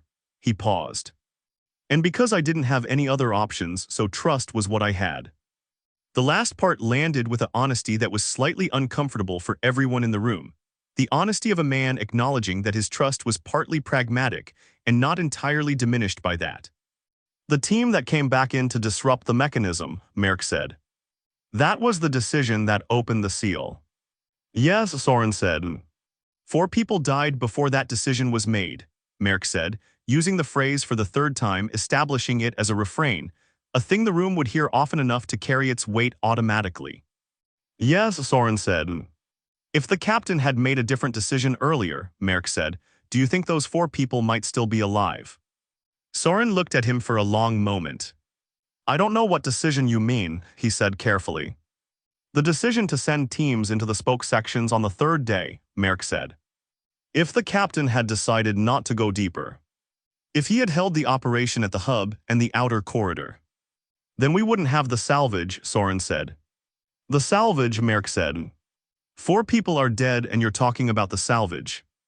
"You asked me about a decision and the decision had a context," Soren said, with a sharpness that was not his usual register, the sharpness of a man who has been put in a corner by the framing of a question and is pushing back against the framing rather than the question. "The decision to go into the spokes was a decision to do the job we were contracted to do. The information we had said the vessel was dormant. That information was wrong because Hale didn't give us the full picture. The decision to go into the spokes was not the decision that killed those 4 people. The decision that killed those 4 people was made by whoever built that vessel, and whatever they built it to do." The room shifted slightly, the way rooms shift when something has been said that opens a line of argument that changes the shape of the conversation. Several people looked at Hale, who was near the door with his tablet, and Hale received the looks with the careful pleasantness that had returned to him imperfectly and held them without expression. "Hale's role in this will be examined," Merrick said, with the smoothness of a man redirecting traffic. "My question is about the captain's decision." "Your question assumed the captain's decision caused the deaths," Soren said. "I'm not accepting that assumption." Merrick looked at him for a moment and decided not to push it. The same calculation he had made with Callum, the recognition that a witness who is digging in is more damaging to pursue than to release. "Thank you, Soren," he said. Soren went back to his position near the door and Ronan, beside him, put a hand briefly on his shoulder and took it away, and neither of them said anything. Merrick called Lyra next, which surprised several people who had expected him to call Jackson, and the surprise was itself informative about Merrick's strategy. The recognition that Jackson would be a difficult witness and that Lyra, who had been in the port spoke and had experienced the biometric anomaly that Veda had logged and had not fully explained, might be more useful before Jackson than after. Lyra came to the chair and sat down and looked at Merrick with the expression of someone who is not sure what is about to happen and is not sure she wants to find out. The expression of a person who has been living with something for 4 days and has not decided what to do with it, and is now in a situation where the decision might be made for her. "Lyra," Merrick said, "you were in the portside spoke section during the incident." "Yes," Lyra said. "With Kira Sterling and Nick Sutherland," Merrick said. "Yes," Lyra said. "Tell us what you experienced in the port spoke when the activation happened," Merrick said. Lyra described it in the careful way of a person who has been over something many times and has arrived at a version they can say out loud without it overwhelming them. The floor vibration and the color change and the field emission and the pressure that wasn't pressure. She described Kira telling her to keep moving and moving because Kira's voice had a quality that moved you, and not having to decide to move because the decision was made by something more basic than decision. The biometric record shows your suit readings went flat for approximately 12 minutes during the incident, Merrick said. Lyra looked at him. I know, she said. Veda logged it as a possible sensor malfunction or field interference, Merrick said. I know, Lyra said again. What actually happened, Merrick said. Lyra was quiet for a moment, and the quiet was the quiet of someone who has been waiting for this question and is still not ready for it now that it has arrived. I don't know, she said. I was moving. I was following Kira's voice. There was a section of the spoke, around 160 meters, where the field was strongest, and I went through it and she stopped. I don't have a continuous memory of moving through it. I was at 160 and then I was at 120, and there's a gap in between and I don't know what was in the gap. The room was very quiet. A gap, Merrick said carefully. I wasn't unconscious, Lyra said. I was moving. Kira and Nyx were ahead of me and I was behind them and I was moving. But I don't have the memory of the movings. She looked at her hands. It's like waking up and not remembering falling asleep. You know you did it because here you are, but you don't have the middle. And during that gap, Merrick said, your suit's biometric sensors recorded no vital signs. Yes, Lyra said. Do you have an explanation for that? Merrick said. No, Lyra said. Veda doesn't either. The field the vessel was generating doesn't correspond to anything our instruments have categories for. What it did to a biometric sensor or to a person moving through its strongest concentration is something nobody can tell you right now. She looked at him with a directness that was the most direct she had been since sitting down. What I can tell you is that I am alive, and I have been examined by Veda twice since the incident, and she has found nothing abnormal. And the gap in my memory is the only evidence that anything happened to me that I can't account for. Which is a significant piece of evidence, Merrick said. Yes, Lyra said. It is. And the captain's decision to send a team back into the vessel that produced that effect in you, Merrick said, including sending you back in as part of that team. Lyra looked at him and something shifted in her expression, something coming into focus that had been slightly blurred before. I volunteered, she said. You volunteered after the captain presented the options, Merrick said. Yes, Lyra said. He laid it out. All of it. The uncertainties on every option. He didn't tell us going back in was safe. He asked if anyone was willing to try it, and I said yes. Why, Merrick said. Lyra looked at him for a long moment. Because Ronan and Soren and Eris were in a sealed section with a limited air supply, and every option had uncertainty in it, and the option that had the most direct path to opening that seal required people to go back in, she said. And because I had been in the port spoke and I had come out the other side of it with a gap in my memory and no other apparent harm, and that was the information I had about what going back in was likely to do to me. She paused. And because Jackson said yes, and if Jackson was going, I wasn't going to be the one who didn't. Jackson, near the equipment racks, looked at the floor. Thank you, Lyra, Merrick said. Lyra went back to her position, and Merrick stood for a moment looking at his tablet and then looked at the room and said, I want to return to the death count before we continue with further witnesses, because the count is part of the record, and the record has a discrepancy that needs to be addressed formally. Veda, from her position near the medical kit, straightened slightly with the expression of a person who has been waiting for her subject to come up and has prepared for it. Veda, Merrick said, you filed the biometric analysis of the incident. The analysis shows 4 flat readings consistent with death and 2 additional readings, including Lyra's that went flat and recovered. You also noted an identifier discrepancy in the Team 2 records. That's correct, Veda said, from where she was standing, without moving to the chair because Merrick had not asked her to, and because she was establishing that she was a source of information rather than a witness under examination, a distinction she had decided mattered. What is the confirmed death count? Merrick said. The confirmed count is 4 deaths based on biometric records, with the caveat that the identifier discrepancy in the Team 2 assignment log means I cannot confirm with absolute certainty from the biometric data alone which specific individuals the 2 flat non-recovering readings in Spoke Section 2 correspond to, Veda said, with the precision of someone reciting something they have worded carefully in advance. The logical inference from the survivor accounts is that the 4 dead are the 4 Team 2 members who did not come back through the bay, which has been confirmed by physical headcount of surviving crew. But the identifier discrepancy exists in the record, and I will not characterize it as resolved when it is not. 4 dead, Thorne said from his chair. Their names are in my incident report. The discrepancy is documented. The count is 4. The count in the incident report is 4 with a notation about the discrepancy, Merck said. The discrepancy itself is worth examining because it raises a question about the reliability of the record-keeping on this operation generally. A suit identifier swap in an assignment log is not a question about the reliability of record-keeping generally, Thorne said. It is a suit identifier swap in an assignment log. It happens on working ships. Veda documented it precisely as it should be documented. 4 people are dead and the record of how they died has an error in it, Merck said.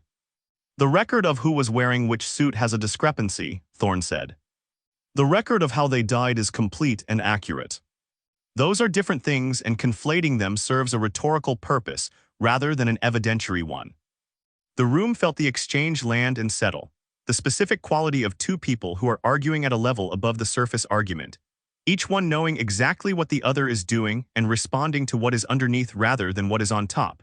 And the crew watching them understood this even if they could not have articulated it fully. Merck looked at Thorne for a moment and then looked at the room. We'll take a 30-minute recess, he said, and resume with Jackson Brooks. The room broke apart into the small conversations that formed during recesses in serious proceedings, people sorting themselves into proximity with the people they are aligned with, and the cargo bay filled with the low sound of voices that were careful and contained, nobody performing for the room, because the room had temporarily stopped being a performance space and had become a place where people were simply trying to figure out what they thought. Callum stayed at the back and said nothing to anyone and nobody came to talk to him, and Thorne went to the water dispenser near the bay door and got a cup of water and drank it and looked at the middle distance, and waited for the 30 minutes to pass with the patience of a man who has been waiting for things for most of his life, and has learned that the waiting is not the hardest part. The hardest part was still ahead. Jackson's testimony took 40 minutes and covered the Spoke 2 incident with the precision of a man who has been over something so many times that the repetition has worn the memory into a specific shape, smooth in some places and sharp in others, and who has learned which parts he can describe and which parts he cannot and has arranged his testimony accordingly. He described the elements extending and what they did, and he described pulling back and Callum pulling him and the running, and he described it all in the flat, careful language of someone who has decided that flat and careful is the only register in which the description is survivable. And the room listened to it with the stillness of people receiving something that they needed to receive and did not want to. Merck asked him about the decision to send the team back in, and Jackson said he had volunteered, and Merck asked why, and Jackson said because the alternative was watching 3 people run out of air in a sealed box, and he wasn't going to do that if there was something he could do instead. And Merck asked whether he thought the captain's decision was the right one, and Jackson was quiet for a long moment, and said he thought it was the decision he would have made in the same position. Which was not the same as saying it was right, but was as close as Jackson was going to get, and Merck let it stand. Thorne asked Jackson 2 questions. He asked whether at any point during the Spoke 2 incident, Jackson had received any communication from the bridge that was unclear or contradictory, and Jackson said no, the communications from the bridge had been clear throughout. He asked whether, in Jackson's assessment, the information available to the captain at the time of the decision to send the team back in was sufficient to make a responsible decision, and Jackson said that was a question about what sufficient meant, and that in his experience sufficient and available were not always the same thing, and that the captain had worked with what was available, and that was what captains did, and Thorne said thank you and sat back. Jackson went back to his position and Merck called Eris, and Eris's testimony was brief and factual, and added little to the record beyond the sealed section account which confirmed Soren and Ronan's versions without significant variation. 3 accounts of the same 40 meters of sealed corridor that agreed on every material point, and disagreed only on small sensory details, that were the normal product of 3 different people experiencing the same event through their own particular nervous systems. The consistency was itself a kind of testimony, the testimony of a record that had not been coordinated, and Thorne noted it and did not comment on it because commenting on it would have been unnecessary, and Thorne did not do unnecessary things in this room. The morning passed into afternoon, and the afternoon had the quality of a proceeding that has found its rhythm, the rhythm of testimony and response and the accumulating record, and the crew in the room had settled into the specific kind of attention that long proceedings produce. Not the sharp attention of the opening, but the deeper, sustained attention of people who have committed to understanding something and are in the middle of that commitment and will not leave it unfinished. Marin testified about the bridge watch during the incident, what she had seen on the biometric display and what she had reported and when. And she was a precise and controlled witness in the way of someone who has worked communications and monitoring and understands that what she observed and what she concluded from her observations are two different categories of information and should be kept separate. She described watching the biometric readings go flat with the steadiness of a woman who has had 4 days to decide how she will describe it, and has decided she will describe it as it was. And the steadiness itself was a kind of courage that several people in the room recognized without naming. Merrick asked Marin whether she had at any point during the incident observed the captain behaving in a way that suggested he was not in full command of the situation, and Marin looked at him and said no. And Merrick asked whether the captain had at any point communicated information to the crew inside the vessel that she knew from her display to be inaccurate. And Marin said no, the captain's communications to the crew had been consistent with what the display was showing him. And Merrick thanked her and she went back to her position and the testimony continued. It was 14:20 when Merrick said, "I want to call a witness who is not a member of the Auster's regular crew." And the room shifted slightly with the shift of people who have been in a particular rhythm and have just heard something that will change it. Hale looked up from near the door. "Torin Hale," Merrick said. Hale came forward from his position near the entrance with the careful ease of a man who has been waiting for this and has decided how he will handle it, the careful pleasantness fully operational, the tablet under his arm, the better-than-necessary clothes slightly less impressive after 4 days of ship's travel than they had been at Callan. He sat in the chair with the comfort of someone who has sat in chairs like this before, not identical chairs, not tribunals exactly, but rooms where information was being extracted and managed, and who has survived those rooms through a combination of preparation and the specific skill of giving people what they need while protecting what he cannot give. Merrick looked at him for a moment before speaking, and the look was different from the looks he had given the crew witnesses. Less the look of an advocate examining a witness and more the look of a man who has a complicated relationship with the person in the chair and is managing it in public. "Torin," he said, "you were contracted by Renova Extraction to accompany this operation as a company representative." "That's correct," Hale said. "In that role you had access to information about the salvage target that was not shared with the captain or the crew at the time of contracting," Merrick said. "I had access to Renova's preliminary assessment data," Hale said. "The complete data was made available to the captain at Callan." "The complete data as characterized by Renova," Merrick said. "The complete data as transmitted to me," Hale said, with the precision of a man drawing a boundary between himself and the organization behind him, a boundary that he had been drawing with increasing emphasis since the day of the incident. "The assessment data included a notation about a threshold activation response," Merrick said. "A possibility that penetrating past a certain depth in the vessel's interior could trigger a defensive response." "It was characterized as low probability," Hale said. "You characterized it as low probability," Merrick said. "When the captain asked you about it after the incident, you said the assessment characterized it as low probability. Did you read that characterization and agree with it before this operation began?" Hale was quiet for a moment. "I read it and accepted it as the assessment team's conclusion," he said. "You didn't form your own conclusion," Merrick said. "I'm not an engineer or a materials scientist," Hale said. "I relied on the assessment team's expertise." "But you knew the possibility existed," Merrick said. "Before anyone went into that vessel. You knew there was a documented possibility of a defensive activation response, and you did not make that information explicit to the captain or the crew. It was in the assessment data that was transmitted to the captain," Hale said. "In a 4-line section written in passive voice that the captain has described as insufficient," Merrick said. "You knew what was in that section, and you knew how it was written, and you said nothing to supplement it." Hale looked at him. "I followed Renova's protocol for information disclosure," he said, and the sentence was the most naked thing he had said since coming aboard. The sentence of a man who has run out of better explanations and is standing behind the organization because the organization is the last available cover. "Renova's protocol," Merrick said, and let it sit in the room for a moment. "4 people are dead because of Renova's protocol."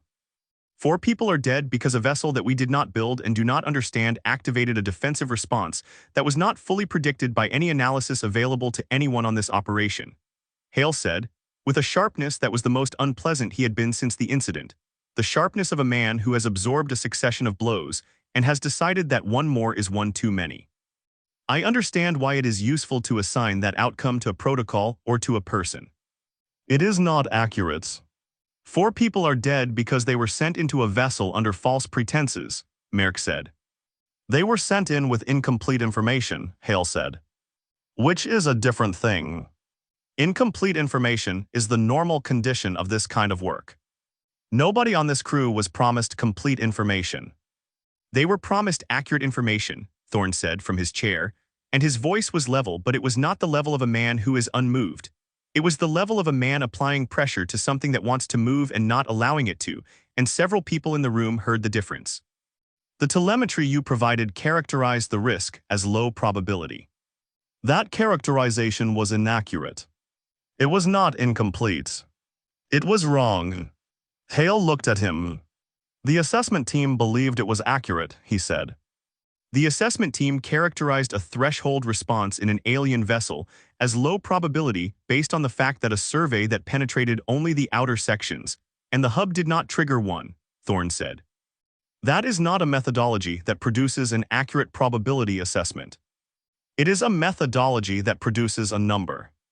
The number they produced was wrong and you transmitted it and said nothing."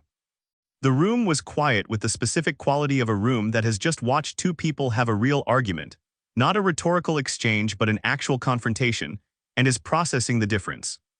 Merrick looked at Thorne for a moment and then back at Hale and decided that the exchange had served his purposes and that continuing it would only give Hale more opportunities to distribute the blame laterally, which was Hale's primary skill and which Merrick had no interest in facilitating further. "Thank you, Thorne," he said, and Hale went back to his position near the door and the room breathed. It was 15:10 when Merrick said, "I want to address something that has been in the room since this tribunal began, that was named briefly in the opening, and that I think requires fuller examination." The room stilled in the particular way it had been stilling at intervals throughout the day, the stilling of people who know a shift is coming. "We know about the Cassian," Merrick said. "Most of us knew something about it before today, and the opening gave us the formal record. 8 people died. The captain sealed the sections. The inquiry found dereliction." He paused. "What I want to examine now is something that the formal record does not contain and that I believe is relevant to this tribunal's understanding of the pattern we are looking at." He looked at the room. "Callum Pike was on the Cassian. The room already knew this. Callum had said it himself during his testimony. But Merrick said it again with a specific weight that suggested he was not repeating it, that he was using it as an entrance to something else, and the room understood this and waited. "Callum Pike was on the Cassian and survived," Merrick said. "And Callum Pike then signed on again under Thorne's command, and has served under him continuously since. I asked Callum about this, and he said that Thorne runs a clean ship and is straight with the crew, and that's not common in this work." He paused. "That answer tells us something about Callum's loyalty and possibly about Thorne's qualities as a captain, and it doesn't tell us everything we need to know." He looked toward the back of the room where Callum was standing. "What it doesn't tell us is why a man who survived one disaster under a specific captain would choose to put himself in that captain's care again. What the history between those 2 men actually is. What Callum knows about the Cassian that the official record doesn't contain." Callum looked at him from the back of the room with the flat expression that was his default and said nothing. "I'm not going to call Callum back to the chair," Merrick said. "He said what he's going to say and we all heard it." He looked at the room. "But there is someone else here who knows things about the Cassian that aren't in the record and who has been in this room since the tribunal began and has said nothing, and I think that ends now." The room looked around itself, the collective look of a room trying to identify who is being named, and several people's eyes landed on Hale, and several others arrived at a different conclusion a moment later. "Veda," Merrick said. "In your medical examination of the crew before this operation, you would have reviewed personnel files." Veda looked at him with the careful attention of a woman who knows where a line of questioning is going, and is deciding how to stand in relation to it. "I reviewed medical histories," she said. As part of standard pre-operation health screening, personnel files include service history, Merck said. They include medical service history, Veda said. Employment history is a separate document. Did you review employment histories, Merck said. I reviewed what was relevant to medical clearance, Veda said. Veda, Merck said, and his voice had the quality it had when he was being direct rather than rhetorical, the voice beneath the advocate's voice. Did you know before this operation that Callum Pike had served on the Cassian? The room was very still. Veda looked at Merck for a long moment. Yes, she said. And did you know that there was a third survivor of the Cassian incident who subsequently served under Thorne? Merck said. The stillness deepened. A third survivor, Ronan said from near the door before he had decided to speak, the words coming out of the surprise rather than from a decision to voice it. Merck looked at the room. The Cassian had a crew of 22, he said. 8 died in the sealed sections. 14 survived. Most of them left Renova's employ after the incident. Most of them went on to other work, other companies, other ships. He paused. 2 of them ended up on the Auster. Callum Pike, who we know about. And 1 other. He looked at the room with the patience of a man who has saved something for this moment and is now spending it. Kira Sterling served on the Cassian as a junior navigation officer. She was 26 years old. She was not in the sealed sections. She survived the incident, left Renova, worked for 3 other companies over 4 years, and then returned to Renova and joined the Auster's crew. He looked at Kira. And has been serving under Captain Thorne for 2 years. The room turned to look at Kira, and the looking had the quality of a room revising itself. The particular atmosphere of people who have been seeing something one way and are now seeing it differently. The pieces rearranging into a new configuration that is not comfortable. Kira stood where she was on the left side of the bay, closer to Merck's position than to Thorne's, and she looked at Merck and her face was controlled in the way that Thorne's face was controlled. The control of someone who has known this was coming and has decided how to receive it in public. She did not look at Thorne. Thorne looked at Kira. He looked at her for a moment with the expression that the room had never seen on him before, the expression that lived underneath the wall look, the one that the wall look was designed to cover. And it was present for only a moment before the cover came back, but the moment was long enough and the room was quiet enough and enough people were looking at the right thing to see it. And what it was not anger and not betrayal and not surprise exactly, but something older than any of those things. Something that had the shape of a man recognizing a pattern he had hoped he was wrong about. Cassian, Merck said, and used the first name deliberately, the first time in the tribunal he had used it, and the deliberateness was its own statement. 2 members of your current crew served under you on the Cassian and returned to your command afterward. Both of them signed on without disclosing their connection to that incident to the rest of the crew. Both of them have been in this room through these proceedings, and neither of them offered this information voluntarily. He paused. I want to ask you directly. Did you know that Kira Sterling was on the Cassian? The room awaited. Thorne sat in his chair and looked at Merck and then looked at the middle distance. Not the wall look, not the deliberate blankness, but the look of a man who is inside something and is deciding how to describe it from the inside. How to put into words something that has not been in words before, and that resists the translation. The room gave him the time because the room understood that something real was happening in the chair, and that rushing it would cost them something they needed to receive. Yes, Thorne said. The room absorbed this. You knew, Merck said. I knew, Thorne said. I reviewed crew files when I took command of the Auster. Her service history was in the file. I saw the Cassian posting and I approved her assignment. Without telling anyone, Merck said. Without telling anyone, Thorne said. Because her service history is her information to share or not share, and because her performance on the Auster has been exemplary, and because what happened on the Cassian is not a disqualification from service on any vessel she chooses to serve on. He paused. It's not a disqualification for her. It is apparently a disqualification for me, by the logic of this tribunal. But not for hers. The logic of this tribunal, Merck said, is that the captain of this vessel has surrounded himself with people who are connected to a previous disaster under his command, and who have maintained that connection in silence, and that this pattern of silence has consequences for this crew's ability to trust the information they are given and the decisions that are made with it. Callum and Kira are on this ship because they are good at their jobs, Thorne said. and his voice had something in it that was not quite heat but was the next thing along from heat.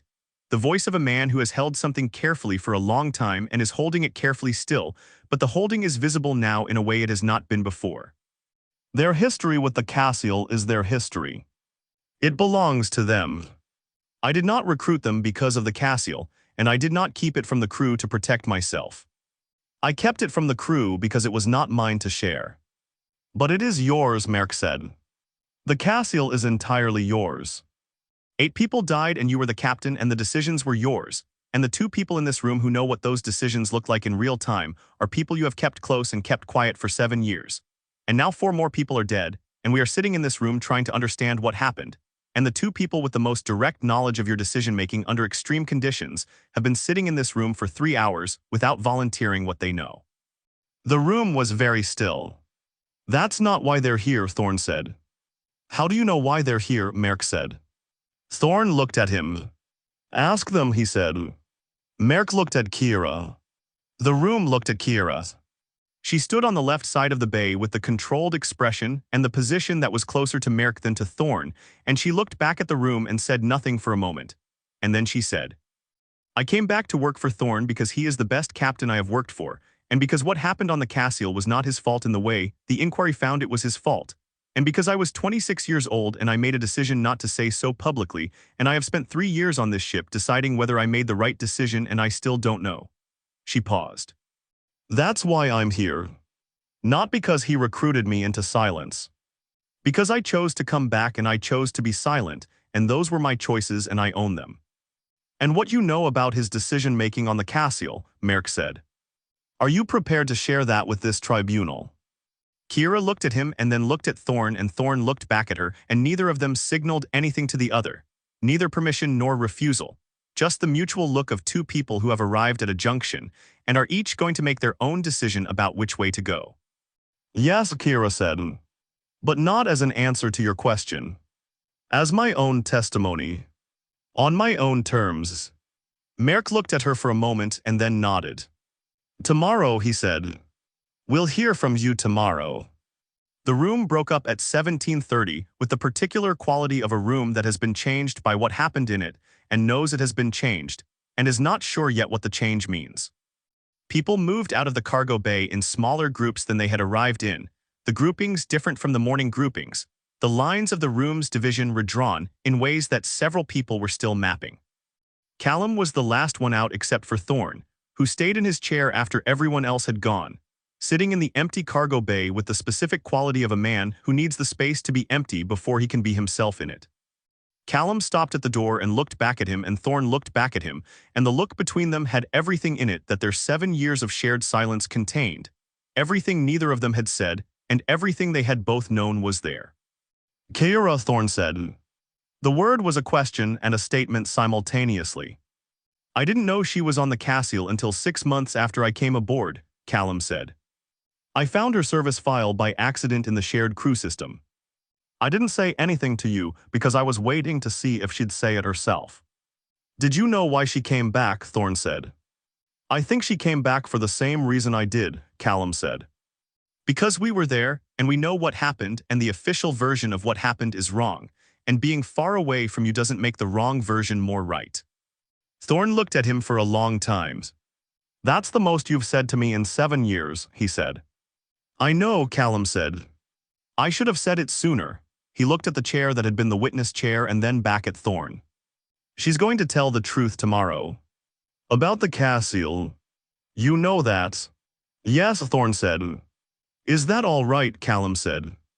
Thorne sat in the empty cargo bay and looked at the chair and looked at the space where the crew had been standing and felt the weight of everything that had been said in the room and everything that was going to be said, and the specific weight of 7 years of a pattern that had seemed like privacy and was apparently something else when seen from the outside.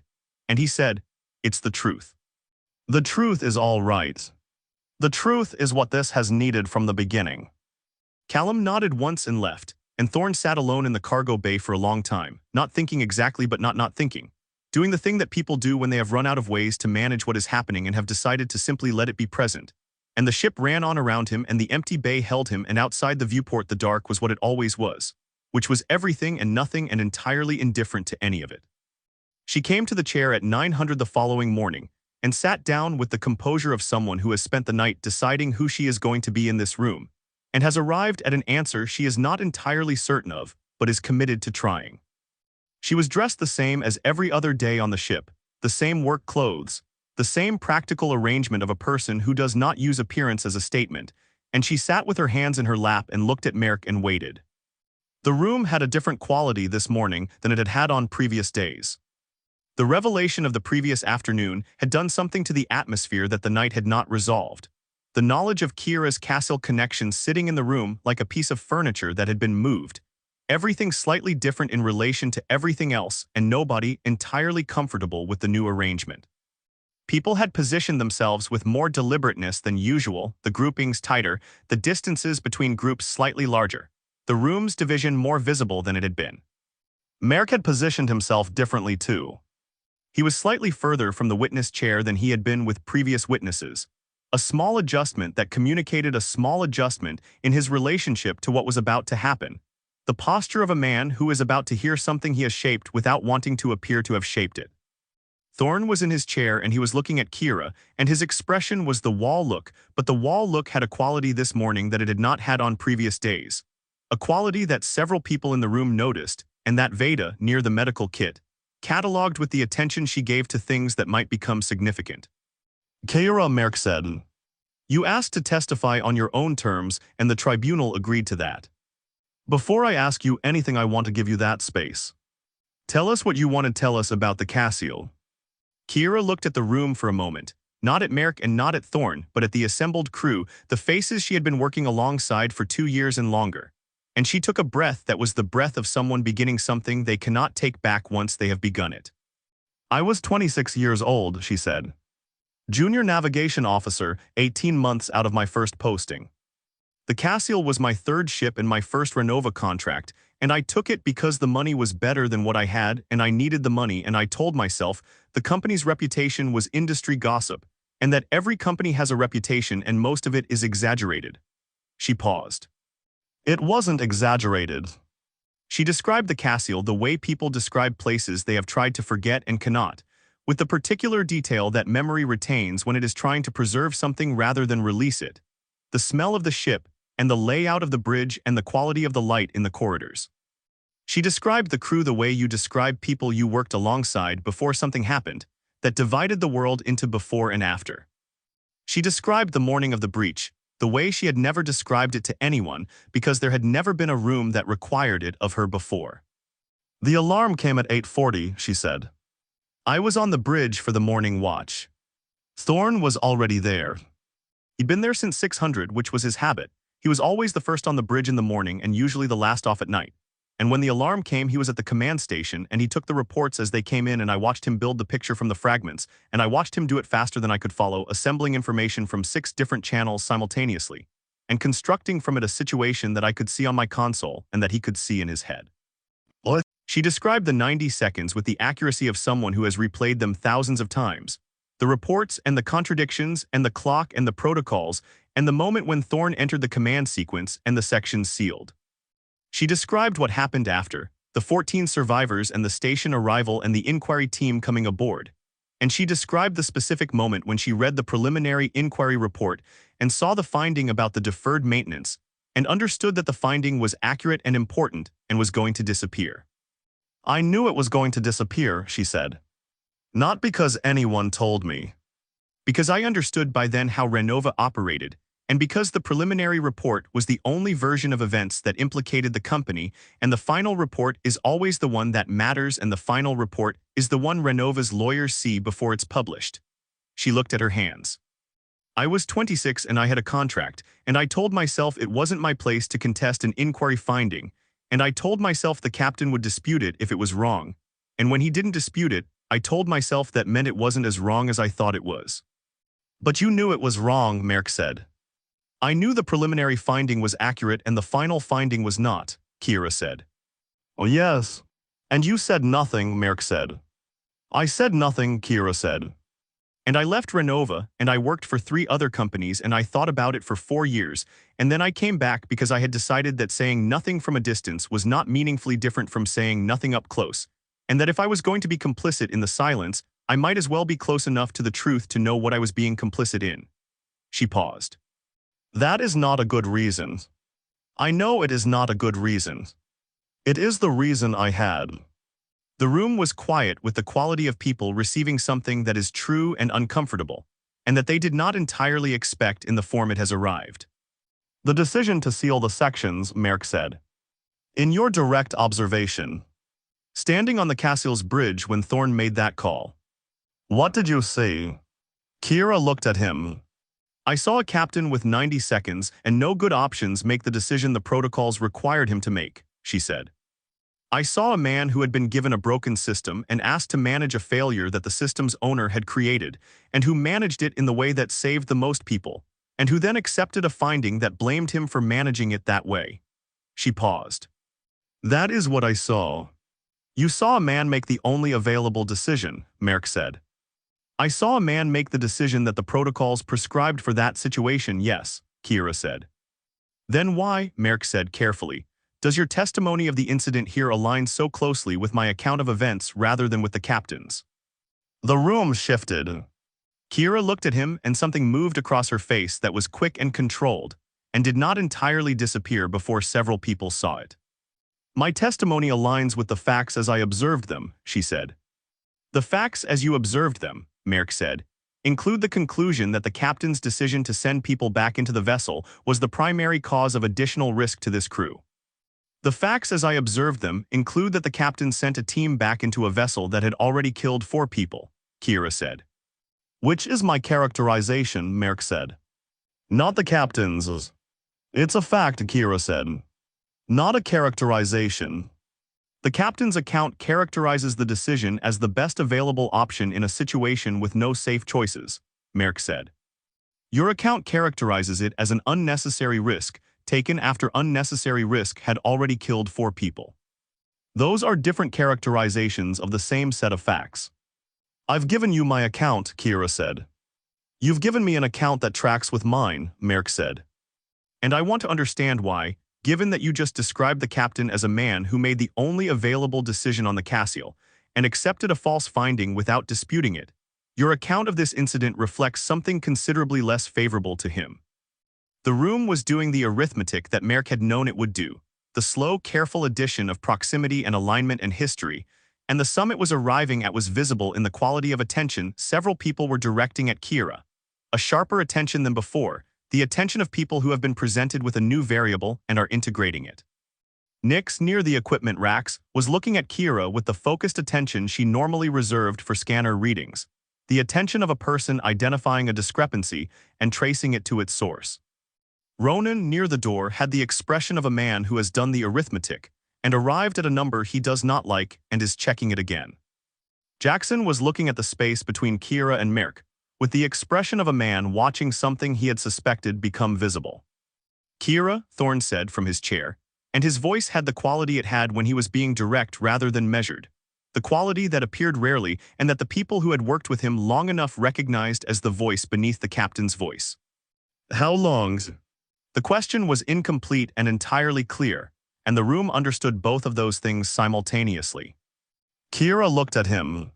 The composure she had arrived with was present, but it was thinner than it had been at 900, and what was underneath it was visible at the edges.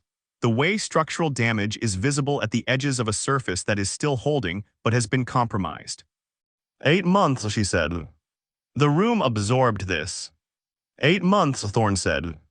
Not a question.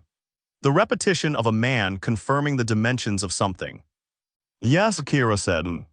And during those 8 months, Thorne said, you were present for conversations about this tribunal.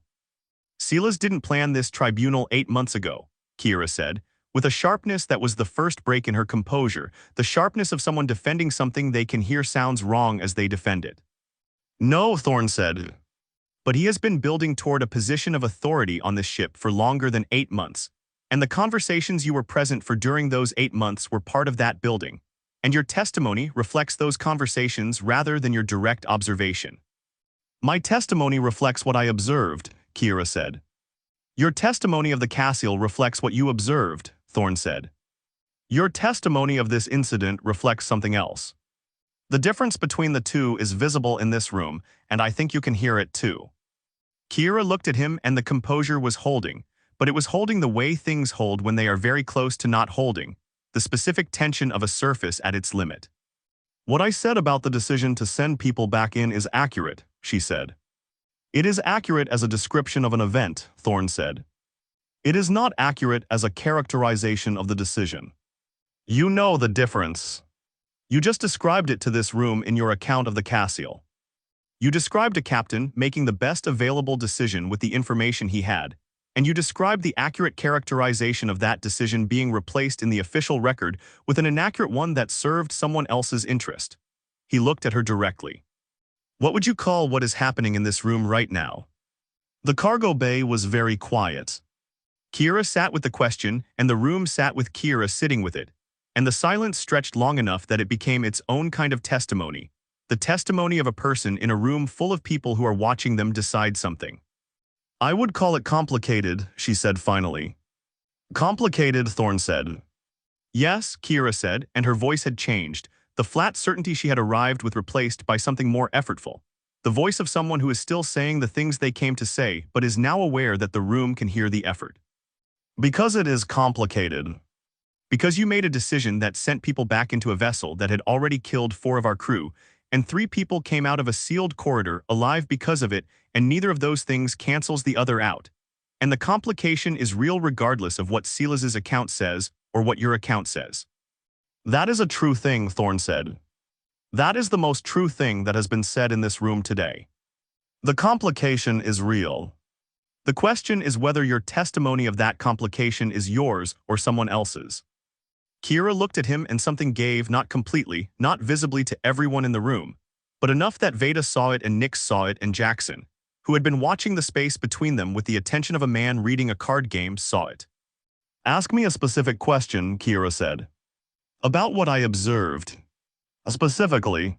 Thorne looked at her for a moment and then said, when I presented the 3 options to you in my quarters after the incident began, before the briefing to the full crew, did I characterize the withdrawal option as viable? Yes, Kira said. Did I characterize the return option as safe? Thorne said.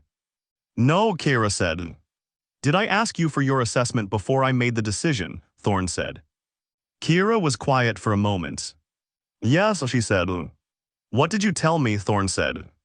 I told you the withdrawal hypothesis depended on an assessment that had already failed, Kira said.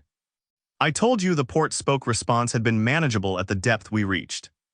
I told you the external breach option was constrained by time. She paused. I told you what I observed. And the decision I made, Thorne said. Was it consistent with the assessment you gave me? Yes, Kira said, and the word came out with the weight of something that has been held back and has finally come through. Not loudly, not dramatically, just present in the room in a way that could not be retracted. Merrick said from his position, Kira, and his voice had the quality of a man who has watched something go in a direction he did not intend and is trying to redirect it without making the redirection visible, and the attempt was visible, and several people in the room saw it be visible. Don't, Jackson said, from near the equipment racks, not loudly, not aggressively. Just the single word of a man who has been watching something for long enough that he has decided one word is what the situation requires. Merrick looked at him. She's answering a question, Jackson said. Let her answer it. The room waited. Kira looked at Merrick and then looked at Thorne, and then looked at her hands for a moment with the expression of a person arriving at a junction they have been approaching for 8 months and have not been able to see clearly until now, standing at it, taking it in, understanding what the 2 directions actually are. The decision was consistent with the information available, she said. The decision to go back in was consistent with the assessment I gave him and with the information we had, and with the realistic alternatives in the time we had. I told him that in his quarters, and it was true then, and it is true now. Then why? Nix said from across the room, and her voice was not hostile, but it was precise in the way her scanner readings were precise. The voice of a woman who does not ask questions she doesn't need the answer to. Does your testimony track with Merrick's account rather than with that? The room looked at Kira and Kira looked at the room, and the moment had the quality of a moment that has been building for a long time and has finally arrived at the surface, and is now simply what it is, visible and unmanageable and real. Because, Kira said and stopped and started again. Because I have been in a position for 8 months where two things that I know to be true have been in conflict with each other, and I have been managing that conflict by staying close to both of them, and I have not done that well. She looked at Mirk. Silas is not a bad person. He believes what he believes about the captain. Some of what he believes is accurate. The captain has made decisions that cost people their lives. That is true. The captain has also made decisions that saved people's lives in situations where the information available was insufficient to guarantee either outcome. That is also true, she paused. I came to this chair with a version of testimony that weighted the first truth and managed the second one. I don't think I can sustain that in this room. The room was very quiet. Merrick looked at her with the expression of a man who has watched something he built come apart and is deciding how to manage the coming apart without making it worse, and the deciding was visible in a way it would not normally have been visible on Merrick's face. The control slightly less complete than usual, the effort slightly more apparent. Kira, he said, the core of your testimony. What the captain did on the day of the incident. Are you changing that? I'm clarifying it, Kira said. The captain made a decision that sent people back into a vessel that had killed 4 of our crew. That is accurate. The captain made that decision on the basis of the best available information, in a situation where every option carried significant risk. That is also accurate. The first fact without the second is an incomplete account. I have been giving an incomplete account. Why? Thorne said, and his voice was very quiet now, the quietest it had been in the tribunal, the quiet of a man asking a question he is not certain he wants answered and asking it anyway, because not asking it would be a different kind of dishonesty. Kira looked at him. Because I have been trying to maintain something that required me to be in 2 places at once, she said. And I couldn't do it in this room with this room watching. I'm sorry. Thorne looked at her for a long moment and the wall look was gone, not replaced by anything dramatic, just absent, the face underneath it present and tired and more human than the room had seen it. Don't apologize to me, he said. Tell them the rest. The rest, Kira said. The alcove, Thorne said. Tell them about the alcoves. The room looked between them with the expression of a room that has just discovered there is more. Kira sat in the chair and looked at her hands and then looked at the room and said, I went back to the alcove in the port spoke section alone on the 2nd day of the operation. Before the incident, I spent 10 additional minutes in it. I didn't log the 2nd visit. I didn't report it to the captain or to anyone. Why? Merrick said, and his voice was careful, the voice of a man who has lost control of one line of questioning and is picking up another. Because what was in that alcove was, Kira stopped and looked for the right word and found that the right word was one she had been avoiding since the first visit, significant. In a way I couldn't characterize with the instruments available. And I wanted more time with it, and I didn't want to explain why I wanted more time with it because I couldn't have explained it in terms that would have sounded like operational necessity. She paused. It felt like the most important thing in that vessel. I don't know why. I still don't know why. And I went back alone because I wanted to understand it before I shared it, and I didn't understand it. And then the incident happened, and everything after was about everything after. Does the alcove connect to what happened? Merrick said. I don't know, Kira said. I've thought about it every day since. I don't know. Did your time in the alcove affect the vessel's activation response? Merrick said. I don't know, Kira said. Nix's data might speak to that. I can't. Merrick looked at Nix. Nix looked at her scanner data on the tablet she had been holding throughout the testimony and said, the activation response was triggered by the cumulative depth of penetration across all teams. The port spoke incursion was one component of that. Whether a single individual's additional time in a specific location contributed materially to the timing of the response, I cannot determine from the data I have. But it's possible, Merrick said. Most things are possible, Nix said, with the flatness of a scientist declining to endorse a conclusion the data doesn't support. Merrick looked at Kira. You withheld information that may have been relevant to the safety of this crew, he said. Yes, Kira said. And you have been providing testimony in this tribunal that weighted one version of events over another for reasons that had nothing to do with accuracy, Merrick said. Yes, Kira said. And you are now revising that testimony, Merrick said. I am completing it, Kira said. Not revising. The facts I stated were accurate. The picture they painted was incomplete. Merrick looked at her for a long moment and then looked at the room, and Thorne looked at the room, and the room looked at both of them, and the cargo bay had the atmosphere of a space in which the ground has shifted, and nobody is yet certain where the solid parts are. Lyra said from the right side of the bay to nobody in particular and to everyone, so where does that leave us? Nobody answered immediately because nobody had a clean answer, and the room was honest enough in this moment to let the absence of a clean answer be present rather than filling it with something convenient. Thorne said after a moment, "It leaves us with the truth, which is more than we had this morning." Merrick said, "It leaves us with a witness whose testimony has changed direction in the middle of a tribunal proceeding, which raises questions about the reliability of everything she has said."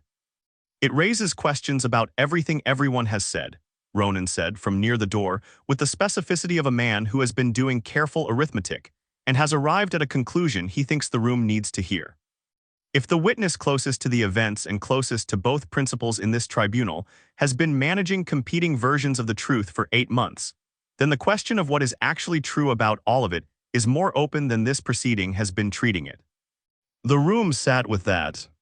It was the most Ronan had said in the tribunal, and it had the weight of a man who speaks rarely and therefore carefully, and who does not say things he has not already verified in his own mind. Merrick looked at his tablet and then at the room and said, "We'll recess for an hour," and his voice had the quality it had when he was managing something that was not going the way he had planned it. The professional smoothness applied to something that the professional smoothness was not quite covering. The room broke apart, and the conversations that formed were different from the conversations of previous recesses, more fragmented, more private, people pulling away into ones and twos rather than the small clusters of the previous days. The lines of division that had been redrawing themselves through the testimony had been redrawn again, and nobody was entirely certain where they stood in relation to the new lines. Kira sat in the witness chair after the room had emptied and did not move for a while, and Thorne remained in his chair, and the two of them were in the cargo bay together with the particular quality of two people who have said things that cannot be unsaid, and are now in the space that exists after saying them. "The alcove," Thorne said. "What was it?" Kira looked at him. "I don't know," she said. "I know it felt like the most important thing I have ever been in proximity to. I know that feeling has not diminished since. I know that if we went back to that vessel and I could go back to that alcove I would, which is either evidence that it was significant or evidence that whatever it does to people it did to me." She paused. "I don't know which." Thorne looked at her for a long moment. "Why didn't you tell me?" he said. "Because I didn't have the words for it," she said. "And because I was managing something that made telling you complicated. And because," she stopped. "Because I thought if I could understand it first I could give you something useful rather than something that would raise questions I couldn't answer." "Those are 3 different reasons," Thorne said. "Yes," Kira said. "They are." Thorne nodded slowly and stood up and looked at the empty cargo bay and the chairs and the space where the crew had been standing and said, "The tribunal is going to find me responsible." "You know that." "I don't know what they'll find," Kira said. "Yes, you do," Thorne said, without heat, without accusation, just the flat acknowledgement of a man who has been in rooms like this before and knows how they end. "The question is what responsible means and what they decide to do about it. That's what's still open." Kira looked at him. "Is that enough?" she said. Thorne considered this with the genuine consideration of a man who does not answer questions before he has an answer. "It's what there is," he said, and left the cargo bay, and Kira sat alone in the witness chair in the empty room and looked at the space where the crew had been and thought about the alcove and the 10 minutes she had spent in it and the feeling in its entrance that had not diminished since, and thought about the difference between an incomplete truth and a complete one, and what the distance between those two things had cost in this room today and might still cost before the tribunal was finished.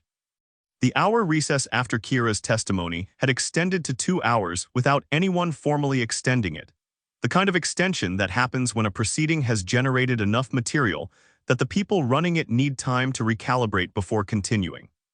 Merrick had spent the 2 hours in his quarters with his tablet and the door closed, and several crew members had noticed the closed door and the length of time behind it, and had drawn their own conclusions about what recalibration looked like from the inside. Thorne had spent the 2 hours on the bridge running systems checks that did not need running, which was his way of occupying his hands while his mind worked on something else. An heiress had been on the bridge with him and had said nothing beyond what the system's checks required, which was the correct response, and which Thorne noted without acknowledging. Kira had stayed in the cargo bay for 20 minutes after the room emptied and then had gone to her bunk and had not come out until the tribunal reconvened. And what she did in her bunk during those 20 minutes was her own business, and she kept it that way. The crew reassembled at 1100 with the particular quality of a group that has been through something and is now returning to the place where the something happened. The slight reluctance of re-entry that people manage with varying degrees of success, depending on their relationship with what the room now contains. The positions people took were different again from the morning positions, the geometry of the room continuing to shift as the testimony shifted the internal landscape that the positions reflected. Merrick stood at his position with the tablet and the professional composure that had been slightly less than complete since Kira's testimony, and that he had spent 2 hours restoring to something closer to its operational specification. He looked like a man who had recalibrated. He also looked like a man for whom recalibration had required effort, which was new, and which several people in the room filed alongside other things they had been filing. Jackson, near the equipment racks, had spent part of the recess talking to Soren in a corner of the common area in the low voice of a conversation that was not meant to carry, and the two of them had arrived back in the cargo bay standing slightly closer together than their ordinary proximity, the proximity of people who have reached an alignment and are standing in it. Ronan was near the door as always and had the expression he had developed over the course of the tribunal, the expression of a careful man who has received more information than he expected and is still integrating it and will not reach a conclusion until the integration is complete. Callum was at the back. He would always be at the back. Hale was near the entrance and he had known since the previous day that this morning was coming for him, and he had prepared for it in the way he prepared for things, which was thoroughly, and with the specific attention of a man who understands that preparation is the only variable he can control. He had his tablet. He had the careful pleasantness at something close to full operational capacity. He had the suit that was better than the situation called for, slightly less impressive after the days at sea, but still doing the work it was designed to do, which was to communicate a category of person that the situation should treat with a corresponding category of regard. What he did not have and what his preparation could not produce was a version of events that protected both himself and Renova simultaneously, because the 2 weeks since the incident had made it increasingly clear that those two things could not both be protected from the same position, and that the choice of which one to sacrifice was the only real decision left to him. He had made the decision. He was not certain it was the right decision. He was certain it was the only one available to him, and that certainty would have to be sufficient. Merrick called him at 11:05, and Hale came forward and sat in the chair with the ease of a man who has sat in difficult chairs before, and has learned that the chair itself is not the problem, and he looked at Merrick and waited. Torin, Merrick said, I want to start with something basic. What is your official role on this operation? Company representative, Hale said. Renova Extraction appointed me to accompany the salvage operation as an oversight and coordination presence. Oversight of what specifically, Merrick said. The operation's compliance with the contract parameters, Hale said. Ensuring that the recovery efforts were directed toward the areas of identified salvage value, and that the operation's timeline and scope remained consistent with Renova's contractual objectives. You were there to make sure we did what Renova wanted us to do, Jackson said, from near the equipment racks, and it was not a question but it had a question's function. And Merrick let it stand rather than objecting to the interruption because the interruption had said what Merrick would have said, and had said it with a plainness that the more formal version would have lacked. I was there to facilitate the operation's success, Hale said, with the smoothness of a man replacing a true statement with a more palatable one. Those are different things, Jackson said. Jackson, Merrick said, not harshly, just the redirect of a man who needs the proceeding to maintain its shape. He looked back at Hale. Before this operation began, what did Renova know about the nature of the salvage target? Hale looked at him. Renova knew what was in the assessment data that was provided to the captain at Callan, he said. I'm going to ask you to be more specific than that, Merrick said. The assessment data covered several categories of information. I want to go through them one by one. First, did Renova know before contracting this crew that the salvage target was of non-human origin? The cargo bay was very still. Hale was quiet for a moment with the specific quality of a man at a decision point, the quality of someone who has decided which way to go and is now committing to the direction. Yes, he said. Renova knew the vessel was of non-human origin before the contract was offered. The stillness deepened into something that was not quite silence and not quite sound, the collective intake of a room receiving something it had suspected and is now having confirmed, which is a different experience from suspicion and a heavier one. They knew before we were contracted, Thorne said from his chair, and his voice was flat in the way it was flat when he was being very precise about something. Yes, Hale said, looking at Thorne now rather than Merrick. The preliminary survey team identified the vessel's non-human origin in their first assessment. That assessment preceded the contract offered to the Auster by approximately 4 months. 4 months, Ronan said quietly from near the door. He was not directing the word at anyone. He was doing what Ronan did, which was saying a number out loud to confirm its dimensions. They knew for 4 months, Soren said, and his voice had something in it that was not its usual register, the voice of a man for whom patience is a default and who is finding that the patience has a floor. They knew for 4 months and they put us on that ship. The contract described the target as an unregistered derelict of unknown class, Thorne said. That was the description in the documentation I signed. Unknown class. Unknown class was the characterization used in the contract documentation, Hale said. Non-human origin is not unknown class, Thorne said. Those are not the same category of information. Renova's legal team determined that unknown class was an accurate characterization within the parameters of the contract documentation framework, Hale said, and the sentence had the quality of a sentence that has been constructed by lawyers and that Hale had memorized and is now deploying. And the room heard the construction in it and the deployment, and received both with the particular reception that rooms give to things that are technically defensible and morally indefensible. Renova's legal team, Marin said, from the right side of the bay, and she said it with the tone of someone holding an object up to the light to see what it is made of. Second question, Merrick said, continuing with the list he had constructed. Did Renova know, before contracting this crew, that the vessel had a documented potential for a defensive activation response? The assessment data included a notation about threshold response possibility, Hale said. Oh yes. Renova was aware of that notation. And they contracted us anyway, Thorne said. The notation characterized the probability as low, Hale said. Torin, Thorne said, and his voice had the quality it had used with Kira, the quiet directness that sat underneath the captain's voice. Stop giving me the characterization. Tell me what Renova knew and when they knew it, and what they decided to do with what they knew. That is what this room needs. Hale looked at him for a long moment. The careful pleasantness was present, but it was doing less work than usual, the way a tool does less work when the material it is being applied to has changed character. He looked at Thorne and then looked at the room and appeared to make a decision that was visible in the small adjustment of his posture, the minute physical shift of a man settling into something. Renova's assessment team identified the vessel 4 months before the contract was offered, Hale said. They conducted 3 survey visits to the vessel during those 4 months. The surveys penetrated the outer sections and the hub. The surveys did not trigger an activation response.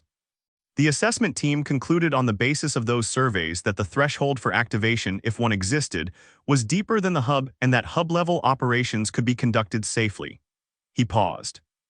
Renova's operational planning then determined that the salvage value of the vessel was concentrated in the interior sections, beyond the hub, and that achieving the full salvage value required penetrating those sections. So they knew the safe zone and they knew the salvage wasn't in the safe zone, Jackson said. They assessed the risk of deeper penetration as manageable, Hale said. How, Nick said from across the room, with the precision she brought to things that didn't add up.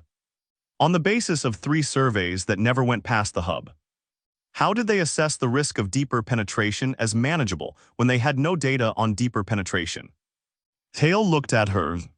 The assessment team's conclusion was that the absence of a response at hub level indicated a sufficiently high threshold that deeper penetration was unlikely to trigger one, he said. That is not how risk assessment works, Nick said. The absence of a response at a given depth tells you nothing reliable about the response at greater depths in a system you don't understand. That is a fundamental principle of working with unknown variables. You don't extrapolate safety from the absence of danger in a subset of conditions. I'm not an engineer, Hale said. Renova's assessment team presumably was, Nick said. Or should have been.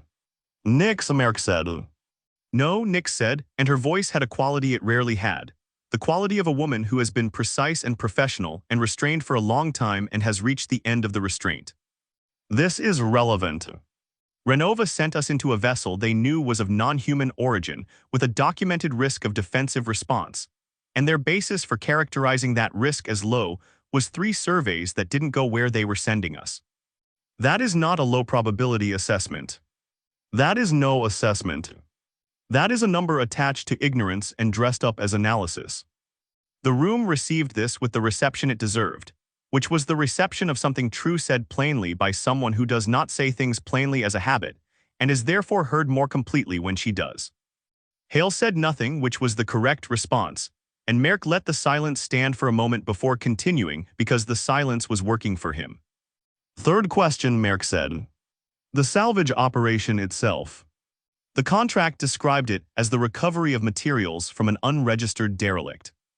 Was there any additional characterization of the operation's legal status in Renova's internal documentation? Hale was very still. Thorne, Merrick said. The vessel's location falls within a sector that is subject to an interstellar salvage rights convention, Hale said, choosing each word with the care of a man diffusing something. The convention's provisions regarding non-human artifacts are, in Renova's legal team's assessment, unsettled. Unsettled, Thorne said. The convention's application to non-human artifacts has not been tested in any formal adjudicative proceeding, Hale said. Renova's position is that the convention's salvage rights framework applies to the vessel, and that their survey activity established a prior claim. What is the convention's position on salvage rights for non-human artifacts? Thorne said. Hale was quiet. Thorne said. The convention does not address non-human artifacts explicitly, Hale said. The relevant articles address derelict vessels and abandoned property within the convention's jurisdiction. Renova's legal team's interpretation is that those articles apply. And the interpretation of the bodies that administer the convention, Thorne said. What is their position? The administering bodies have not issued a formal interpretation, Hale said. Because they haven't been asked, Thorne said. Or because Renova's legal team advised against asking. Hale said nothing, which was the answer. So we were conducting an operation whose legal status is, at minimum, contested, Thorne said, on a vessel of non-human origin, with a documented risk of defensive response that was characterized as low on the basis of surveys that never went where we were going, and 4 people are dead. He looked at Hale. Is that an accurate summary of what this tribunal has established? It is an accurate summary of certain elements, Hale said. Which elements are inaccurate? Thorne said. Hale was quiet for a moment. None of them, he said, and the 2 words landed in the room with the weight of a confession that has been arrived at through exhaustion rather than contrition, the admission of a man who has run out of better options. The room absorbed this with the specific quality of a room that has been building toward something for a long time and has now arrived at it, and is finding that arrival is not the same as resolution, that knowing the full picture does not automatically tell you what to do with what you see in it. Lyra was the first person to speak, and when she spoke her voice had something in it that had not been present before in the tribunal, something past anger and past grief, the voice of a person who has processed both of those things and arrived at something colder and more durable. They sent us in knowing, she said. They knew it was aliens. They knew the risk. They knew the salvage wasn't in the safe sections. And they sent us in anyway, and 4 people died, and we are sitting here on this ship trying to decide what to do about the captain. She looked at Hale. And you were there. You were in that vessel with us. You coordinated from the hub while we went into the spokes. I was in the hub, Hale said. You were in the safe section, Lyra said. The section the surveys had covered. You knew where the safe section was and you put yourself in it, and you sent us into the sections you knew hadn't been assessed. My role was coordination, Hale said. Your role was to make sure we went deep enough to get the salvage, Lyra said. That's what you said. Oversight and coordination. Making sure the operation stayed consistent with Renova's contractual objectives. The objective was the interior sections. You knew the interior sections were unassessed. You coordinated from the hub. Hale looked at her and the careful pleasantness was gone now, fully and completely gone. And what was underneath it was not pleasant and was not careful and was the face of a man who has been stripped of his professional surface and is standing in what is underneath it. Which was a man who had made calculations and had made them again and had arrived each time at the conclusion that the calculations were correct, and who was now in a room full of people who had been the variables in his calculations, and who were looking at him with the knowledge of what that meant. I followed my instructions, Hale said. I followed Renova's operational parameters. I did not set those parameters. I did not design the assessment. I did not write the contracts. I was sent here to manage an operation that had been designed before I arrived, and I managed it. You managed it, Soren said from near the door, and his voice had the quality it had had during his own testimony, the flat specific quality of a man who will not accept a framing that he finds inaccurate. You managed us. You stood in the hub while we went into the spokes, and you told the captain the risk was low, and you knew the basis for that characterization was 3 surveys that stopped at the hub. You managed that information. You managed what we knew and what we didn't know, and you managed it in Renova's interest, and 4 people are dead. The activation response was not predicted, Hale said. It was documented as possible, Soren said. You said so yourself. It was in the assessment data. It was characterized as low probability on the basis of incomplete information, and you knew the information was incomplete, and you said low probability anyway. I transmitted the assessment team's characterization, Hale said. Stop, Thorne said, and the word had a quality that stopped the room, not loudly, not aggressively, just with the complete authority of a man who has decided that something ends now and means it. He looked at Hale. You've told this tribunal what Renova knew and when they knew it. You've told us the legal status of the operation. You've confirmed that the risk assessment was based on surveys that didn't cover the sections we were sent into. That's what this room needed from you and you've provided it. He paused. Now I have one question and I want an honest answer. When the defensive response activated and people started dying, were you surprised? Hale looked at him. Were you surprised? Thorne said again. The cargo bay was completely quiet. No, Hale said. Not entirely. The room received this, and the receiving of it was visible in every face in the cargo bay. The specific expression of people hearing a thing confirmed that they had known and hoped was not true. The expression of people for whom a suspicion becoming a fact changes the weight of everything around it. You expected it, Thorne said. I considered it possible, Hale said. More possible than the assessment characterized it. I had read the assessment carefully, and I had a different reading of the probability than the assessment team did. I thought the threshold response was more likely at the depths we were targeting than the assessment indicated. And you said nothing, Thorne said. I had no data to support a different characterization, Hale said. My reading was intuitive, not analytical. I had no standing to contradict the assessment team's formal conclusion on the basis of an intuition. You had standing to say, I think the risk might be higher than this document indicates, Thorne said. You had standing to say, I am not confident in this characterization. You had standing to say before anyone went into those spokes that your own reading of the probability was different from the official one. He looked at Hale with the steady attention that was the most complete version of his attention, the attention that had no performance in it and no management, just the direct regard of one person looking at another and seeing them fully. 4 people are dead partly because you did not say those things. Yes, Hale said, and the word was small and unadorned, and was the most honest thing he had said since sitting in the chair. The room sat with it. Merck looked at Hale and then at the room and appeared to be assessing something, the assessment visible in the small adjustments of his expression as he calculated what Hale's testimony had done to the proceedings' architecture and what adjustments were required.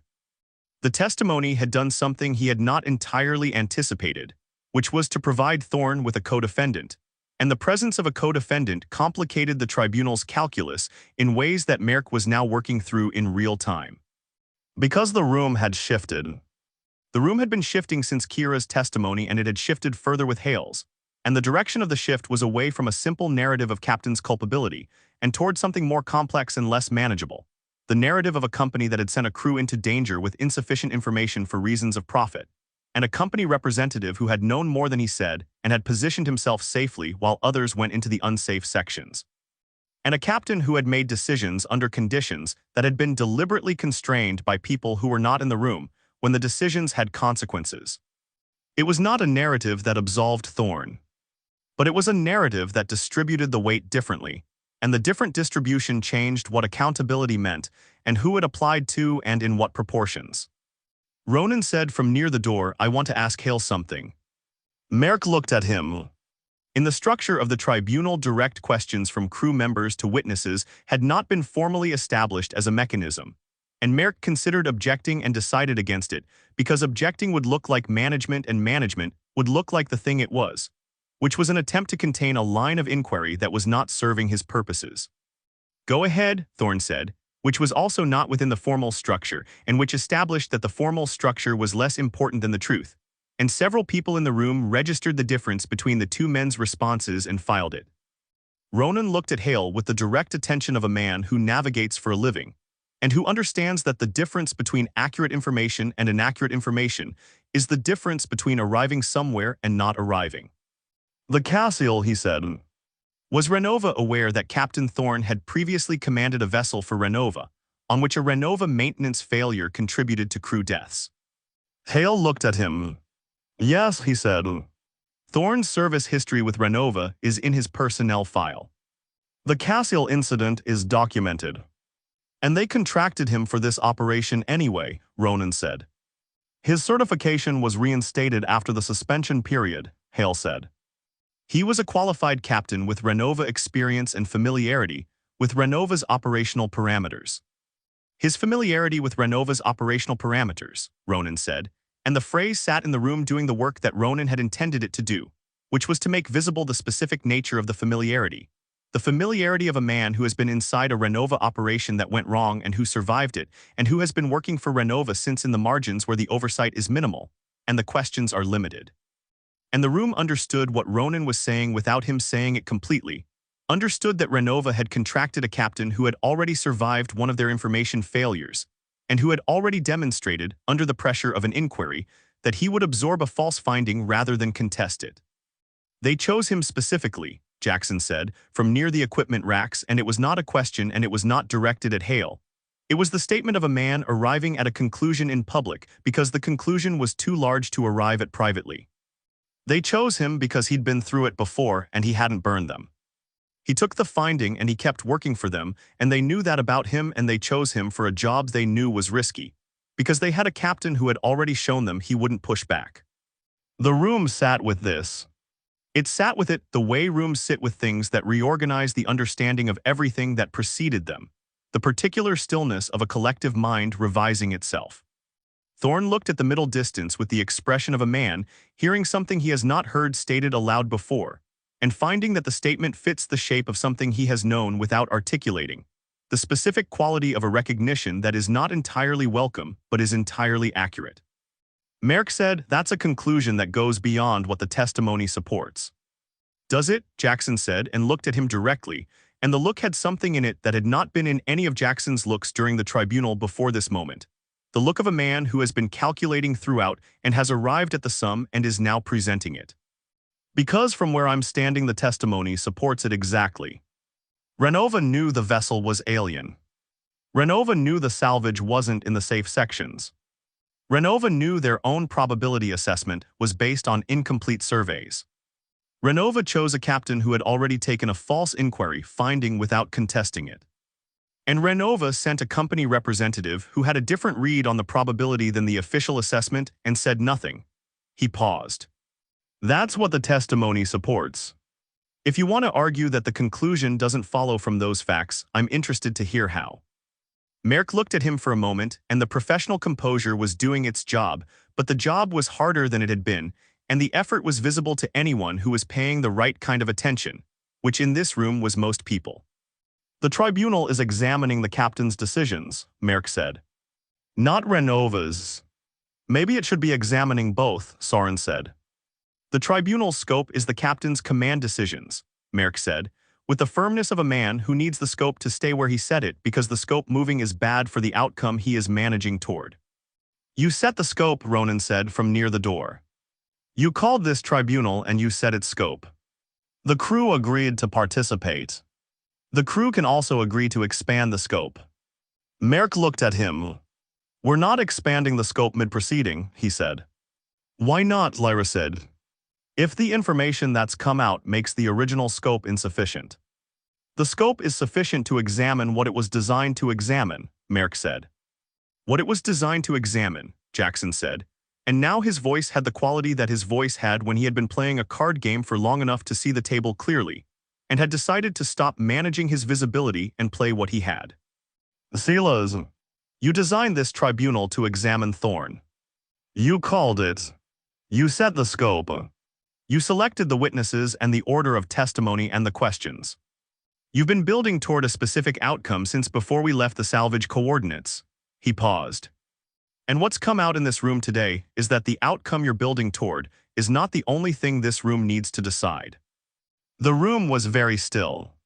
Merrick looked at Jackson with the expression of a man whose position has been named directly in public and who is calculating the cost of the various responses available to him.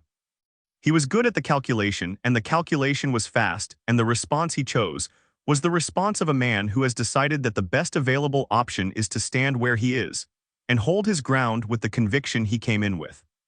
I called this tribunal because 4 people are dead, and the captain made decisions that contributed to those deaths, he said. That is still true regardless of what Renova knew and when they knew it. The captain's decisions are still accountable to this crew regardless of the company's conduct. Those are not mutually exclusive. No, Thorne said from his chair. They're not. You're right about that. Merrick looked at him. You're right that my decisions are accountable to this crew regardless of the company's conduct, Thorne said. I've said that from the beginning of this proceeding. I've said I'll answer every question directly, and I've answered them. What I haven't done and what I want to do before this tribunal reaches its findings is give this crew the full account. Not the incident report version. Not the opening statement version. The full account including the Cassian, including what I knew and what I didn't know and what I decided and why and what I have carried since. He looked at the room. I think this crew has earned that account. I think the testimony of the last 2 days means they need it. The room looked at him, and the room looked at Merrick, and Merrick looked at the room with the expression of a man reading a situation, and understanding that the situation has moved past the point where his management of it is the determining factor. The expression of a man who has been steering something and has just understood that the current is stronger than the steering. Tomorrow, Merrick said. The captain speaks tomorrow. The room began to disperse, and Hale sat in the witness chair for a moment after the room emptied, the careful pleasantness gone and nothing replacing it. Just a man in a chair in an empty room who had said more than he intended and less than was true, and who knew that the difference between those 2 things was 4 people who were not coming back. And he sat with that for as long as he could stand to, and then he stood up and went to his quarters, and closed the door, and the Auster ran on through the dark, carrying all of them forward toward whatever the next day was going to be. He came to the chair at 800, an hour earlier than the tribunal had been convening, and sat in it alone in the empty cargo bay for 20 minutes before anyone else arrived. He did not review notes. He did not have notes. He sat in the chair and looked at the space in front of him and thought about what he was going to say and how he was going to say it and whether the saying of it would matter, and arrived at the conclusion that mattering was not the point and had never been the point, and that the point was simply that it was true, and that this crew had earned the true version and he was going to give it to them. The crew filed in from 8:20 onward, and the cargo bay filled with the particular quality it had developed over the days of the tribunal. The atmosphere of a room that has been used for something serious and retains the seriousness between sessions the way a space retains heat. People took their positions, the positions that had settled into habit over the preceding days, and the room assembled itself around the 2 chairs and the 4 meters of open floor between them. Merrick came in at 8:25 and took his position and looked at Thorne in the chair, and something passed between them that was not communication exactly, but was the acknowledgement of 2 people who have been in opposition long enough that the opposition has its own texture, its own specific quality of attention, and who are now at the end of something and both know it. Callum was at the back. Kira was on the left. Hale was near the door. Veda was near the medical kit. The room was what it had become. Merck said the tribunal resumes. The captain has asked to give a full account. The floor is his. Thorne looked at the assembled crew and took a moment with them, a full unhurried moment of looking at the faces of the people he had been responsible for, and who had been responsible for him in the way that crews are responsible for their captains, which is not the official direction of responsibility but is the real one, the responsibility of people whose lives are affected by your decisions, and who therefore have a claim on the quality of your thinking that goes beyond any contractual arrangement. I'm going to start with today, he said. And then I'm going to go back to the beginning. And I'm going to tell you things that are not in the incident report and not in the inquiry record and not in anything that Renova has on file, because those documents were constructed for purposes that were not entirely about the truth, and this account is going to be entirely about the truth, and you can do with it what you decide to do with it. The room was quiet. On the day of the incident, Thorne said, I was on the Auster's bridge when the activation began. I was there because of a navigation array anomaly that turned out to be minor, and that kept me on the wrong side of the docking tunnel for 40 minutes that I had intended to spend inside the vessel with Team 2. He paused. I have thought about those 40 minutes. I want to be direct with you about what I have concluded. If I had been inside the vessel when the activation started, the outcome would have been worse. Not better. The coordinating function on the bridge was the most important single function during the incident, and it required someone who had the full picture, and the full picture was only available from the bridge. That conclusion is uncomfortable because it sounds self-serving. I am telling you it anyway because it is what the evidence supports. He walked through the incident in the order it had happened, beginning with Kira's report of wall movement in the port spoke, and moving through the sequence of communications and biometric readings and the picture that had assembled itself on the bridge display. He was specific about what he had known at each moment and what he had not known and where the gaps had been, and the specificity had the quality of a man who has been over this many times and has arrived at a version that is accurate rather than a version that is favorable, which are not always the same thing and in this case were sometimes in tension. At 9:23 the biometric display showed me 4 flat readings, he said. I knew the names attached to those readings. I knew them before I matched the identifiers to the crew list because I knew which teams were at which depths, and I knew what Spoke 2 had done, and I did the arithmetic in the time it took to confirm what I already knew. 4 people were dead. That information was present in the room on the bridge, and I managed it the way you manage things that cannot be managed, which is to acknowledge it and set it aside and continue, because continuing was the only thing available to me and the only thing that could do anything for the 3 people who were still alive in the sealed outer corridor section. He described the briefing with Kira in his quarters, laying out the 3 options with the same precision he had used in the incident report and the additional precision that the incident report had not contained, the internal weight he had given each option, the specific reasoning behind the weighting, the moment when he had understood that he was going to ask for volunteers and what asking for volunteers meant in that context. I want to address something directly, he said. The decision to ask for volunteers rather than order people back in.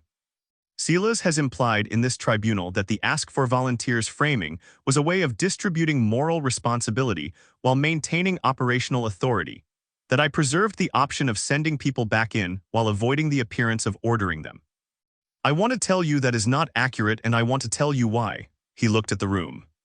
If I had ordered people back into that vessel and they had died, the order would have been mine, and the deaths would have been mine in a way that is different from deaths that result from a decision someone made freely. That distinction matters to me. It matters to me for reasons that are not about legal liability or command authority, but about what I owe to the people who serve under me. You had the right to know the options and the right to choose, and I gave you both. That is not the same as avoiding responsibility. That is the exercise of it in the only form that was honest in that situation. And if nobody had volunteered, Merck said from his position, and his voice had the quality of a man who has been waiting for an opening and has found one. If the crew had heard the options and decided not to go back in. What then? Thorne looked at him. Then I would have withdrawn and waited on the seal reversal and been accountable for whatever that produced, he said. I told Kira that in my quarters before the briefing, and I told the crew during the briefing, and I am telling this room now. The withdrawal option was on the table until the moment the volunteer team went through the tunnel. If at any point before that moment the crew had said no, the withdrawal option was what we had. But you didn't choose the withdrawal option yourself, Merrick said. You presented it as one of 3 options rather than as the option you were taking.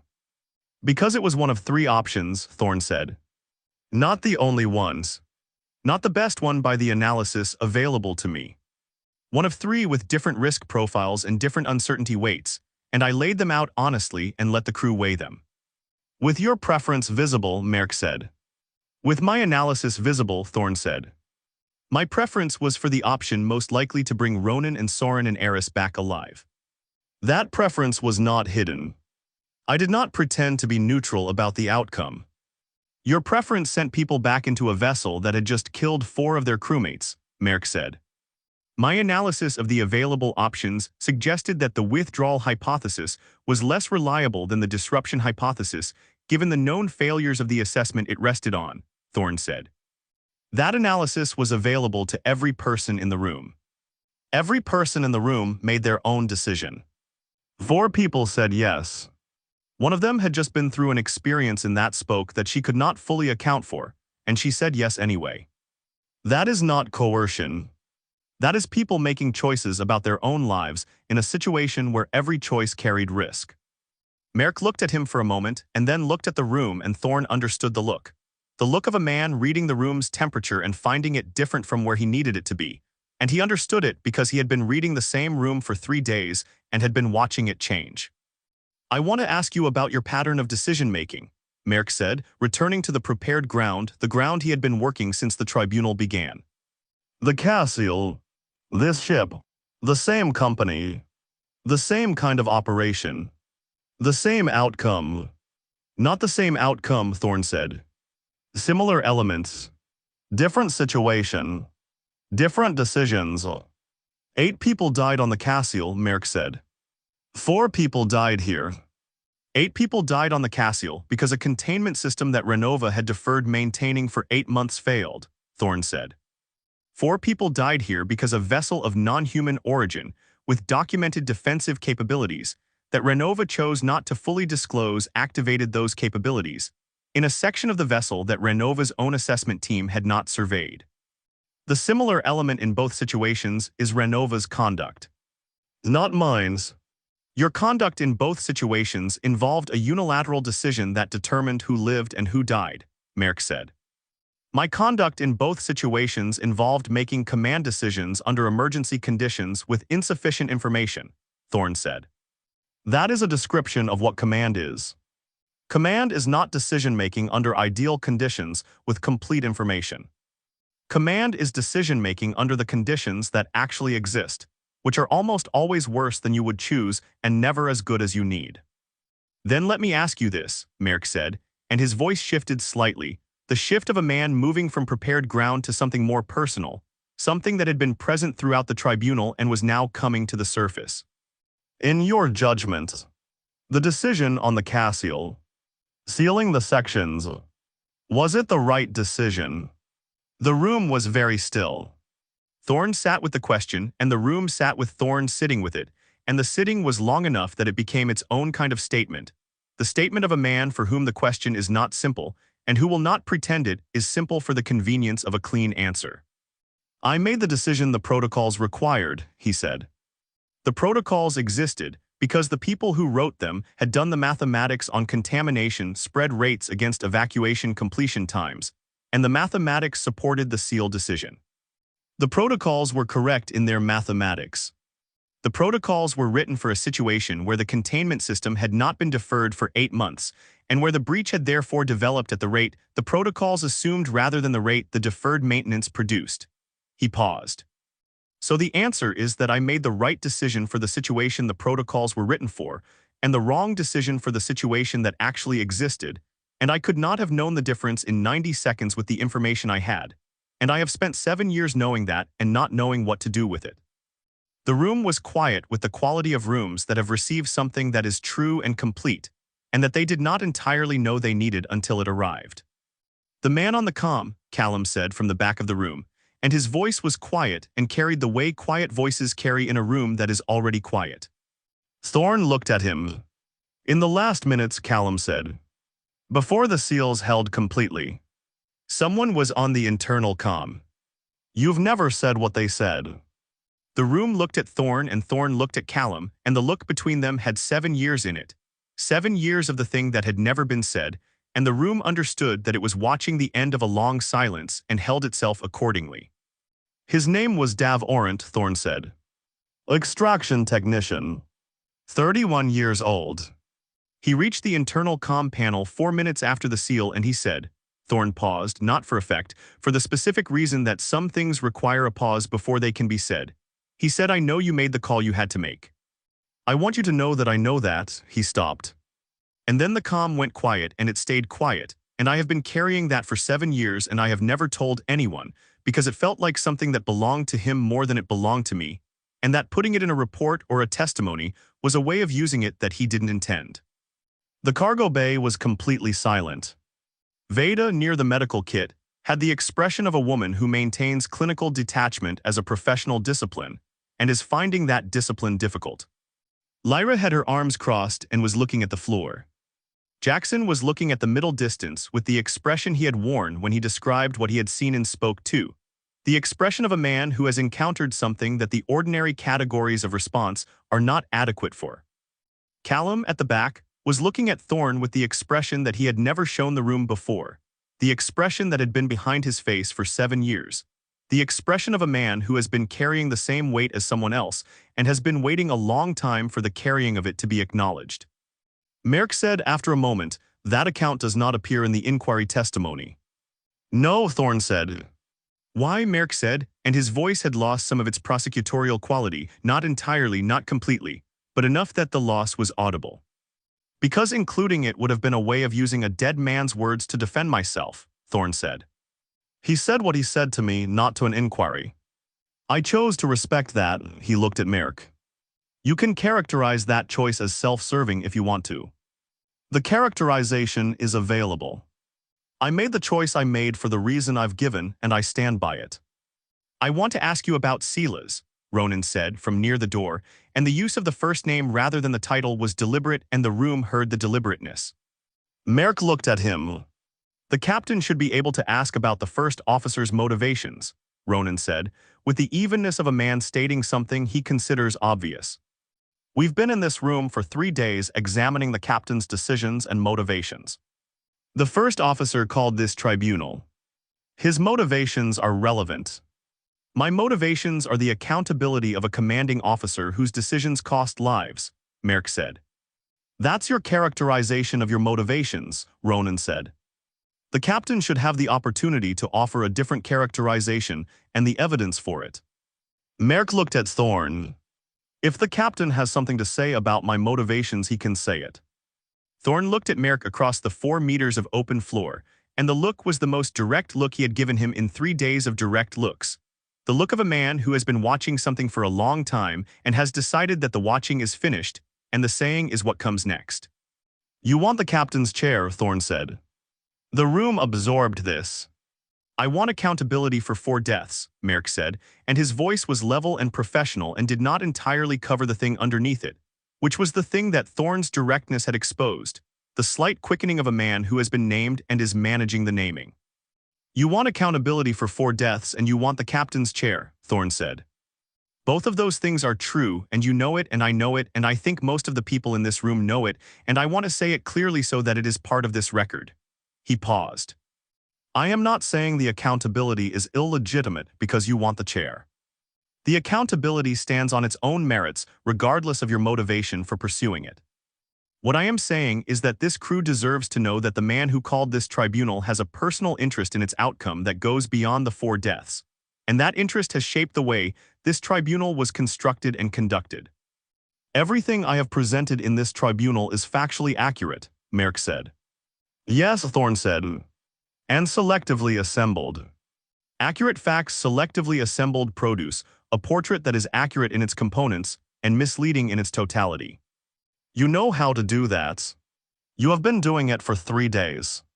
The Cassian without the deferred maintenance. My decisions without the information environment they were made in. The death count without the contested identifiers given the weight of established fact. The ask for volunteers framed as responsibility distribution rather than genuine choice. He looked at the room. I am not saying Silas invented anything. I am saying he built something and the building had a purpose, and the purpose was not only accountability. Merrick looked at him steadily. Then let me ask you directly, he said, and his voice had the quality it rarely had, the quality beneath the advocate's voice, the personal voice, the voice of a man who has been named and is deciding to meet the naming head on rather than deflect it. If I want the captain's chair, what would I need to do to deserve it? The room looked at Thorne. Make better decisions than I made, Thorne said. Which is possible. I have made decisions that cost people their lives and I will carry that, and it is fair to say I should carry it. If you can demonstrate to this crew that you would have made better decisions with the same information in the same conditions, then you have made the case for the chair. He paused. So make it. Tell this room what you would have done differently. Not in retrospect with the information we have now. In the moment. At 9:17 when the activation started and the comm picture was fragmenting, and 4 people's biometrics were going flat. Tell us what Silas Merrick would have done. The room waited. Merrick was quiet for a moment, and the moment was long enough that its length became part of the answer. The specific length of a man who has prepared for many things, and has not prepared for the question of what he would have done because the question requires him to stand in the position he has been prosecuting from the outside, and to stand in it honestly. I would have prioritized the withdrawal option, Merrick said. I would have withdrawn the crew completely and waited for the SEALs to reverse. On the basis of a hypothesis from an assessment that had already failed to predict Spoke 2, Thorne said. On the basis of not sending more people into a vessel that had already killed 4, Merrick said. And if the SEALs hadn't reversed in time, Thorne said. If the hypothesis was wrong. If Ronan and Soren and Eris had run out of air in that sealed section, because you chose the option that depended on an assessment you knew had already failed. What then? Merrick was quiet. What then, Silas? Thorne said, not harshly, not with triumph, with the genuine directness of a man asking a question he needs answered. I don't know, Merrick said. No, Thorne said. Neither did I. That is the nature of the decision. Neither option came with a guarantee. Neither option came with sufficient information. Both options ran on incomplete data from a source that had already demonstrated its incompleteness. I chose the option that had a direct causal path to opening the seal rather than the option that depended on the seal opening itself. You would have chosen differently. You might have been right. I might have been right. We will never know because we cannot run the version of events where I chose differently and see what happened to the 3 people in the sealed section. He looked at the room. That is the honest answer to the question of whether my decision was right. It is not a satisfying answer. It is the true one. The room was quiet with the quality of rooms that have received the truth, and are finding that the truth does not resolve things the way they had hoped resolution would feel. I want to address the pattern argument, Thorne said, looking at the room rather than at Merrick now, addressing the crew as the tribunal had always been addressed. Silas has argued that 2 incidents constitute a pattern that speaks to my judgment. I want to address that directly. The common element in both incidents is not my decision-making. The common element is Renova Extraction's conduct. On the Cassian, Renova deferred maintenance that their own schedule required, and then shaped the inquiry to protect themselves from the finding that would have resulted. On this ship, Renova contracted us for an operation involving an alien vessel with documented defensive capabilities, characterized the risk as low on the basis of incomplete surveys, and sent a company representative who had his own higher read on the probability and said nothing. He paused. I have worked for Renova for 7 years because they were the work available after the Cassian. I have known for 7 years what Renova is and how Renova operates, and I have continued to work for them because the alternative was not working at all. That is a compromise I made and I own it. What I will not own is the characterization that my judgment is the pattern when the evidence in this room points to a different pattern entirely. Your judgment includes the decision to keep working for a company you knew had shaped an inquiry against you, Merrick said. Yes, Thorne said. That is a decision I made and it is fair to examine it.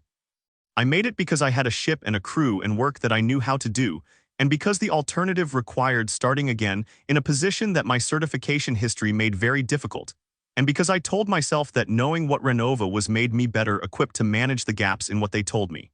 He paused. I was wrong about the last part. Knowing what Renova was did not protect this crew from what Renova didn't tell us. It should have made me more cautious about contracting, and it made me less cautious because I believed my experience of their failures was itself a form of protection. That is the judgment failure I will own. That is the one that is genuinely mine. The room absorbed this with the quality of a room receiving something that is both an admission and a definition. A man drawing the boundary of his own accountability with enough precision that the drawing itself communicates something about his character. Jackson said from near the equipment racks, "What do you want from this tribunal?" The question was simple and direct and arrived in the room like a change in air pressure. The question that had been underneath every other question since the tribunal began and had not been asked directly until now. Thorne looked at him. "Nothing," he said. "I want nothing from this tribunal. I came to this chair because this crew had the right to hear the full account, and I owed them that, and now they have it. Whatever this tribunal decides, I will accept because the tribunal's authority comes from the same place my authority comes from, which is this crew's consent to be governed by it, and if this crew withdraws that consent from me, I will not contest the withdrawal." He paused. "What I hope is that the decision this tribunal makes is based on the complete picture rather than the selective one, and that the complete picture includes Renova's conduct and Hale's conduct, and the information environment the decisions were made in. Not to excuse me, to locate me accurately. There is a difference between a man who made bad decisions and a man who made the best available decisions under conditions that were deliberately constrained by people who are not sitting in this room." He looked at Merrick. "And there is a difference between a first officer who called a tribunal out of genuine accountability and one who called it because he wants the chair, and has used legitimate grievances to pursue a personal objective. Both of those things matter to what this room decides, and both of them are true, and this room should hold both of them." Merrick looked at him, and the look was the most unguarded look he had given Thorne in the tribunal, the look of a man whose positioning has been accurately described in public, and who is deciding in real time what to do about the accuracy. "You're asking this crew to discount the accountability argument because of my motivation," he said. "I'm asking this crew to evaluate the accountability argument on its merits and to know the motivation when they do it," Thorne said. "Those are different things. The argument stands or falls on its own. The motivation is context. Both matter. The 4 deaths matter," Merrick said. "Yes," Thorne said. "They matter more than anything else in this room, and they will matter after this tribunal is finished, and they will matter after we reach port, and they will matter for the rest of the lives of everyone in this room who knew them. I am not asking this crew to discount the deaths. I am not asking for absolution or for sympathy or for the finding that I did everything right because I did not do everything right, and I know it, and I will know it until I die." He looked at the room with the expression that was underneath the wall look, the expression that the tribunal had been uncovering layer by layer over 3 days, and that was fully visible now. The face of a man who has been carrying a specific weight for a long time and is setting it down in public for the first time, and finding that the setting down is not relief but is something else, something that is simply the truth being present rather than managed. What I am asking is that this crew make whatever decision it makes with the full picture in front of it. That's all. That's everything." The room was quiet for a long time. Ronan said finally from near the door, "I have one more question." Thorne looked at him. "If you had known everything," Ronan said. "Everything we know now. What Renova knew. What Hale knew. The full risk. If you had known all of it before we signed the contract at Callan, what would you have done?" Thorne sat with the question, and the room sat with him, and the sitting was long, but it was the long of genuine consideration rather than the long of a man buying time. And when he answered, the room heard the difference. "I don't know," he said. "I want to tell you I would have walked away from the contract, and I want that to be true, and I am not certain it is. I needed the work. This crew needed the work. The money was real, and the work was available, and I have spent my career making the calculation that the work Renova offers is better than no work, and I do not know with certainty that knowing the full picture would have changed that calculation." He paused. "What I know is that it should have. What I know is that the calculation I have been making for 7 years has a cost that I have been paying in increments, and this crew has paid in a way that is not incremental and is not recoverable, and that is on me in a way that is separate from the incident decisions, separate from the Cassian, and mine to carry in a way that this tribunal's finding does not change and cannot change. He looked at the room. That is the full account. That is everything I have. The room sat with it. The room sat with it, the way rooms sit with things that are complete, not resolved, not tied off, not answered in the way that questions are answered when the answer makes the question go away, but complete in the sense of having been fully stated, fully present, fully true in the way that true things are true when they have not been managed or shaped or selected, just placed in front of people and left there. Merrick said after a long time, the tribunal will recess until tomorrow morning for deliberation. He paused. We'll take the vote in the mornings. Nobody moved immediately. The room had the quality of a room in which something has just ended that has been going on for a long time, and the ending requires a moment before the movement can begin, the moment of adjusting to the absence of the thing that has been filling the space. Callum moved first, from the back of the room, walking forward through the assembled crew the way he had walked forward on the first day when his name was called, with the unhurried patience of a man who has been waiting a long time for something and has now received it. He walked past the witness chair and past Thorne's chair and past Merrick's position and out of the cargo bay without looking at anyone, and the room watched him go and understood that what they had witnessed in his movement was the conclusion of something that had started 7 years ago on a different ship, and that had been present in this room since the first day of the tribunal without being named, and that was now finally finished. Or as finished as such things ever are. Thorne sat in his chair after the room had emptied, which was his habit. And he sat in it and looked at the empty space and thought about Dav Orant and about the Cassian, and about 4 people whose names were in the incident report, and about a first officer who wanted the chair, and about a company that had sent them all somewhere knowing what it was, and about an alien vessel sitting in the dark at coordinates that were now in the ship's log and in Renova's files, and in the memories of everyone who had been inside it. And he thought about the question Ronan had asked, and the answer he had given, and whether the answer was true or whether it was the truest available version of something that could not be fully true, because the full truth of what you would have done in a situation you didn't face is not accessible to anyone, not even yourself, and maybe especially not yourself. He sat with all of it for a long time, and then he stood up and went to the bridge and ran the evening watch and did his job, which was what he had always done, and what he would continue to do for as long as he was permitted to do it. And the Auster ran on through the dark toward port and the deliberation and whatever came after, and outside the viewport the stars were what they always were. Which was everything and nothing and entirely indifferent to the small human dramas occurring in the small human ship, moving through the vast indifferent dark between them. The deliberation happened the way deliberations happen on ships, which is to say not in a single room at a single time with formal procedure, but in the corridors and the common area and the small spaces between watches where people found each other, and said the things they had been holding since the tribunal recessed, the actual conversation that the tribunal had been the formal version of. Thorne was not part of those conversations. He ran the ship and stayed out of the spaces where the crew was working through what they had heard and what they thought about it and what they were going to do, because inserting himself into that process would have been a way of influencing it, and influencing it would have been a way of not trusting the crew to arrive at their own conclusion. And not trusting the crew was the one thing he could not afford to do now regardless of what the conclusion turned out to be. Merrick was part of those conversations. He moved through the ship in the evening after the tribunal recessed with the methodical attention he had brought to the pre-tribunal conversations, talking to people one at a time in the low, careful voice of a man who has a position and is working to consolidate it before the morning makes the position permanent or removes it entirely.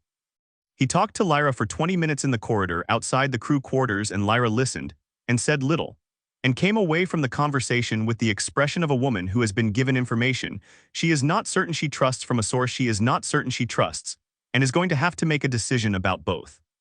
He talked to Soren near the engine room, and Soren listened with the patience he brought to everything, and then said something short that Merrick did not have a prepared response for and walked away. He talked to Marin, and Marin talked back, and their conversation lasted 40 minutes, and nobody who was not in it knew what was said in it. Jackson did not talk to Merrick. Jackson spent the evening in the common area with a cup of coffee that went cold and a card game he set up and did not play. The cards arranged on the table in front of him while he looked at the middle distance and ran the same calculation he had been running since Hale's testimony. The calculation that had a shape now that it had not had before Hale sat in the witness chair. a shape that pointed in a direction that was not the direction the tribunal had been built to point. Ronan sat with him for an hour without speaking and then said, "You're thinking about the motion." "I'm thinking about whether the motion changes anything," Jackson said. "It changes what the tribunal is about," Ronan said. "That's not the same as changing anything," Jackson said. Ronan was quiet for a moment. "It changes what the record says," he said. "When we reach port, what the record says matters." Jackson looked at the cards on the table and then looked at Ronan. "If Merrick gets the finding he's building toward, and we reach port with a captain removed for decisions made under conditions Renova created, Renova writes the next phase," he said. "They've been writing the narrative since the Cassian. The inquiries, the certification, the contracts that were the only work available after. Every sequence has been Renova's version." He picked up a card and set it down. "I'm thinking about whether this room can write a different ending." "A motion to redirect the findings," Ronan said. "A motion that says the record assembled in this tribunal constitutes a case against the company rather than the captain," Jackson said. "That the findings go to Renova's conduct. That we arrive at port with a document that says what actually happened rather than what Merrick's tribunal was built to say." "Merrick won't accept it," Ronan said. "Merrick doesn't get to accept or reject a motion from the floor," Jackson said. "He called the tribunals. He set the scope. The crew agreed to participate. The crew can also move to change what the participation produces." Ronan sat with this for a moment with the consideration of a man who navigates for a living, and who understands that the difference between a course and its alternative is not always visible, until you are far enough along one of them to see what the other one missed. "You'd need enough of the crew behind it to make the motion stick," he said. "I know," Jackson said. "That's what I'm calculating." Kira was in her bunk with the light on and the tablet in her hands and nothing on the tablet worth reading, the tablet serving the same function that fixed points had served in the port spoke, something to look at while her mind worked on something else. She had been in the same position since the tribunal recessed, and she had not resolved anything, and she was not going to resolve anything tonight, and she knew it, and was making peace with the knowing of it in the incremental way that people make peace with things that resist resolution. She heard Merrick's footsteps in the corridor, and heard them stop outside her door, and heard the pause and then heard them continue. And the pause had a different quality from the pauses she had heard outside Thorne's door on the transit from Callan. The quality of a man who has decided against knocking rather than the quality of a man deciding whether to knock. And the difference between those two things told her something about where things stood between her and Merrick that she had not fully acknowledged, until the absence of the knock made it impossible not to. She put the tablet down and turned off the light and lay in the dark and thought about the alcove and the 10 minutes she had spent in it and the feeling in its entrance, and whether she would ever be able to explain what the feeling was to anyone who had not been there, and whether it mattered, and whether the things that could not be explained were less true than the things that could. She thought about tomorrow and what she was going to do when the vote was called, and she thought about Thorne in the empty cargo bay after everyone had left and the expression that had been under the wall look, and she thought about 7 years of silence and what the silence had cost, and whether the cost had been worth paying, and she did not arrive at an answer, but she arrived at a direction, and the direction was enough for tonight. Callum did not sleep. He sat in his bunk in the dark and listened to the ship and thought about Dav Orant and about the internal comm panel, and about what it means to know something for 7 years and carry it alone, and then hear it said out loud in a room full of people, and find that the saying of it out loud does not make it lighter and does not make it heavier and does not change what it was. Which was a man telling another man that he understood what the decision cost, and that the understanding was a gift and a weight simultaneously and would always be both.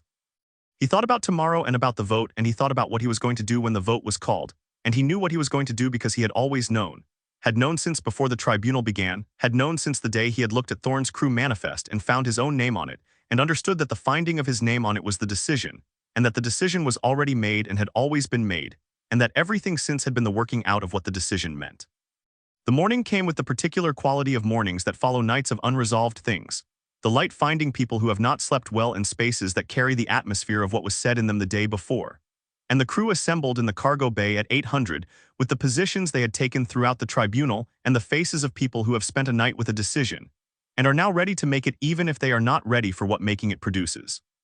Merrick stood at his position with the professional composure at full operational capacity, the recess having given him time to restore it completely, and he looked at the assembled crew with the expression of a man who has done his preparation and is confident in his position and is ready for what the morning requires. He looked like the first officer of a ship who is about to become the captain of one, the bearing of it already present in how he stood, and several people in the room saw it, and their seeing of it was its own kind of information about where they stood.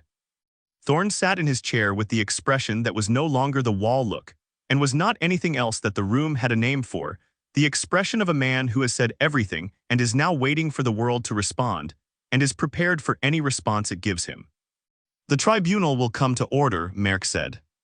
"We've had the night for deliberation. The crew has heard the full account and the full testimony, and we are here to vote on findings and consequences." He looked at the room with the organized attention of a man moving through a prepared agenda. The finding before the tribunal is that Captain Cassian Thorne, through decisions made on the day of the incident at the salvage coordinates, bears command responsibility for the deaths of 4 crew members, and that this responsibility warrants removal of command authority for the remainder of the transit and formal reporting to Renova Extraction upon arrival at Prentice Dock. He paused. "Those in favor." The room was quiet for a moment, and then Marin raised her hand and Lyra raised her hand after a pause that was visible, and that Merck noticed, and that several other people noticed. And 2 other hands went up from crew members who had been in Merck's corner since the beginning and whose hands were not a surprise, and the room sat with 4 hands and waited. Merck looked at the room. "Those opposed." Callum's hand went up from the back immediately, without hesitation, the hand of a man who has known what he was going to do since before he came into the room. Soren's hand went up. Ronan's hand went up, and Eris's beside him. Nyx raised her hand with the deliberateness of someone making a considered decision, rather than a reflexive one. The room sat with the count, and the count was close, and the closeness of it was its own statement about the tribunal and what the tribunal had produced. Merck was looking at the remaining crew members, the ones who had not yet raised their hands, and his look had the quality of a man calculating and recalculating, and then Jackson said, "I want to make a motion." Merck looked at him. "Before the vote is concluded," Jackson said, standing away from the equipment racks and into the center of the room, "I want to make a motion that changes what the vote is about." "The motion before the tribunal has been put," Merck said. "The vote is in progress."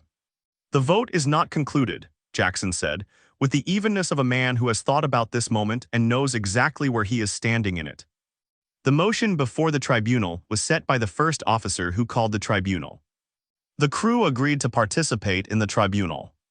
The crew has the same authority to make motions that the first officer has. That authority has not been exhausted by the vote being called. "The procedure doesn't allow for motions during a vote," Merck said. "There is no procedure," Ronan said from near the door. "You wrote the procedure when you called the tribunal. It's your procedure. It doesn't have the authority of anything except your having stated it. The crew can accept it or change it." Merck looked at him and then at Jackson, and the professional composure was present, but it was working harder than it had been 60 seconds ago, the surface of it doing more than it was designed to do, and the effort visible at the edges. "The tribunal has a scope and a process," he said. "Changing that process midway through a vote is not something the crew agreed to." "The crew agreed to a tribunal," Jackson said. "What the tribunal produces is still being decided. That's what we're here for."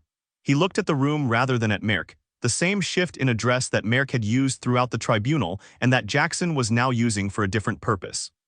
"The record assembled in this tribunal over the past 3 days does not primarily describe a captain's culpability for 4 deaths. It describes a company that knew its salvage target was an alien vessel with documented defensive capabilities, characterized the risk as low on the basis of incomplete surveys, contracted a crew without full disclosure, and sent a company representative who had a higher read on the probability than the official assessment and said nothing." He paused. "That record exists. It's in the testimony. It's in Hale's account of what Renova knew and when they knew it. It's in the incident report and the biometric logs and the scanner data." He looked at the room.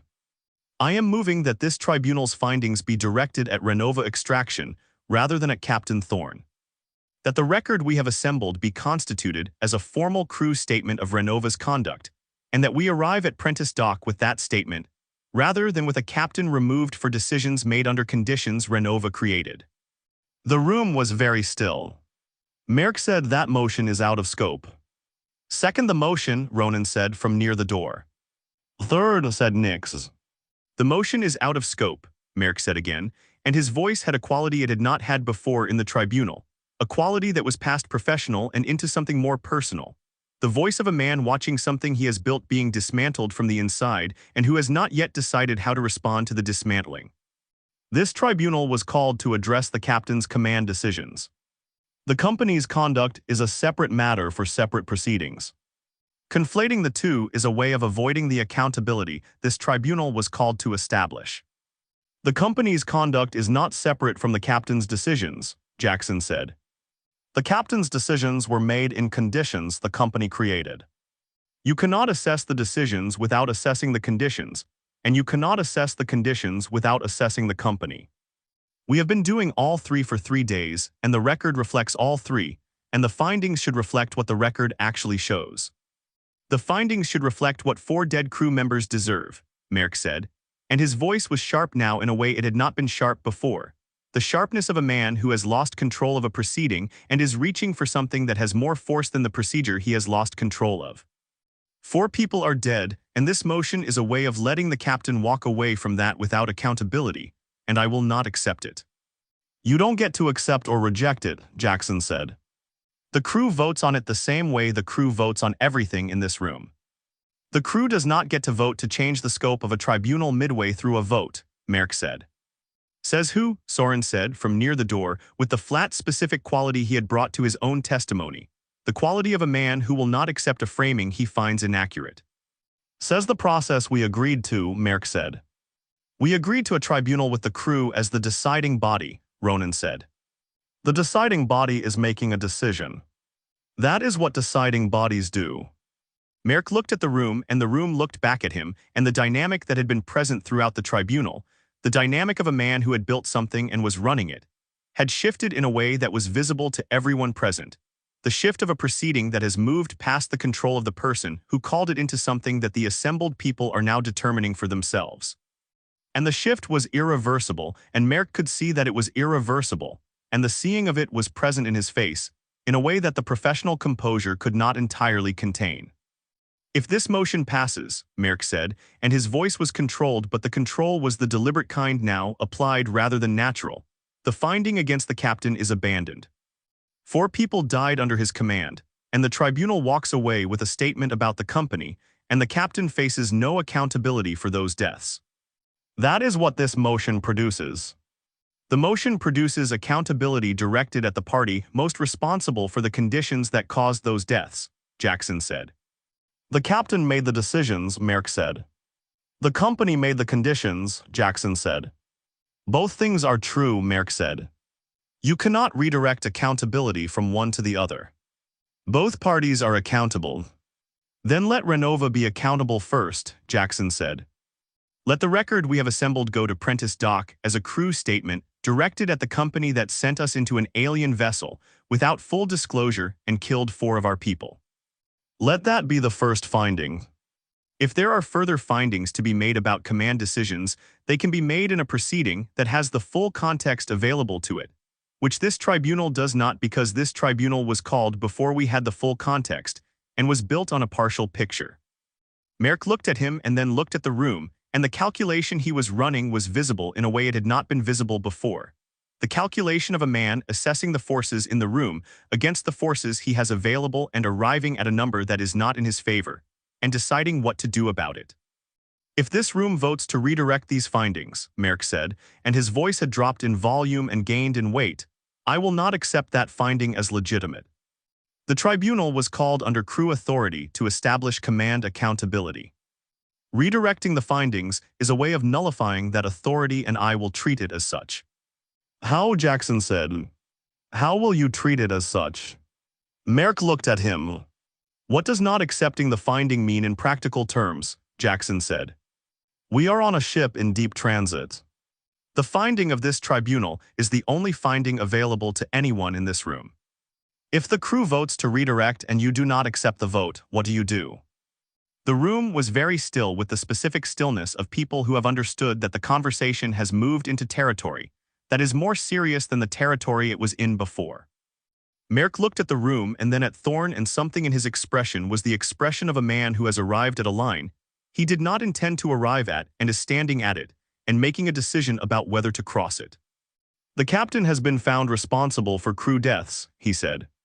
"If this tribunal fails to produce an accountable finding, the crew has other mechanisms available to it." "Say it plainly," Thorne said from his chair, and his voice was very quiet and very level and had a quality that the room had not heard from him before, the quality of a man who has been patient for a long time and has reached the end of the patience not in anger but in something colder and more complete. Merrick looked at him.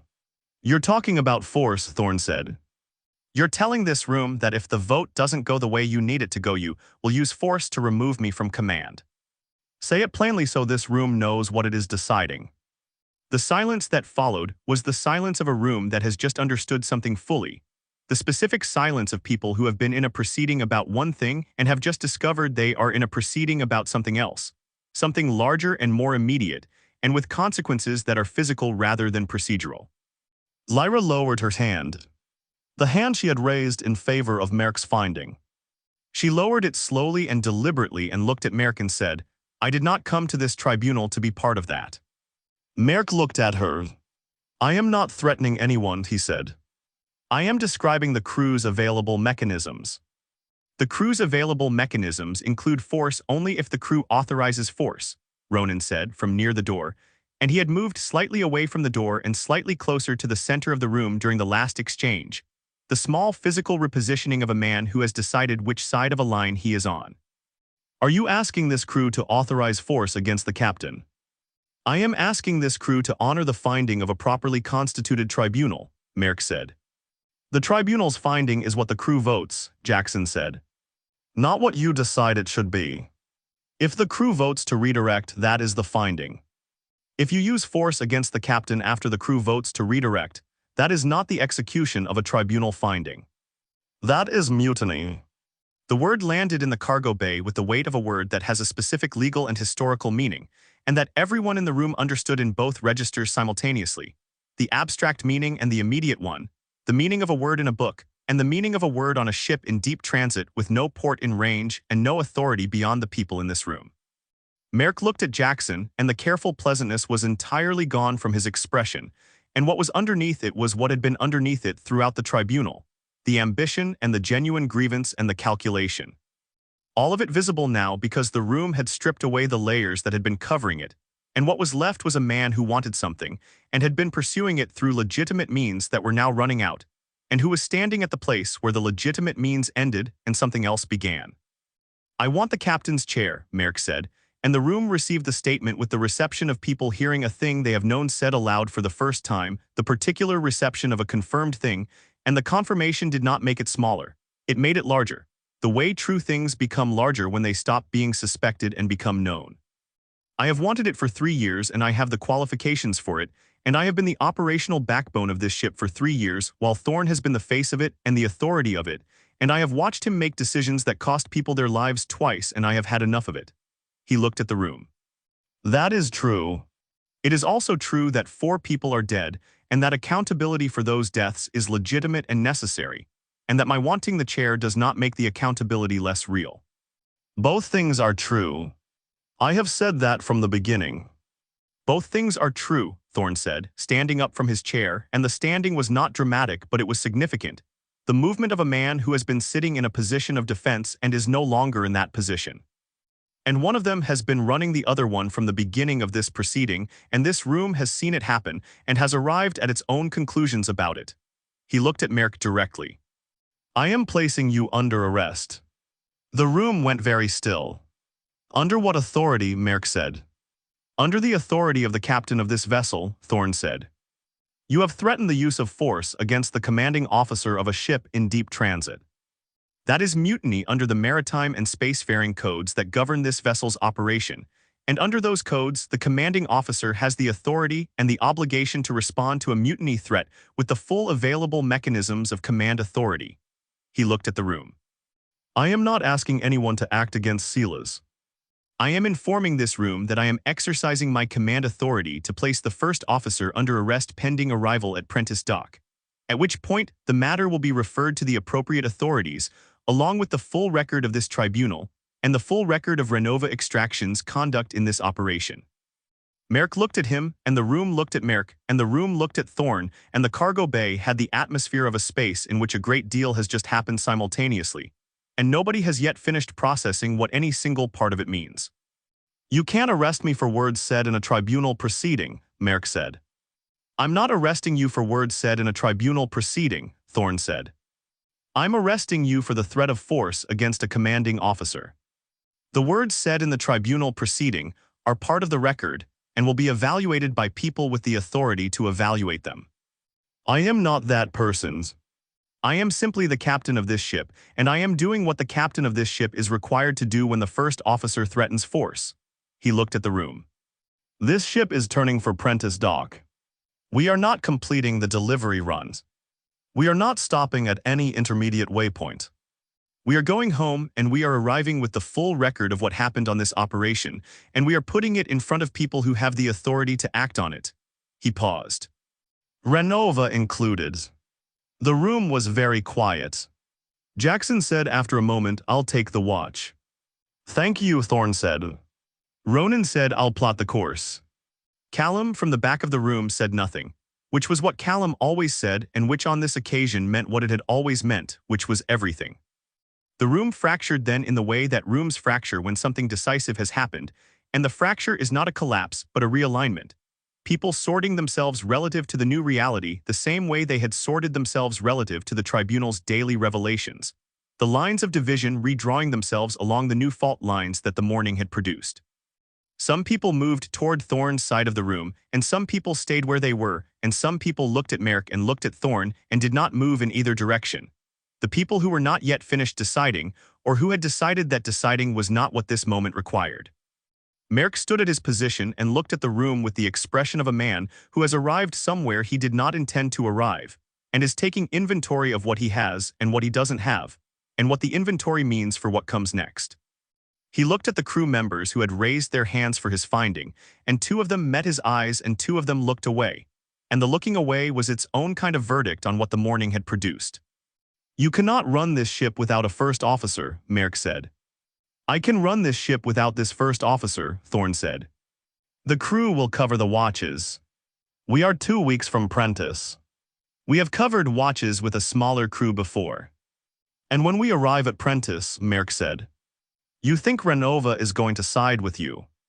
You think the company that shaped the Cassian inquiry is going to receive a crew statement about their conduct and respond with accountability."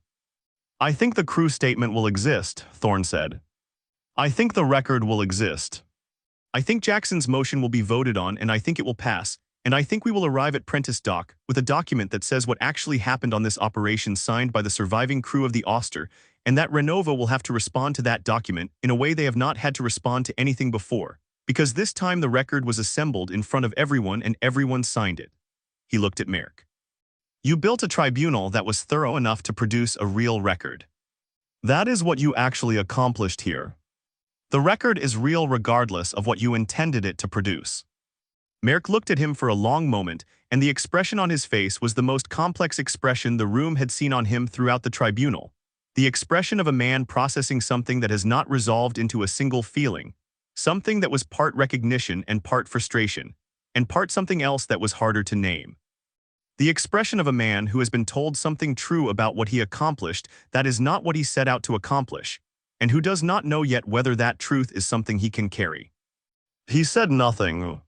He looked at the room and then at Thorne, and then he walked to the cargo bay entrance and stopped with his back to the room and said, without turning, "I'll go to my quarters." "Cross will accompany you," Thorne said, and looked at Cross, who nodded and moved to the entrance, and the 2 of them left the cargo bay and the door closed behind them, and the room breathed. The room breathed, and then it was quiet, and then it was not quiet because the quiet could not hold everything that needed to be in it, and people began to talk, not in the formal register of the tribunal, but in the register of people who have been through something together and are on the other side of it, and are still processing what the other side looks like. Jackson picked up the motion and put it formally before the room, and the room voted, and the motion passed with the majority that Jackson had calculated it would pass with. Not unanimous, not without the 2 crew members who kept their hands down, but sufficient. A majority that was real and that would carry the weight of a real finding when the document was written and signed, and carried to Prentice Dock. Ronan went to the bridge and plotted the course, and the Auster turned for home. Thorne stood in the cargo bay after most of the crew had gone and looked at the 2 chairs and the 4 meters of open floor between them and thought about everything that had been said in that space over the preceding days, and everything that had not been said and everything that had been said in the spaces between the saying. And he thought about the Cassian and about Dav Orant and about 4 people whose names were in the incident report. And he thought about an alien vessel sitting in the dark at coordinates in the ship's log that were now part of a record that was going to Prentice Dock. And he thought about Renova and what Renova would do with the record, and whether what Renova would do with it would be different from what Renova had always done, which was to protect itself with the tools available to it, which were considerable. He did not know. He did not know if the record would matter or if the document the crew was going to sign would do anything other than exist, which was not nothing but was not everything either. He did not know if the arrest would hold or what Prentice Dock would make of a first officer in quarters and a captain's account of why, or what the authorities would make of the tribunal record, or what Renova's lawyers would make of Hale's testimony, or what any of it would produce when it met the world that existed outside the ship, and outside this cargo bay, and outside the space that the tribunal had created over the preceding days, the space in which things had been true and visible and said and heard. He knew the record existed. He knew the crew had built it together and had signed it, and that the signing meant something about what kind of people they were, even if it did not yet mean anything about what the world outside was going to do with it. He knew that Ronan was on the bridge plotting the course for home, and that Jackson was taking the watch, and that Callum was wherever Callum was, which was probably at the back of something, and that Kira was somewhere deciding something that was still in process, and that Veda was in the infirmary with her backorder list and her tissue regenerator that Renova had never approved. And that all of them were on a ship heading home with a story that had not finished being told, because the telling of it had only just reached the part where it had to meet the world. He stood in the empty cargo bay for a long time, and then he went to the bridge and he stood beside Ronan, and looked at the course laid out on the navigation display and the stars ahead of them and the long dark between where they were and where they were going. Course is set, Ronan said. Good, Thorne said. 2 weeks, Ronan said. 2 weeks, Thorne said.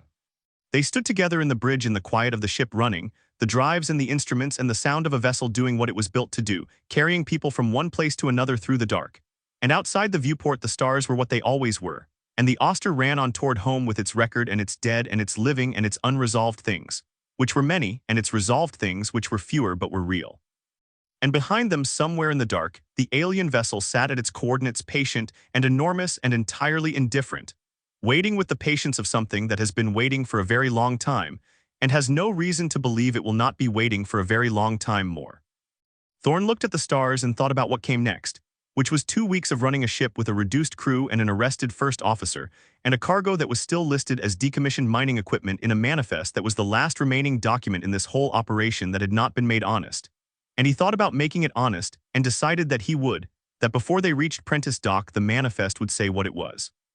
Which was the record of a ship coming home from somewhere it should have been told more about before it went, carrying people who knew more than they had known when they left, and were going to have to decide what to do with the knowing. That was what came next. That was all he knew. It was, he thought, enough to work with. He looked at the stars, and the stars looked back at him with their usual indifference, and the Auster ran on. Thanks so much for listening.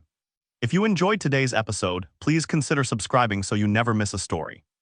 And if you want to support the show, leaving a review on your favorite podcast app really helps us grow. Hope to see you next time.